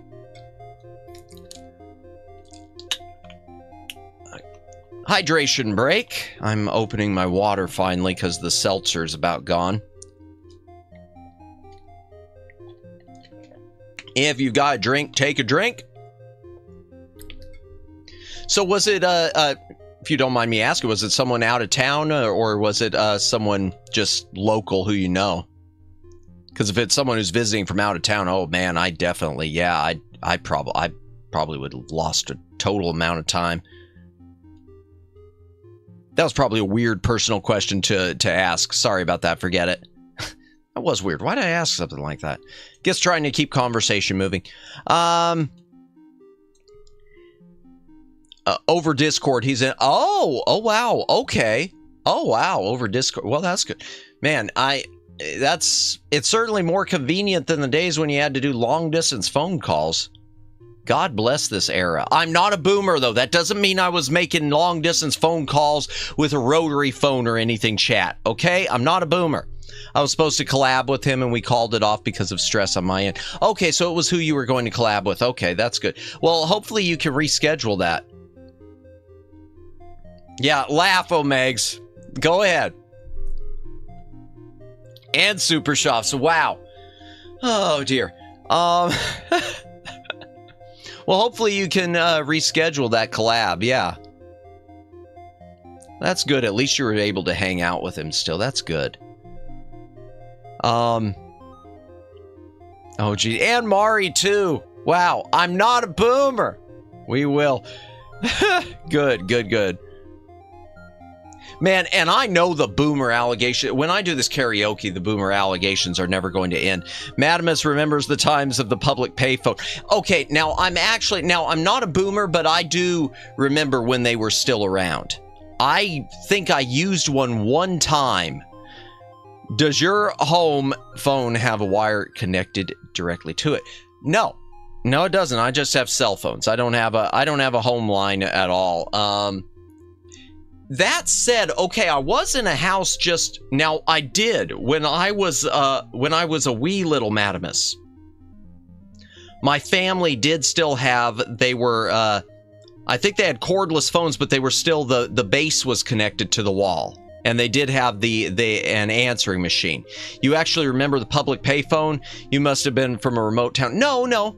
They still had them around at like the Walmarts and stuff. They still had Walmarts had your payphones, and the malls still had a couple.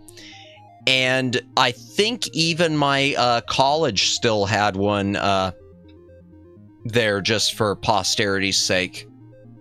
That worked, at least then. Or was it college, or was it... No, it may have not been college. I think it was... No, it wasn't college. It might have been high school when I was in my freshman year of junior high. I'm not sure. But yeah. Yeah, they were on the way out, but I do remember them. And I think... And frankly, I think it sucks that they got rid of them, because I do think in a pinch... I think they're nice to have. I think it's nice to have one, because... You know, last thing you want to do is go into a business asking, hey, can I use your phone? If your cell phone dies or you got an emergency. Yeah. Oh, yeah. I was doing this, right. Yeah. Okay, Mr. Arcadin, the complete Mr. Arcadin. This is a Criterion collection. This is Orson Welles. This is my other favorite Orson Welles movie. Were we talking about movies? Yeah, a little bit. This is a really nice digipack. This thing is thick. And it's got it says one movie, 3 cuts, and it does have 3 different versions. It's got the, so this is a movie that was hacked up by the distributors like most of Orson Welles movies. And there was never a director's cut. And this is the closest we're going to find. I guess there is, first of all, it was retitled Confidential Report by Warner Brothers. And I guess there were 2 versions of that. There was the original premiere version, which was close to Orson Welles' director's cut, but it seems to be lost to posterity. Or, I mean, whatever, yeah, lost to time.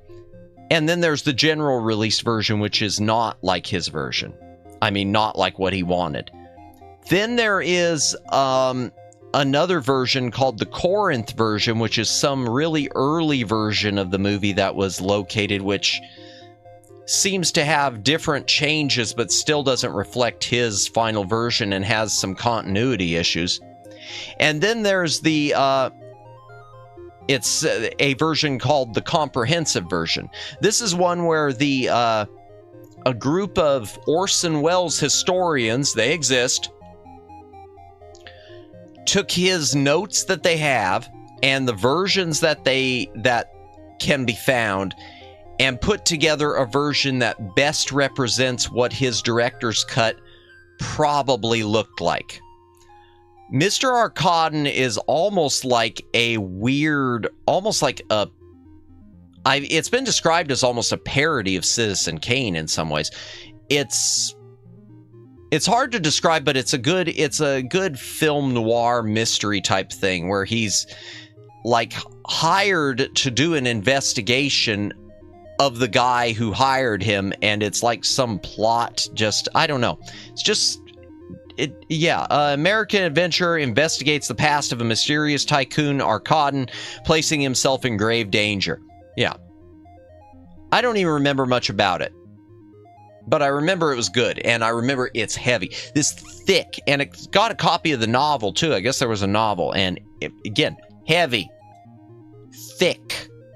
I said thick with way too much emphasis there. Forget I said it with emphasis, and I just said thick normally. I didn't say thick. Okay. And I said, shoot, I keep saying that. All right. The Complete Musketeers. Okay, I do have to cover. Darn it, this is just like the Blu-rays. I have to cover every single one. So this is out of print now. These have been released on Blu-ray in overseas. They haven't been released here yet. This is an Anchor Bay release. Alexander Salkind, we talked about him before. The guy who did, he produced Superman the movie. Well, before he did Superman the movie, he produced The Three Musketeers.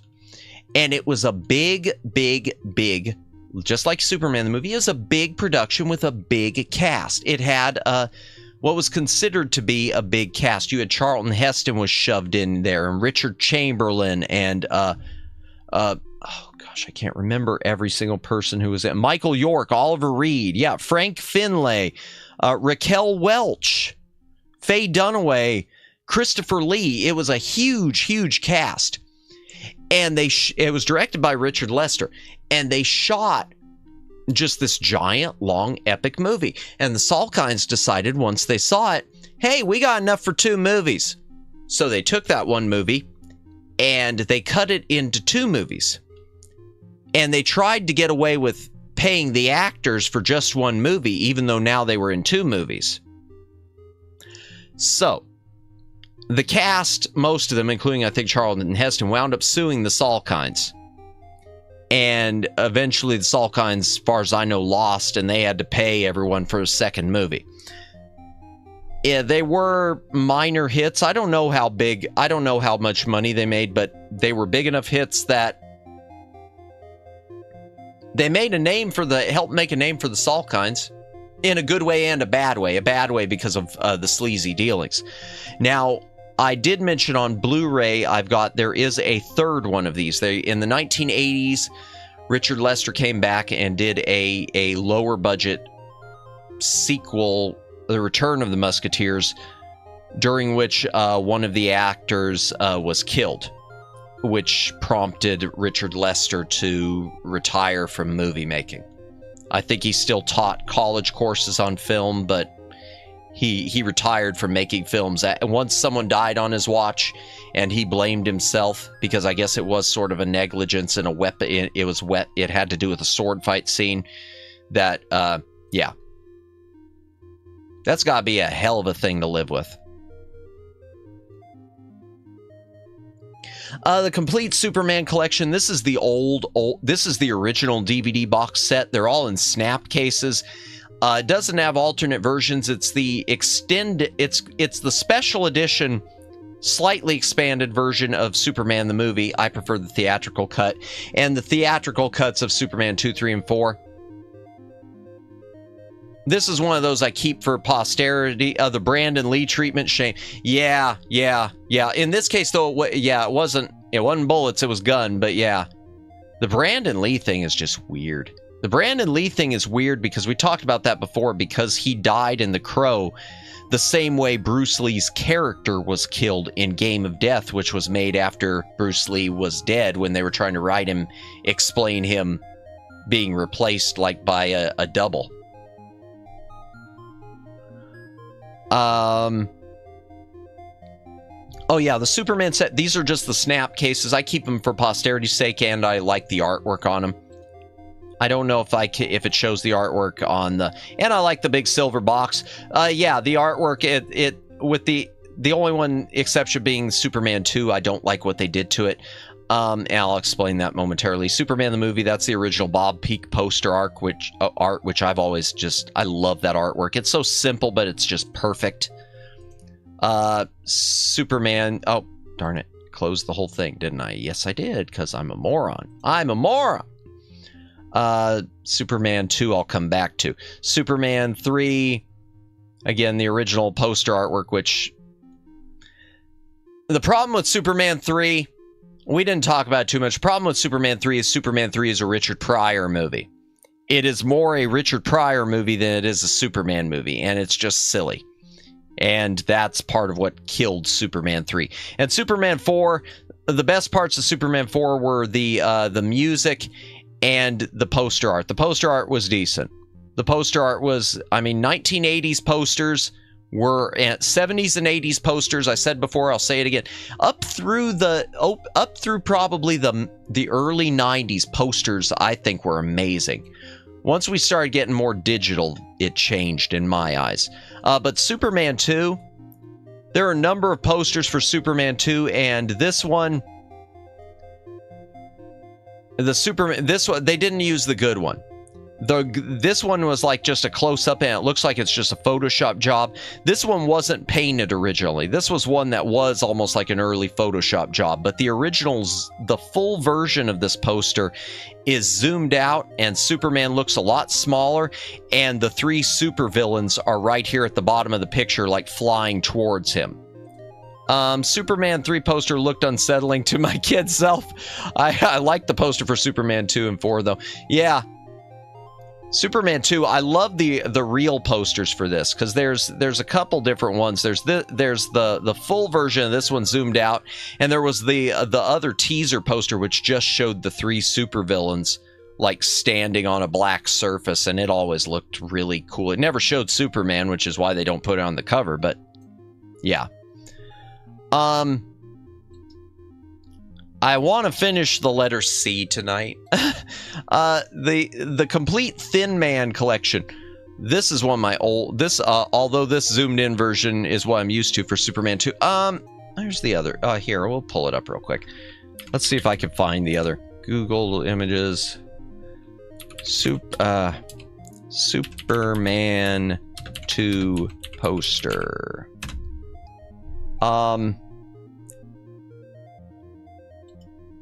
Yeah, here.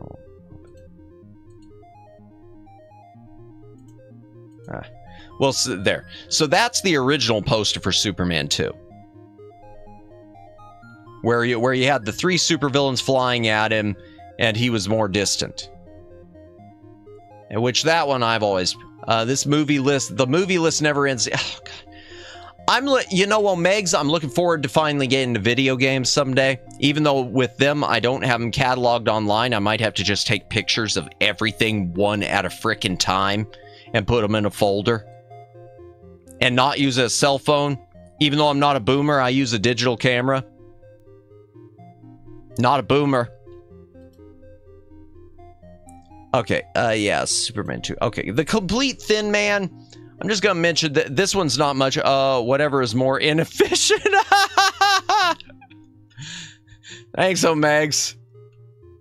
It probably is. Works better for my entertainment. The reason I do it is, the truth is because my tablet doesn't, my smartphone doesn't have the best camera, and neither does my tablet. So. And my flip phone definitely doesn't. The Thin Mans were like an old mystery thing. They're black and white. This is one of those things I inherited. My dad really liked these, but like I said, my parents just watch things streaming, so this is something that I gathered most of the DVDs since I'm the physical media buff. In fact, I want to say I might have actually purchased this for him as a Christmas gift years ago. And then it became mine, so back before it was available for streaming for him, before he could watch it online from illicit sources. I shouldn't say that. I didn't admit that. Totally didn't. Black and white, older mysteries, big box, takes up a lot of shelf space. Yeah, it's a big box, relatively, because they're not thin packs or anything. And it's got a documentary disc also. I enjoy them, but my mileage with them is limited. Okay, Keanu Reeves and Constantine. This is the 2-disc special edition, which came with like a mini comic, I think. It's Constantine. If you haven't heard about it, it's one of the DC, he's gained popularity in recent years.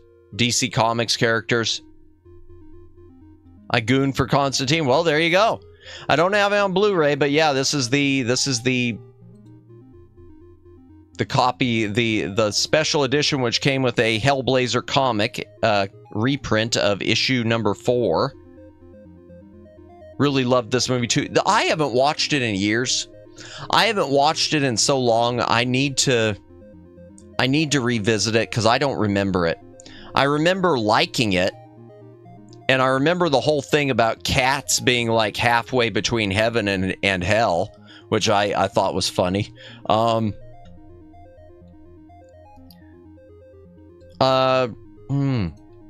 don't know what to say about this one. Not much to say about this. The Crawling Eye. This is the extended European edition. With the US title was The Crawling Eye. We got the cool title. In the UK, it was called The Trollenberg Terror. I don't remember much about it. Yeah, I don't remember much about The Crawling Eye, so I can't say much about it. Jackie Chan in Crime Story, not to be confused with Jackie Chan in Police Story. This is one of the Dragon Dynasty releases.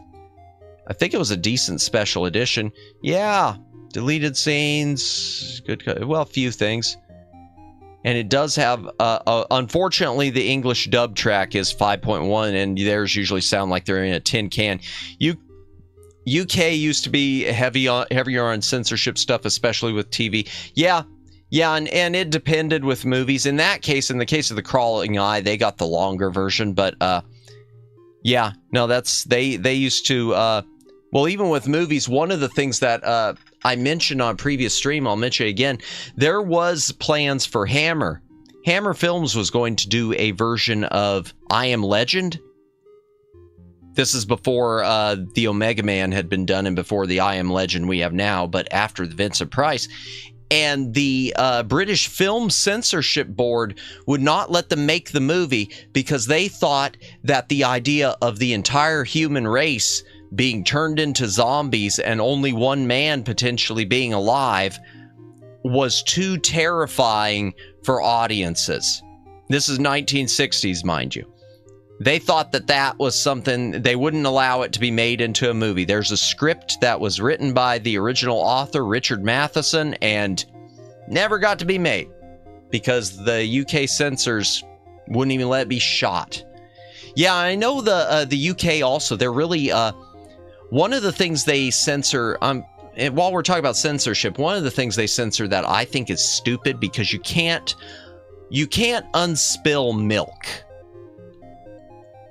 They have a big problem with horses having been for movies tripped with tripwires. Now, I'm not going to disagree. I think tripping a horse for a movie, making it fall down, potentially getting injured, is wrong.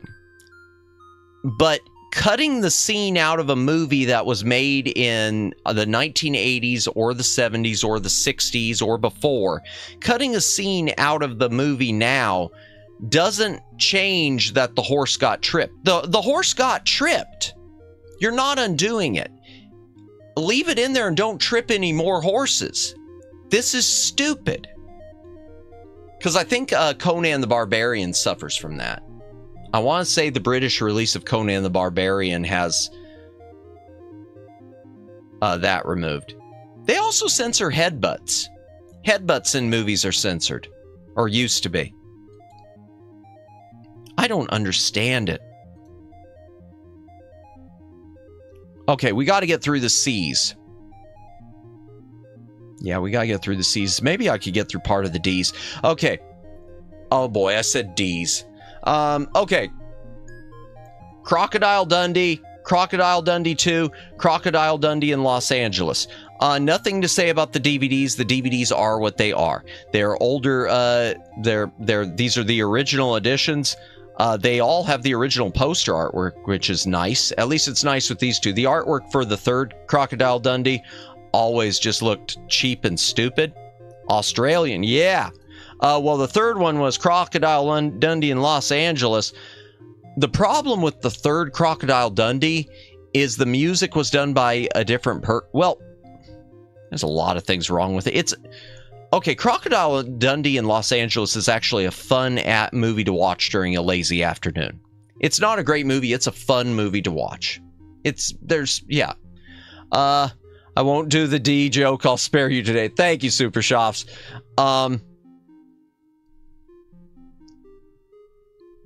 The biggest problem with it is you had someone else do the music, and well, number one, it feels like it's separated from. It was done many years later, a lot of years later. Okay, 2001, and the second one was 1988. Yeah, so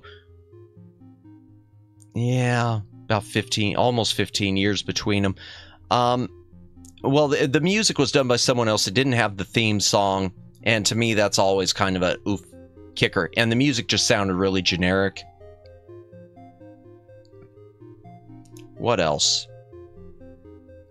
Oh, I guess this was sort of their last deal together. So, the guy who starred in these, Paul Hogan, starred with the woman Linda Kozlowski. They met, as far as I know, making these movies, and they got married. They were a married couple. Linda Kozlowski and Paul Hogan got married, and they were married for quite some time. The problem is, and this goes back to some of the discussions we've had before about things like age gaps. There was a big age gap between Linda Kozlowski and Paul Hogan. It might have been 20 years. And I guess at the point when he finally was in his 60s or 70s, she wanted to still go out and do dinners and stuff with friends, and he just, didn't want to do anything anymore. And that, that's one of the things, that's one of the dangers I think of. I've always said the dangers of a big age gap is someday one of you is going to be older than the other one. Someday one of you is going to be grandpa and the other one's going to be the equivalent of a little kid, and that one who's the younger one is maybe going to even look back with resentment and think,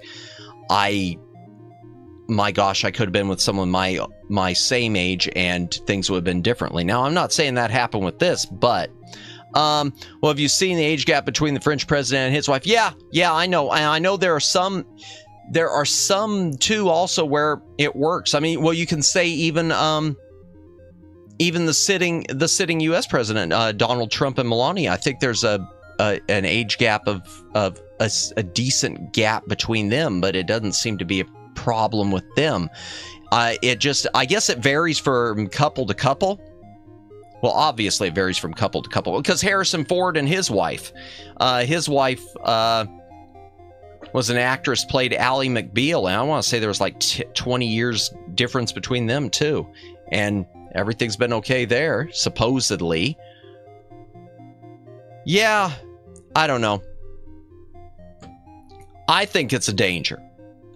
It's one of those things I've always been afraid of. I'm not saying it can't work, but it's one of those things I've always been afraid of. And in their case, it finally caught up with them. Too bad. Speaking of crocodiles, Steve Irwin, the crocodile hunter collision course. This was the... Okay. God rest your soul, Steve Irwin. This was one of the dumbest ideas for a movie. Because it's like they took footage of Steve Irwin or shot or had him shoot some of his normal check out these animals footage. Just the normal, like what you'd see Nature Channel stuff he used to do. And they tried to then craft a story around it, like, I don't know, I don't remember if it was what was it?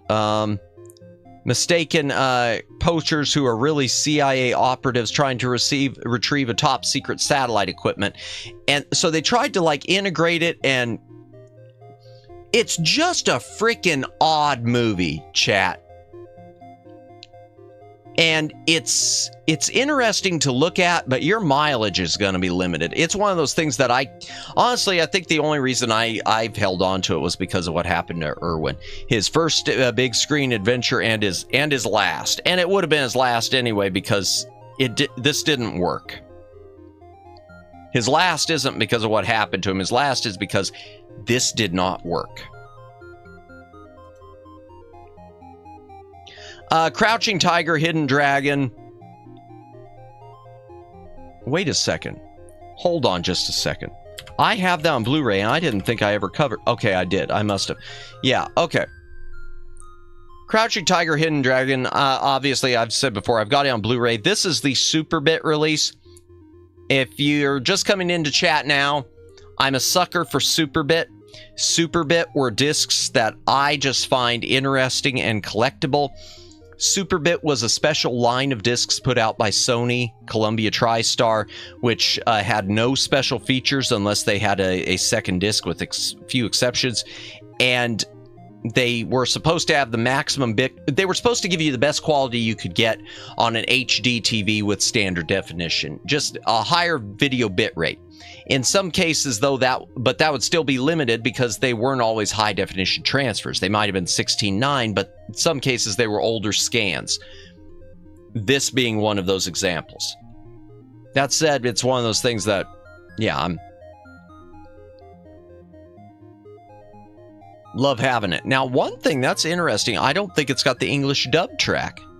Let me take a look at the back of this. Yeah, okay, this one did not have, it didn't, the Superbit does not have the English dub track. That's interesting. I wonder if that affected any sales. Just because of the time period. I mean, now we're much more subtitle friendly, but yeah. We mentioned earlier, Brandon Lee, The Crow. Nothing much to say about The Crow, except this is the old DVD special edition. It is in a thick 2-disc package. This is the golden age of special editions. As you can tell, ton of special features. And yeah. Oh boy. Cutie Honey. This is not the anime. And this isn't even the full picture of the thing. Okay, let me tell you. Okay. That is incorrect. Yeah, this is incorrect. They've got something here where it says Japanese. No, and that's part of the problem with this set. And you used to be able to find this on Hamilton Books if you really want it. This hasn't seen a Blu-ray release in the U.S. There are some weird stuff, and some of it I'm not going to be able to show you because it doesn't show. First of all, it came packaged in this. It came packaged in a lunchbox. So it came in a lunchbox, and I think it has a keychain with it also. So fancy.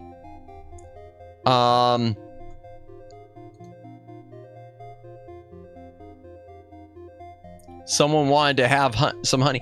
I picked it up because this one I can tell you why I picked it up. When I picked this up, it was because Best Buy had mismarked it. I was in one Best Buy store and they were marked $50 a piece. And I went to another one and they had mistakenly tagged them all as $14.99. So, you know, I immediately, bingo, I'm getting one, and had them, so they fixed the price, adjusted, it rang up still $50 and they adjusted the price to be 15. And that was the whole reason. Now, the movie itself, it's based on the anime. I've seen a little bit of the anime, and it is quite a bit sussy. Or one of the animes was. This movie is not sussy really at all. In fact, it says rated 13 plus. Yeah, it's rated 13 plus. It feels like you're watching Power Rangers minus the Megazords. It's very Super Sentai Metal Heroes type thing. It's adapted from the manga and from the anime, but it's adapted in such a way that it does feel very appropriate for younger audiences. Hydration break. Sorry, I started to get dizzy there. That was weird. But it was a lot of fun. It's apparently, I guess the movie isn't very well. Well, it's got a 7.2 here. I've heard a lot of people put it down. I don't know why. I thought it was good. I thought it was fun. It's a fun movie to watch. That said, this DVD edition suffers in two ways. Power Rangers, but more sus. Well, the real anime, I'm sure, is the anime and manga have. In fact, the anime I started watching had quite a bit of the sussiness. It wasn't the same thing, and it didn't really appeal to me because it was different. And I'm guessing that this is less accurate to the source material. But that said, it was still fun. Where this thing suffers with this US release. Number one, here in this description it says it's got Japanese.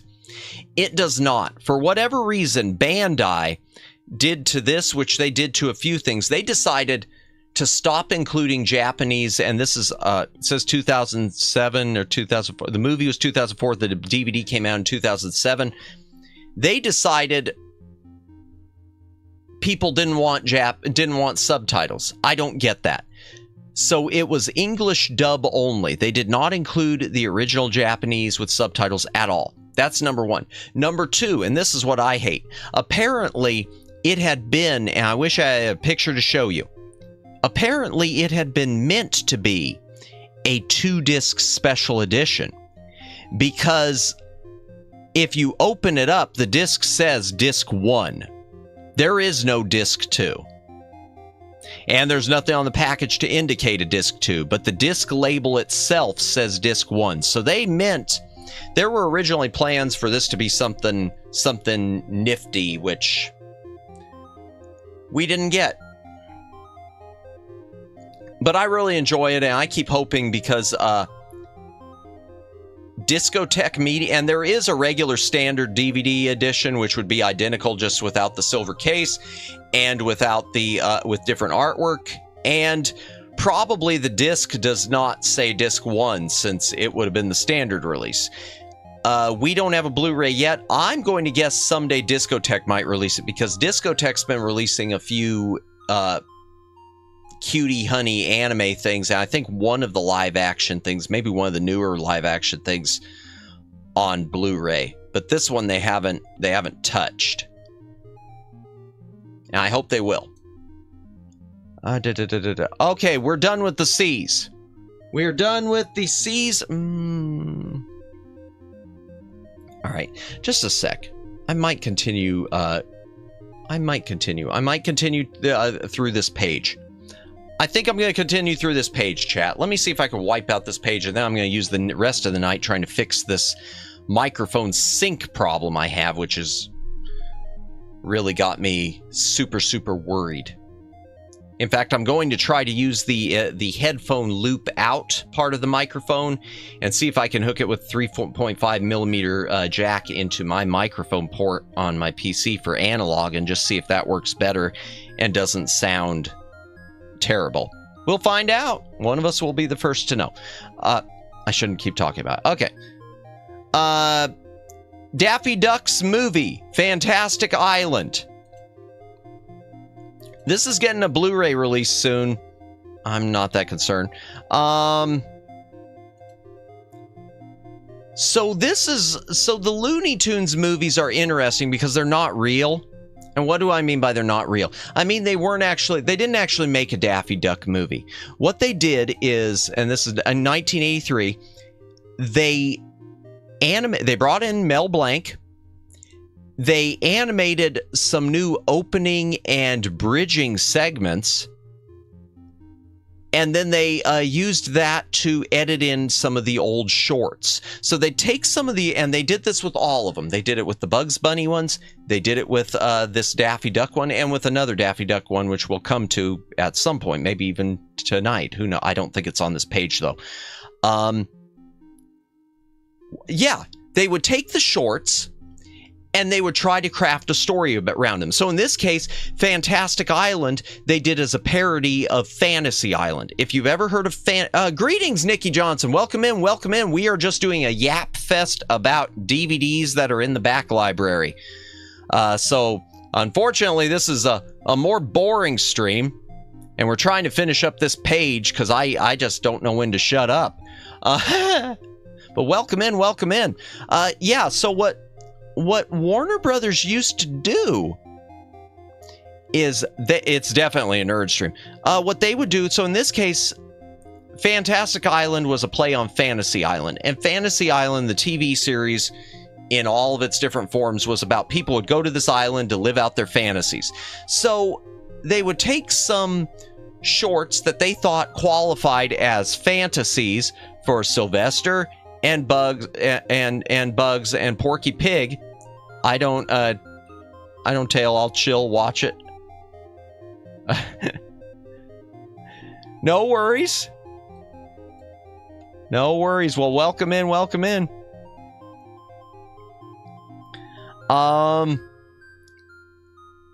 Yeah, so what they do is they take these shorts and they do bridging segments as if Daffy Duck was, as if they were visiting this island and now they were living out their fantasies. So yeah, it's not a real yeah, so it wasn't a real movie. And they did this with not just Daffy Duck, but there's a couple there's like 3 Bugs Bunny movies where they did the same thing. And one of them is, I think, called like a Bugs Bunny Arabian Nights, and they and so it's something with Bugs like having to tell some Arabian leader different stories, and they're just taking different shorts and cutting them in, and it worked. I mean, it didn't work, but it worked well enough. If you were, you know, you're 4 years old in 1983, you ain't gonna care. I mean, if you were an adult who maybe grew up with the original shorts, you probably saw that and, hey, oh wait, no, this is kind of a rip. Yeah, I love I love what they did, and they put them in theaters. They put them in theaters, and they made a little bit of money. Works for me. The only bad thing about it, the one thing that stood out was, I said they brought back Mel Blanc. The problem is Mel Blanc well, they got paid. Yeah. Well, and Mel Blanc got paid too, since he voiced just about every single character in Looney Tunes. And that's where the problem kind of is with the bridging segments. Mel Blanc in 1983 didn't sound the same as Mel Blanc in 1963. You know, your voice ages. So when you're cutting in these shorts, you've got Daffy Duck talking one way, and then his pitch changes a little. Subtle. I mean, it's noticeable. It stands out. If you're listening, it stands out. But that's probably the only thing I would say negative about it. And like I said, I think this one's coming. No, this one isn't coming out to Blu-ray yet. There's another one one of them is on its way to Blu-ray from the Warner Archive. I'm not in a rush to pick it up, but oh yeah, it's this one. This one is on its way from Warner Archive. This is the other Daffy Duck one from 1988. Daffy Duck's Quackbusters. So they basically took a few, because of the Ghostbusters craze, they took a few shorts that had to do with ghosts or monsters or whatever and created bridging segments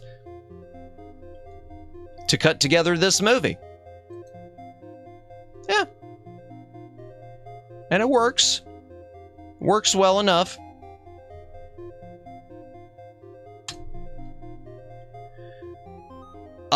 Darby O'Gill and the Little People. Okay,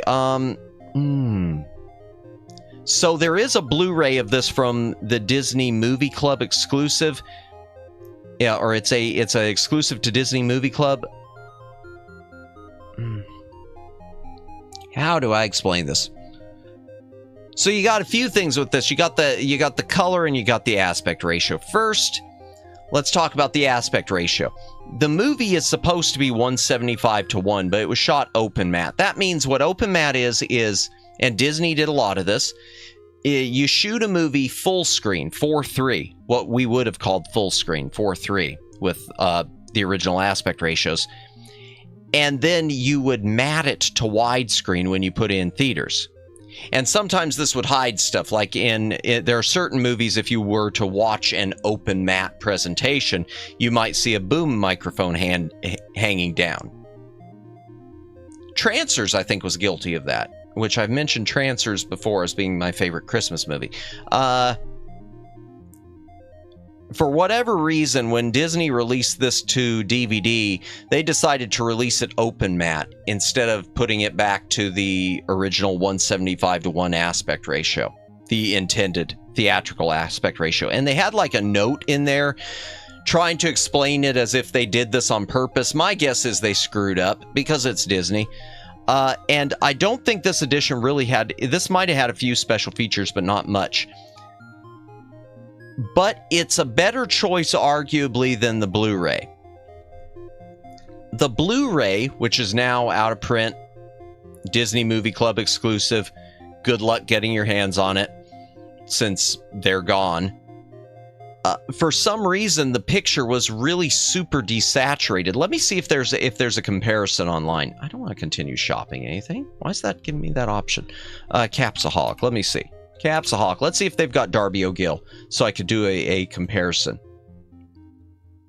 Because Disney basically screwed up the color on the Blu-ray, and that's one reason. There's a couple other occasions of that, which I'll point to whenever we get to them, that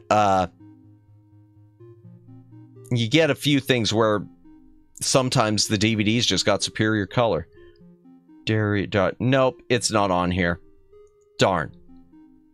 I wish I could show you a comparison. Sorry, but the color is like super desaturated on the Blu-ray compared to the DVD.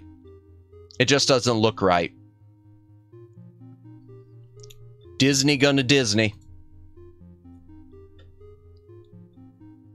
Oh, I keep getting dizzy. I don't know what's going on. I need a hydration break. If you've got a drink, hey, take a drink. I don't know what's wrong. You know what? Seriously, ever since... Okay, let me talk to you about the dizzy spells.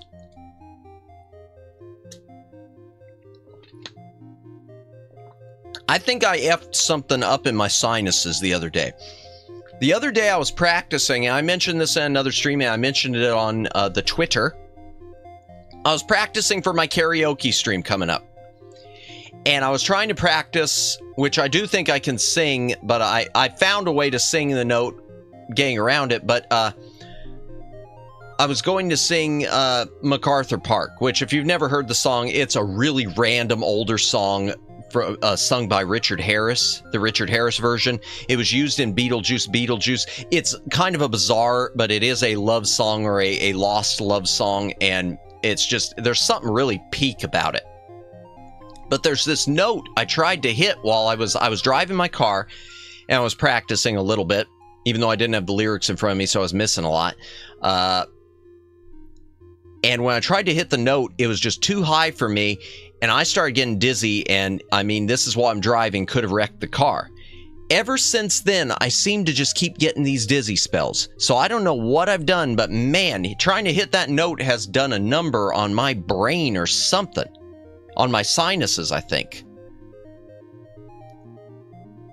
So just remember, if I die on stream, y'all got to see it. Well, behind a VTuber model, but y'all were there. Do some sort of a memorial on Twitter or something. I don't know. Daredevil. So this is the Daredevil Ben Affleck movie. The Blu-ray is the director's cut. This is the original theatrical cut, 2-disc special edition. I keep it for the theatrical cut and for any special features that might be different on it, because I'm a sucker for alternate versions. Same comes to Elektra if we ever get to it. The Darjeeling Limited. This is a Wes Anderson movie. There's nothing much to say about it. I used to really think I liked Wes Anderson movies. And then I realized I only liked a few of them. And Darjeeling Limited is okay. It's basically 3 brothers taking the Indian through India. When I say Indian, I mean through India, not Native American. Taking the Darjeeling train, the Darjeeling line, and trying to reconnect with their mother, who I guess keeps disappearing on them. Yeah. The Dark Crystal on Blu-ray. I showed it before in the Blu-ray. I do have the Digibook Fancy Anniversary Edition. I've also got an older version that I don't keep active. I probably should keep active in the library. This is the Super Bit version of the Dark Crystal. Again, it's not the best looking one, but I keep it for posterity's sake and because Super Bit. I'm a sucker for Super Bit releases. Super Bit with the enhanced bitrate, but this is the one where the bitrate wasn't any different than the special edition DVD not seen here. They just, I guess they just removed the special features and added a DTS track. But the DTS track at the time on this sounded really good. At least when I heard it.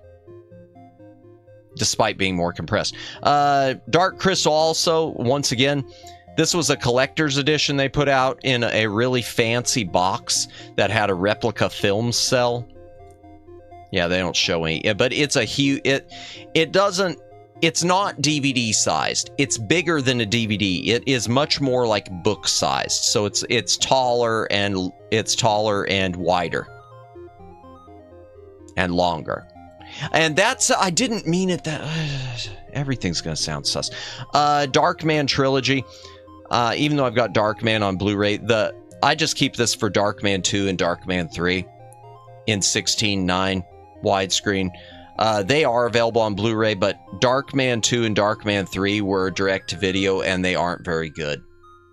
The original Darkman, starring Liam Neeson, is great. If you've never seen the original Darkman, if you like superhero stuff at all, Darkman is really worth your time. In fact, Darkman started because Sam Raimi wanted to make a movie based on The Shadow, and someone else had the rights to The Shadow, which eventually got made with Alec Baldwin.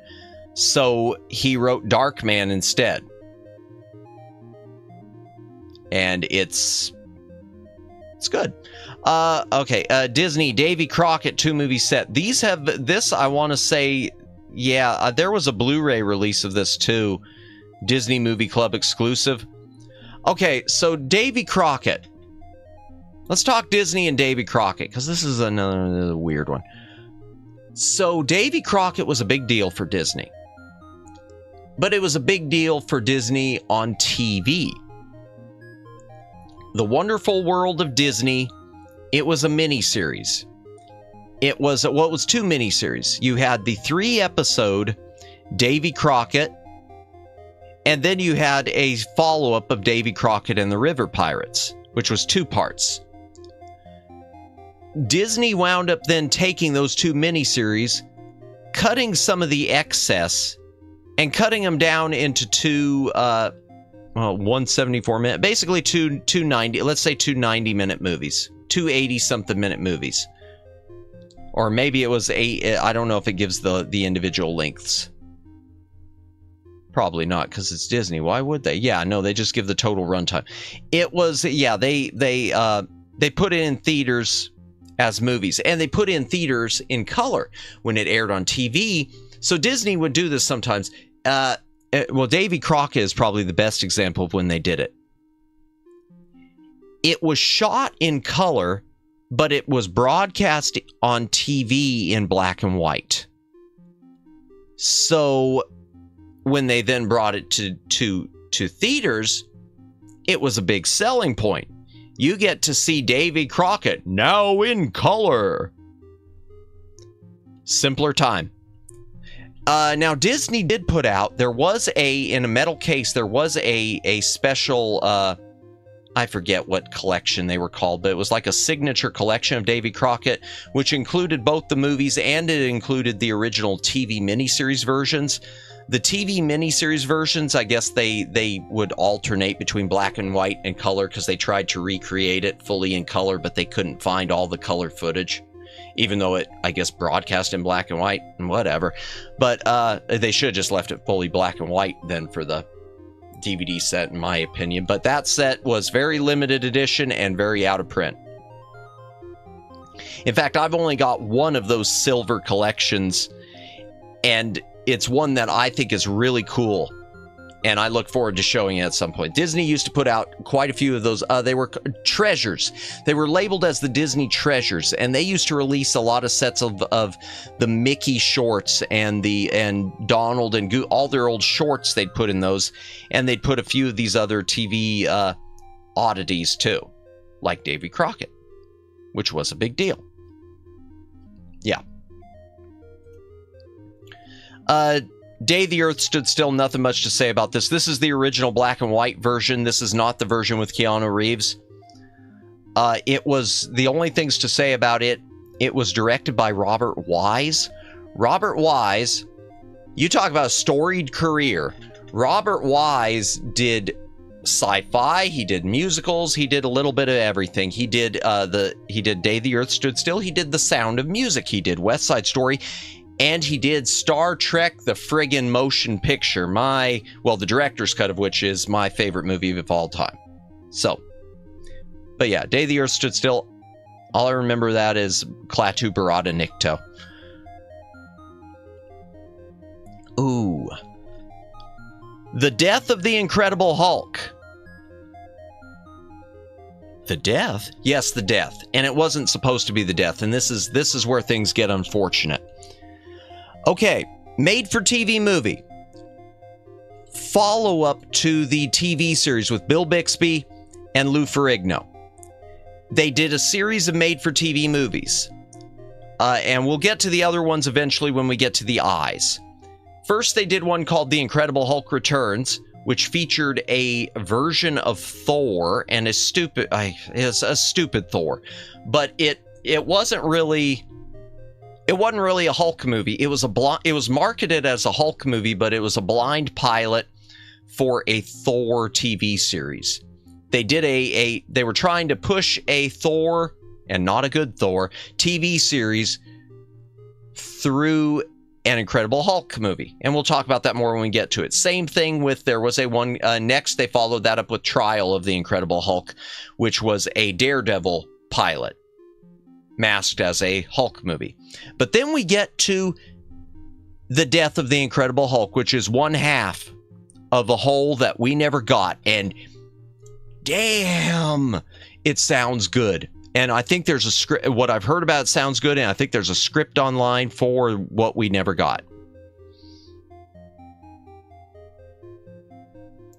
So, I mean, the name says it all. So it's a movie. It builds up. It has David Banner, not Bruce Banner. It was David Banner in the TV series, and there's a story behind that. David Banner always trying to remove the Hulk from himself to split it. Once again, trying to use equipment to get away, to get the Hulk to go away. Gets caught up in shenanigans. Greetings, Judd 3300. Welcome in. We are just yapping about Blu-rays. So, not a gameplay stream today. Just me yapping. And hopefully getting done sooner rather than later, where I want to finish this page up, and we're only up here, so I'm going through DVDs that are currently in the library. We've done Blu-rays before, and now we're moving on to DVDs. Okay, how do I explain this? I remember the show. Yeah, I loved it. I saw some of it in syndication. I wish I would have seen more of it. I keep telling myself I want to get the... Well, I tried getting it. There's a complete series set on Blu-ray, and I remember I picked it up, and I must have gone through like 4 copies and could not get scratch-free discs. I need to try again someday. But it didn't include this or the other 2 movies. This is the final made-for-TV reunion movie, The Death of the Incredible Hulk. And the thing about this, the title says it all. The title says it all. The Death of the Incredible Hulk. And that, I mean, spoiler alert, that's how it ends.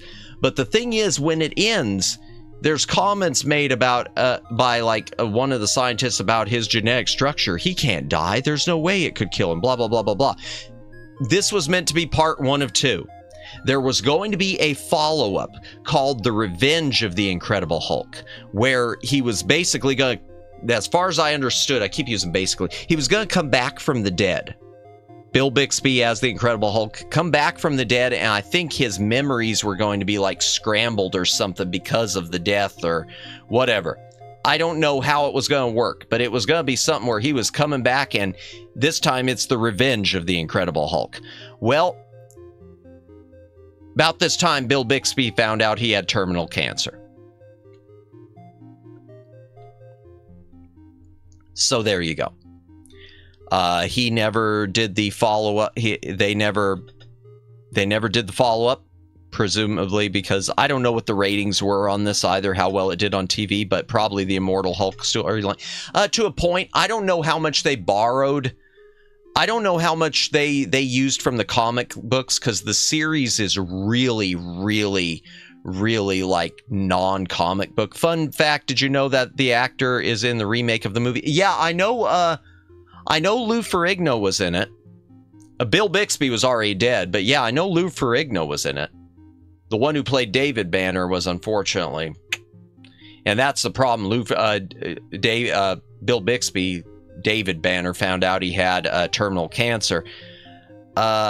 And yeah, so from what I understand, he went on, there was a sitcom called Blossom, which he was a director on, and he pretty much kept directing Blossom until he could no longer function, just because he wanted to keep working, but he couldn't, do acting and stuff.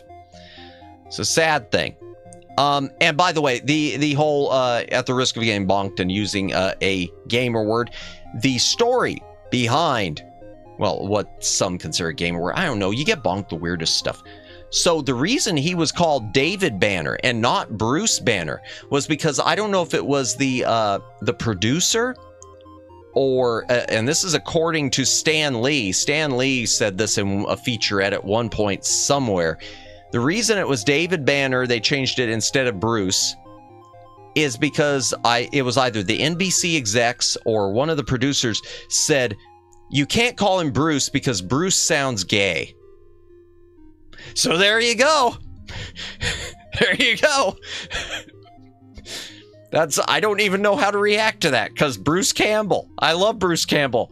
That's just the most odd thing for me. But apparently in the late 70s and 1980s, you better pray your parents didn't name you Bruce. That's such a stupid reason. Yeah, I don't know what to say. I don't know how to react to that. So the only way they worked it in is on the original pilot episode when he's like visiting his own grave. The tombstone says David Bruce Banner. That was the only way they could sneak the name Bruce in there. Well, that's only part of it. They wanted, the producer wanted the Hulk to be turned red instead of green because he thought green didn't fit. He figured, well, he's supposed to be Rage, shouldn't it be red? And I guess Stan Lee and everyone had to argue until they were blue in the face to get, I think it finally took his own kids saying he's supposed to be green. Because they wanted to, they didn't care about the execs didn't give a damn about the comics. They didn't give a damn about the lore or continuity or anything else. They licensed a property and they were going to do a thing. So Red Hulk, don't name him Bruce. But there's an okay. Oh boy. They still don't care about the, yeah, pretty much. But here's an interesting one for you. So did you know that She-Hulk only exists because the TV series? You probably know this. You probably have heard this somewhere. So the whole reason that Marvel Comics created She-Hulk was just so that they could maintain the copyright for a TV series. Because NBC, they will piss off the fans just to get quick cash, and if it damages overall brand, they don't care. Oh, yeah. I mean, we talked about the Catwoman movie earlier. Holy Hannah. That's awful. But that said, I love the Incredible Hulk series. The Incredible Hulk TV series, is it comic book accurate? No. Did it turn out well? Yes. It's a good show. 5 seasons and some made for TV movies, which your mileage may vary, but and great music too. I highly encourage you, if you've never listened to it, look up I think it's called the Lonely Man theme. It's a piano theme from the Incredible Hulk, and just simple piano. Did you remember Spider-Woman? I've heard I know of Spider-Woman. If you're asking me if I've ever read Spider-Woman, the answer is no. I haven't read a lot of I know there are, yeah, that's true. Which Spider-Woman? There were a couple of them. But I don't read Marvel that much. I've mostly read DC. As for if there was a TV series, no. I remember the Spider-Man. I remember the Spider-Man TV series. I know that was made in the 70s or 80s, which you used to be able to catch in syndication until it became rights hell. Cartoon show. Okay. No, I don't think I do. I don't think I remember it. I wonder, did it ever get released? Let's see. Well, no, that's not it. That'd be okay, that's just an animated movie. TV show? No, I don't remember it. Oh, no, but She-Hulk. So, Marvel, the whole reason that you have She-Hulk, the whole reason She-Hulk exists is because of the Incredible Hulk TV series. NBC Universal, are you talking about Madam Web?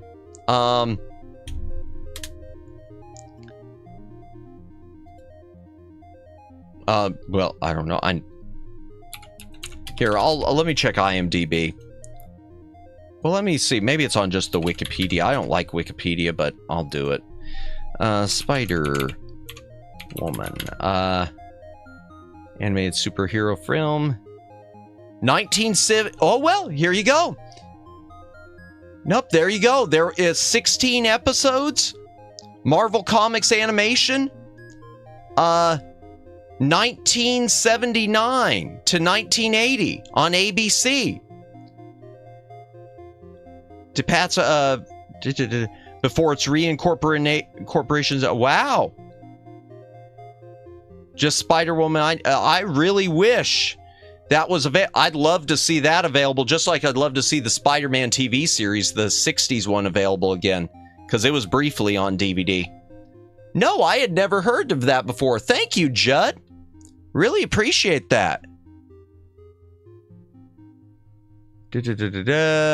Retains the ability to fire bursts of energy from her hands, but they're white instead of green.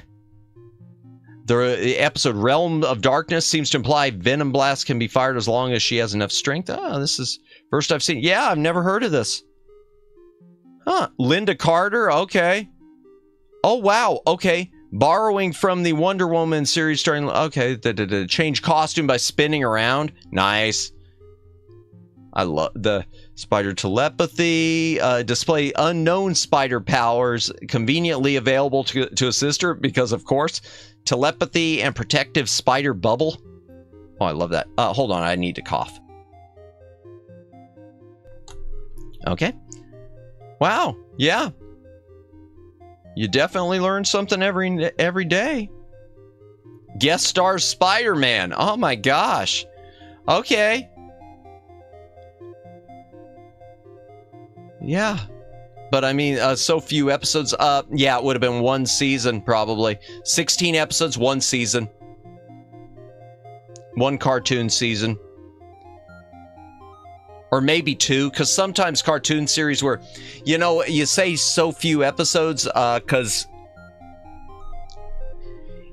animation for Saturday mornings was weird, because sometimes, especially future seasons, they would just do a couple episodes. Like, for instance, Star Trek, the animated series, it's technically 2 seasons, but I think season 1 is like, because it's 22 episodes, I think season 1 is 16 episodes and season 2 is just like another 6. Something like that. And Scooby-Doo was the same thing. If you look at Scooby-Doo, the original Scooby-Doo, Where Are You?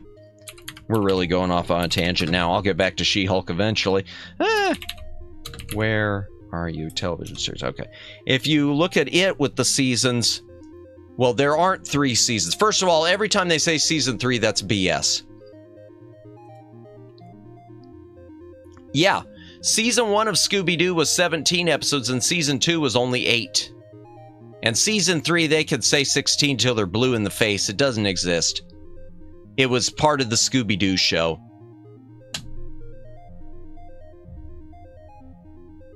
And yeah. I don't care what Warner says. They're wrong on that. They're wrong. They're just wrong. Okay, She-Hulk. She-Hulk. She-Hulk. She-Hulk. She-Hulk.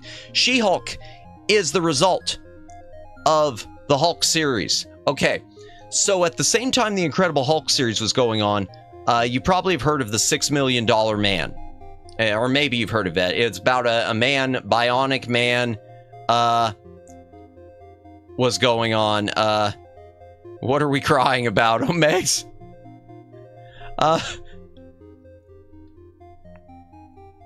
I'm right.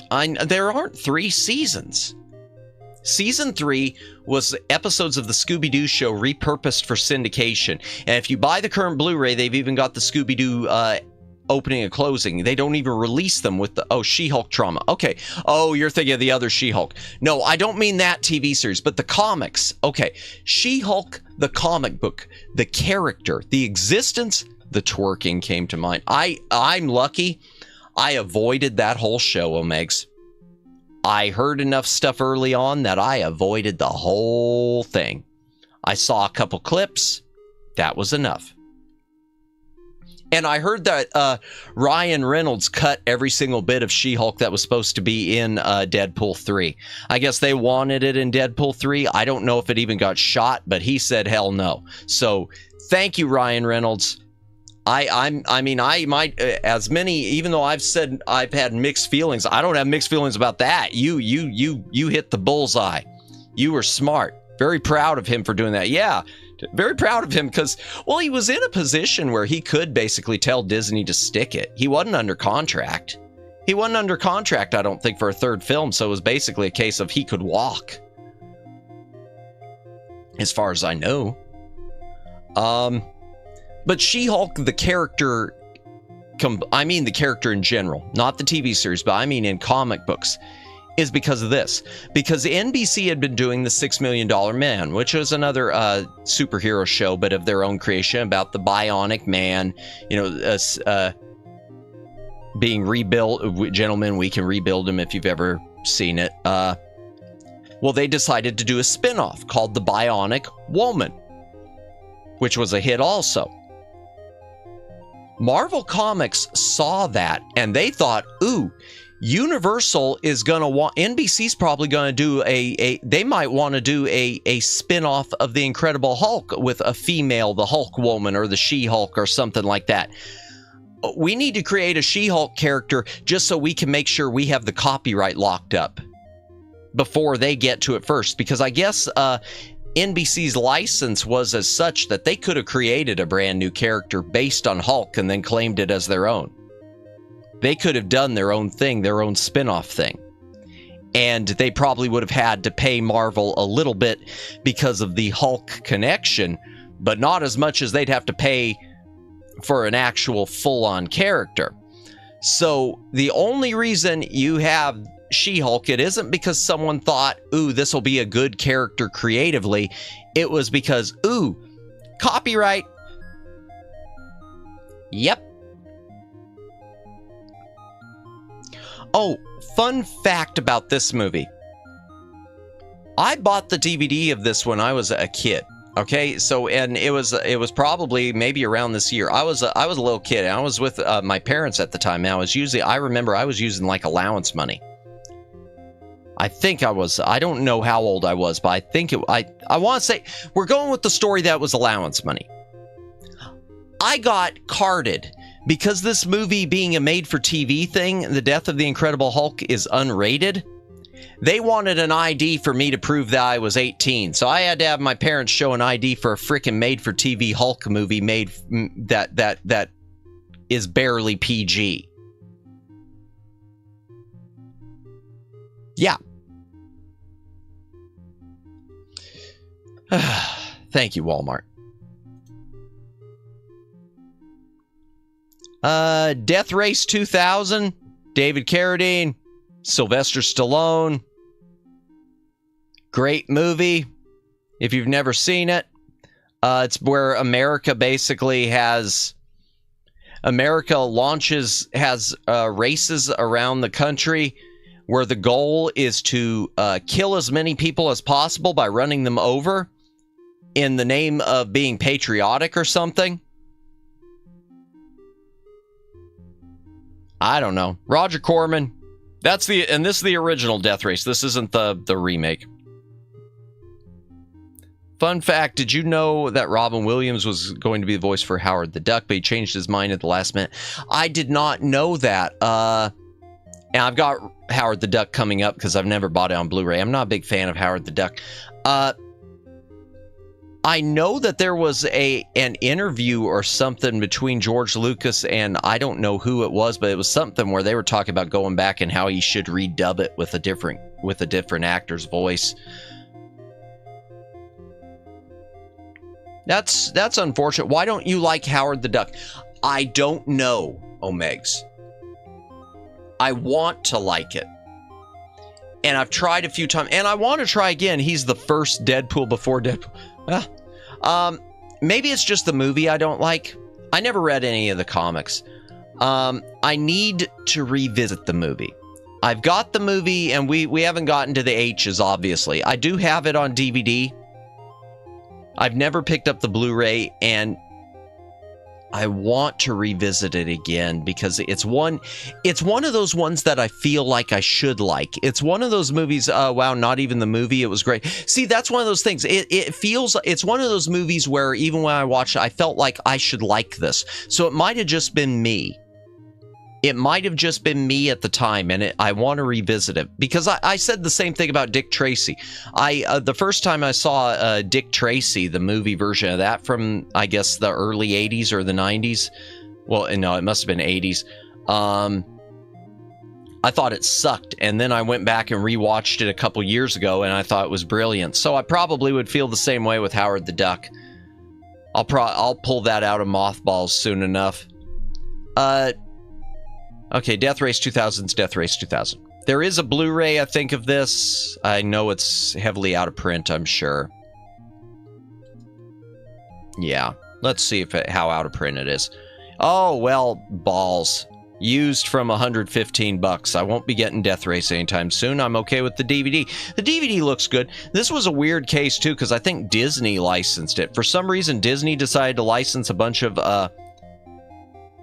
Yeah, Buena Vista Home Entertainment. During the DVD special edition Golden Age, Disney decided to license some Roger Corman movies for no other reason other than because.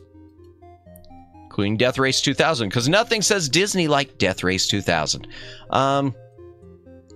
Yeah, I'll rewatch Howard the Duck, Omegs. Demetrius and the Gladiators, I hate that artwork. This is a sequel to the religious film The Robe, and it's with a character who, the character Demetrius, who was not the main character of The Robe.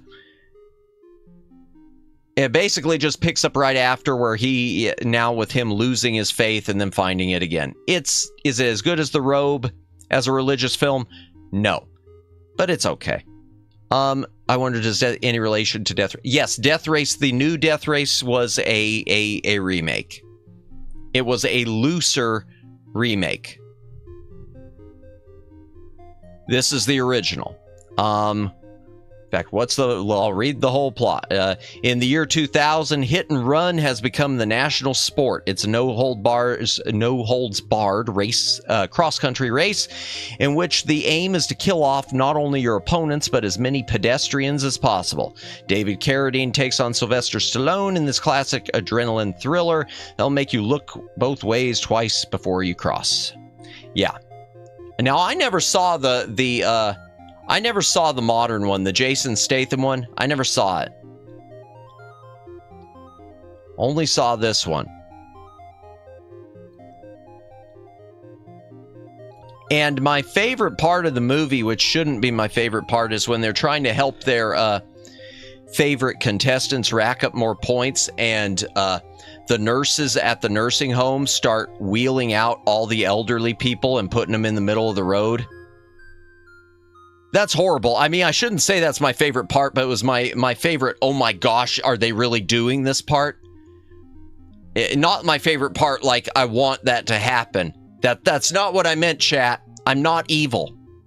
I just meant it was the most, like, a jaw-dropping part.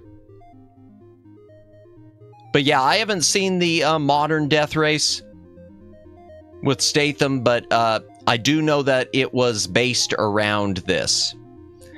Okay. Destination Moon. Okay, yeah. Destination Moon. I don't remember much about this. I think it was a George Powell production. It says Snapcase, and it's not. It's a keep case. I think there was a Snapcase edition also. 50th anniversary. I know it's color. One of the first science fiction films to attempt high level of accurate technical detail. Tells the story of the first trip to the moon, 1950. I don't remember much about that. Can't say anything about it. Okay. Detroit 9000. My cover art is different than this, but it's the same edition. This was part of the Quentin Tarantino Rolling Thunder picture lines, where I guess he picked up a bunch of his favorite exploitation movies and wanted them on DVD or something. And that's what this is. It's a blaxploitation movie. It's an actioner, crime, thriller, poor man's Shaft, blaxploitation film. Originally marketed as a blaxploitation film, it had a resurgence as a limited theatrical re-release and on video 25 years later in October 1998. Okay, I didn't know they put it back in theaters. I don't know what to tell you about it either. I know I watched it once, but yeah. Diamonds Are Forever. Okay, so I've got all the Bond movies on Blu-ray. And you'll see this with Die Another Day too. I have kept all of the DVD special editions, not the ultimate editions, but the special editions of the Bond movies. Number one, I just like the way they look, even though they're not the poster art. I like the way they look. In most cases, a couple use poster art, but the old Bond special edition DVDs have some of the coolest menu systems ever made. This is a time period, man. I don't know how young I was when these came out, but let's see when it was. Yeah, 2000. Oh my gosh, this is dawn of DVD stuff. But they were really trying to show off what DVD could do, and that DVD was not VHS. You don't just put a movie in or Laserdisc and play it. They had just these fancy interactive menus that are all of the Bond special editions, every single one. There's a level, I don't know about Die Another Day because that's a later edition, but all of the before Die Another Day, all of the ones that look like this type of color with the cover with the border around in the MGM logo, they're worth it for the menu system. The menus on these are amazing. And I know that's stupid. Why would you keep a Blu-ray just for the menu? Because that. Die Another Day, I want to say this has some special features that are not on the Blu-ray also. I could be wrong. No, I'm not wrong. I'm sure I double-checked, and it's got some extras that weren't on the Blu-ray. Dirty Dancing Ultimate Edition. I'm going to be... that's one of those inherited ones. Inherited from family members as they've sort of moved past physical in a lot of cases. I don't like Dirty Dancing. I don't know. I mean, I get the movie, I get the relevant, it's just not my thing. The Dirty Dozen, classic World War II action movie about taking a bunch of sort of prisoners of America, the deadbeats, washouts, and sending them to, and the most violent ones to do a job that no one's supposed to survive. They did similar movies with the Devil's Brigade. The thing that's nice about this, the 2-disc special edition includes the made-for-TV sequel, The Dirty Dozen Next Mission, which I don't think is on the Blu-ray. And the Blu-ray, from what I understand, does not have, it's not shown here, but the Blu-ray, from what I understand, does not have, isn't a very good Blu-ray. So... and this Dirty Dozen double feature, they did 2 more made-for-TV sequels for no other reason than because we can. And this all started like in the 80s, yeah, because 85, so the original movie was 67, and they do a sequel in 85. Whatever. The Dirty Pair Features Collection, damn. This is very out of print now. This was a Right Stuff exclusive. Right Stuff got bought by Crunchyroll, so hopefully someday they'll reissue the stuff. I think there's a Blu-ray of it out now that was like super duper duper expensive. You had to do through a Kickstarter campaign. But this is the theatrical Dirty Pair movie, Project Eden, and the 2 movie-length OVAs. All 3 of them are dubbed into English. But specifically, Project Eden has 2 different dub tracks. It's got the, I think it's the the ADV Films dub and the original Streamline dub. I don't think the other 2 are Streamline. Streamline dubs are awesome.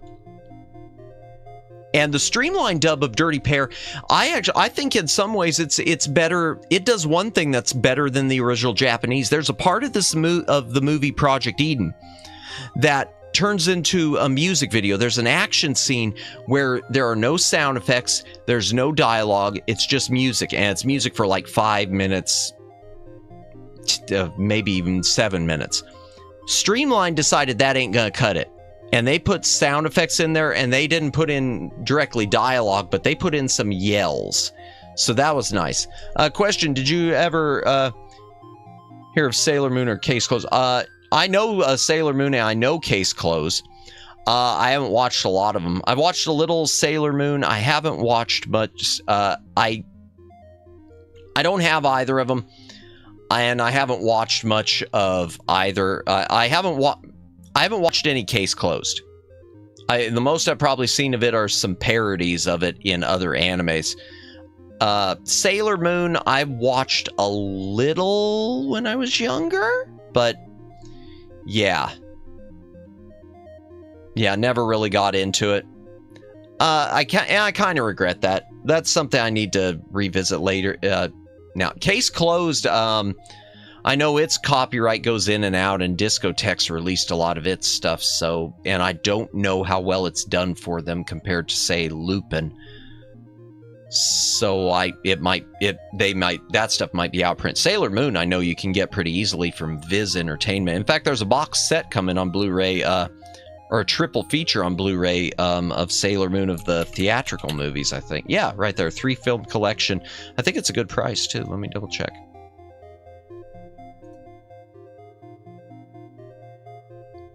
I say that, and yet it won't open.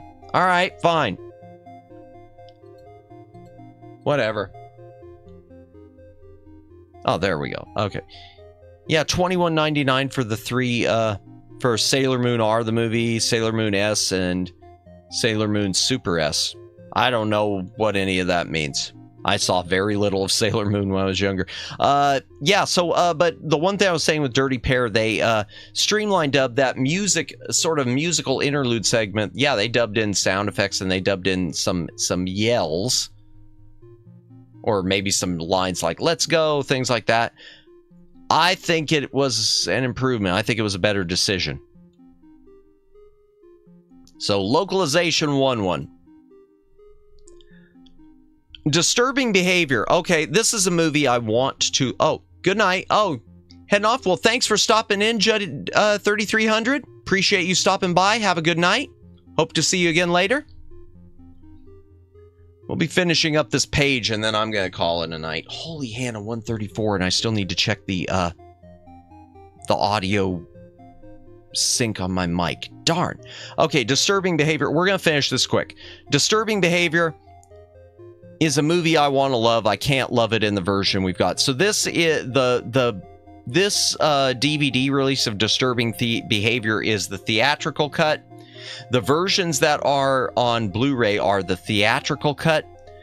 I was lucky because the first time I saw Disturbing Behavior was on Sci-Fi Channel, and they ran it as a director's cut. They had a version which was extended. It removed a sex scene and added in a bunch of other stuff, but it was labeled. They marketed it at the time as the director's cut. That version has never made it to home video anywhere. And even the deleted scenes are like in work print form. But everything in that version that aired on Sci-Fi Channel was polished. And I don't know why, and there's some sort of a rights hang-up that's prevented that version from getting on home video, because people have begged for it other than me. That version of Disturbing Behavior was the first one I saw, and I really, really liked it. This version, the theatrical cut, not so much. It's missing too much meat. Django and Django Strikes Again. So I've got the original Django on Blu-ray and the Arrow release on Blu-ray, which looks fantastic. I hold on to this because Django Strikes Again. So there are like 50 Django sequels that have nothing to do with Django. In fact, there was a period where like half the spaghetti western movies coming out were being retitled Django just to capitalize on Django being popular. Django Strikes Again, which came in 1987, 20 years after the original, is the only official sequel to Django. Sadly, it is not on Blu-ray. This is the only way to get it. And unfortunately, this way also is a little screwballish because they added in an opening sequence that was originally cut. And you can tell with the way they've cleaned it, it's got a lot of ghosting going on. And it is presented in Italian and subtitled, while the rest of the movie is all English dubbed. And I think it's got Italian on the disc, but no subtitles. So they only have subtitles for like the deleted opening, not for the rest of the movie. The rest, you better speak Italian. You don't speak Italian, you're out. That might be true of Django too. I don't know if it's even got the it doesn't show the back, so I can't really. Yeah, it's only got the English too. Okay, and speaking of which, with that, what I just mentioned about Django, yeah, 2 Django double features. These were released at the time of Tarantino's Django Unchained. Everyone's trying to capitalize. This one, which is A Man Called Django and Django and Sartanas Showdown in the West. And this one, which is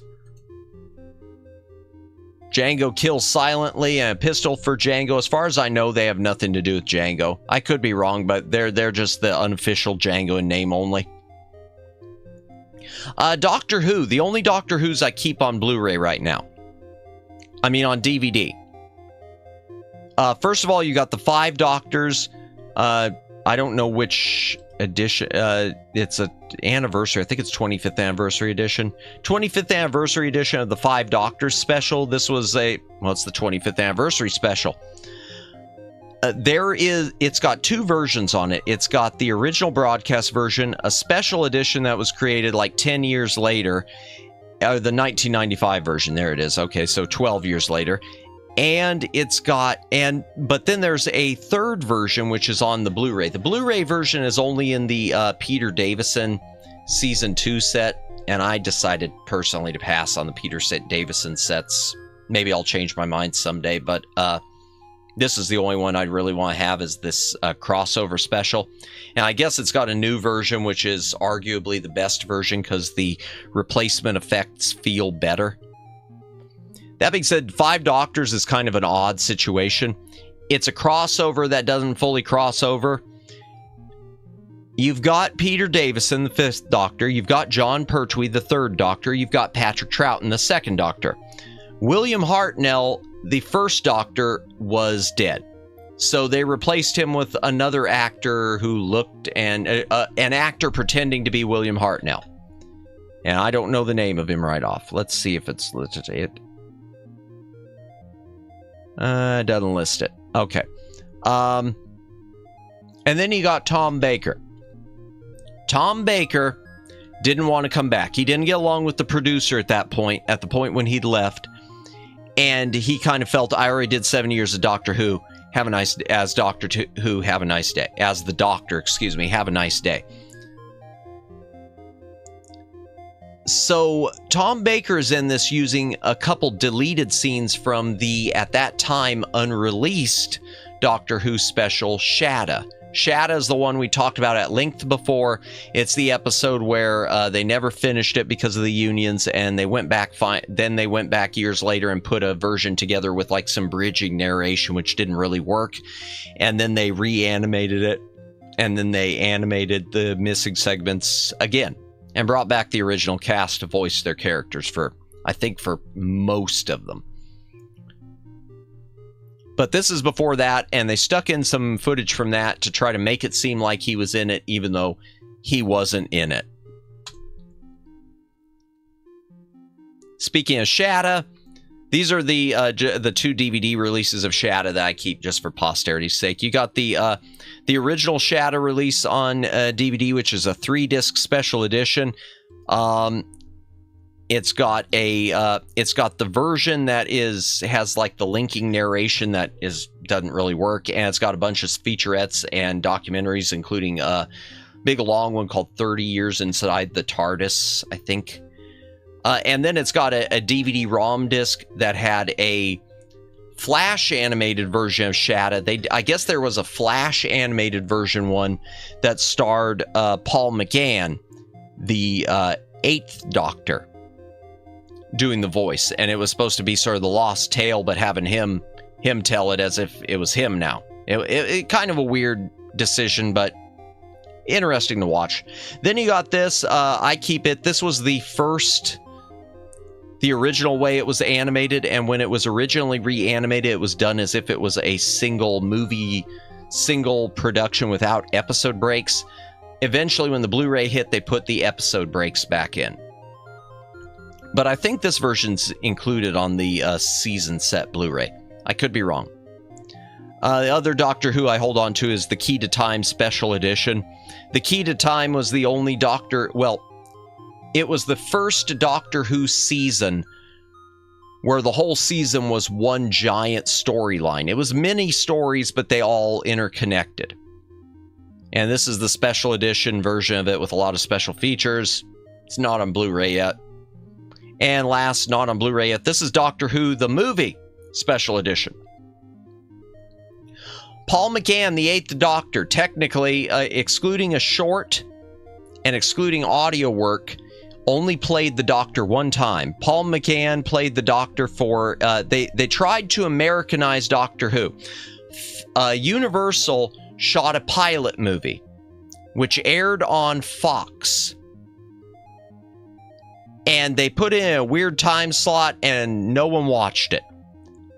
So Universal decided not to do a series and Fox decided not to do a series, and BBC was not allowed to do anything with the Doctor for like 10 years because it was locked under this copyright agreement with Universal and Fox, and for some reason Universal and Fox just wouldn't, relinquish it.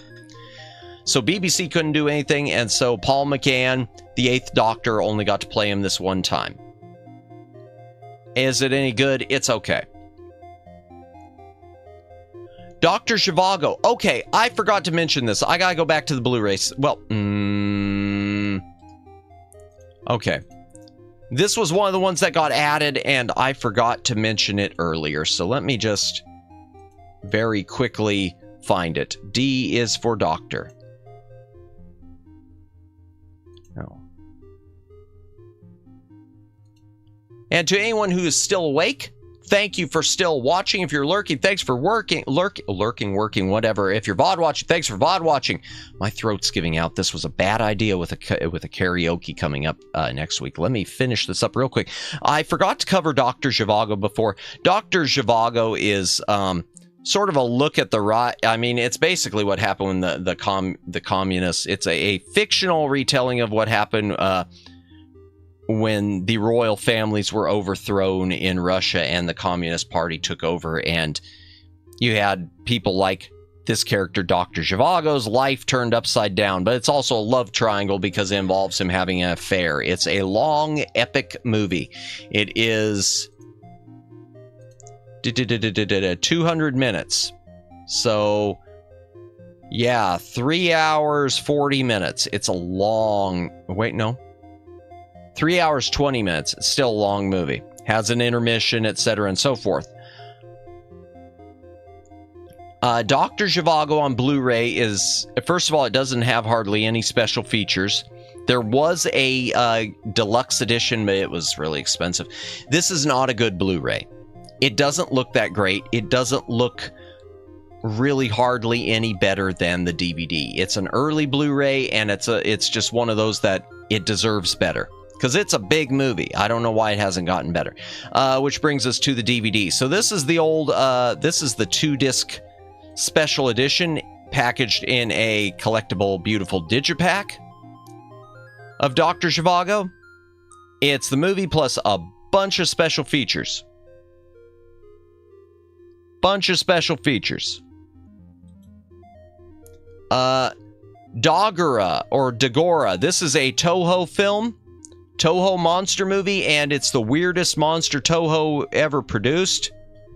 It's basically like an energy, it's an energy squid or something that comes out of the clouds and like eats people or something. It's bizarre. In any case, it's not super expensive, but it is out of print. And it was a Tokyo Shock Media Blasters release. So the picture quality... It's acceptable. It's okay. It's a little oversaturated. Japanese and English versions. And the last one we're going to do tonight was a Disney Movie Club exclusive, and it was eventually reissued mass market, but this is the Disney exclusive version. Donald in Math Magic Land.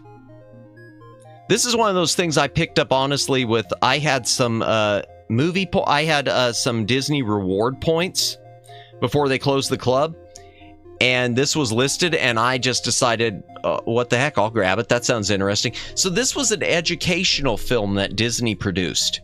It's only about, I think it's only like 30 minutes, but I want to say it won an Academy Award. Yeah, 27 minutes.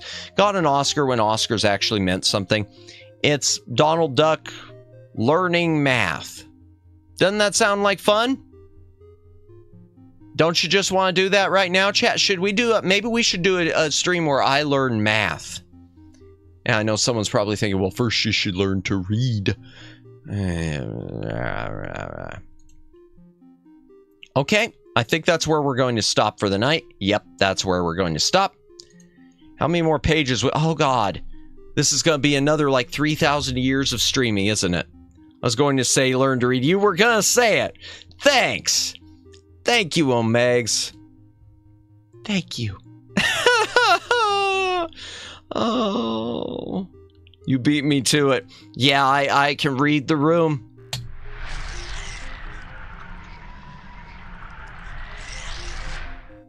Okay, so that was the yappening for tonight. Holy crap. Why did I talk so long? Yeah, talking about DVDs, we'll keep doing this. We'll go through the rest of them just because, why do you climb a mountain? Because it's there. Thank you for everyone who's tuned in. Let me see real quick. I don't think we got enough to do any sort of a raid. Let me double check. Yeah, it's just you and me, Omegs. According to the YouTube numbers, it looks like it's just us, so I am going to forego a raid tonight. The yapping streams never really lend to raids at this point. Someday they will. Someday. Someday. People are going to come in and say, wow, he can yap. I'd like to sit and listen to that.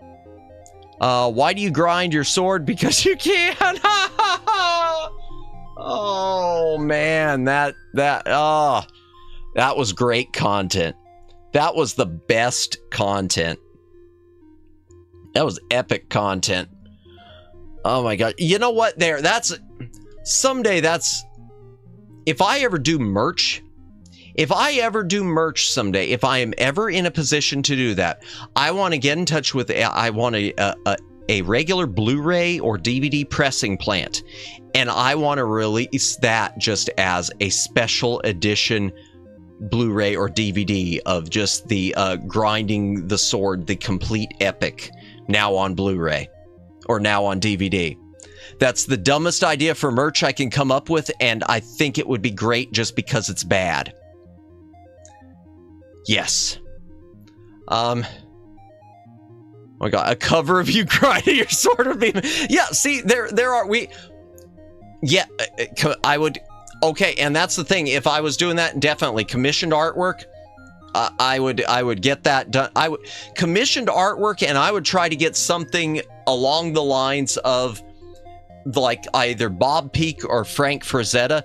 Can you do something like the old Conan covers, like this Aqua Teen poster? Yes, that would be great. That's what I'm gonna keep that one in my back pocket. I'm gonna keep that one in my hip pocket for someday when we've got, you know, monetization and we grow the live viewership and maybe somehow it would sell. I'm gonna keep the yeah, why not? Hell, better yet, let's go really retro with it. VHS copy. There's gotta be, I've seen some VHS copies being released of stuff just for the hell of it.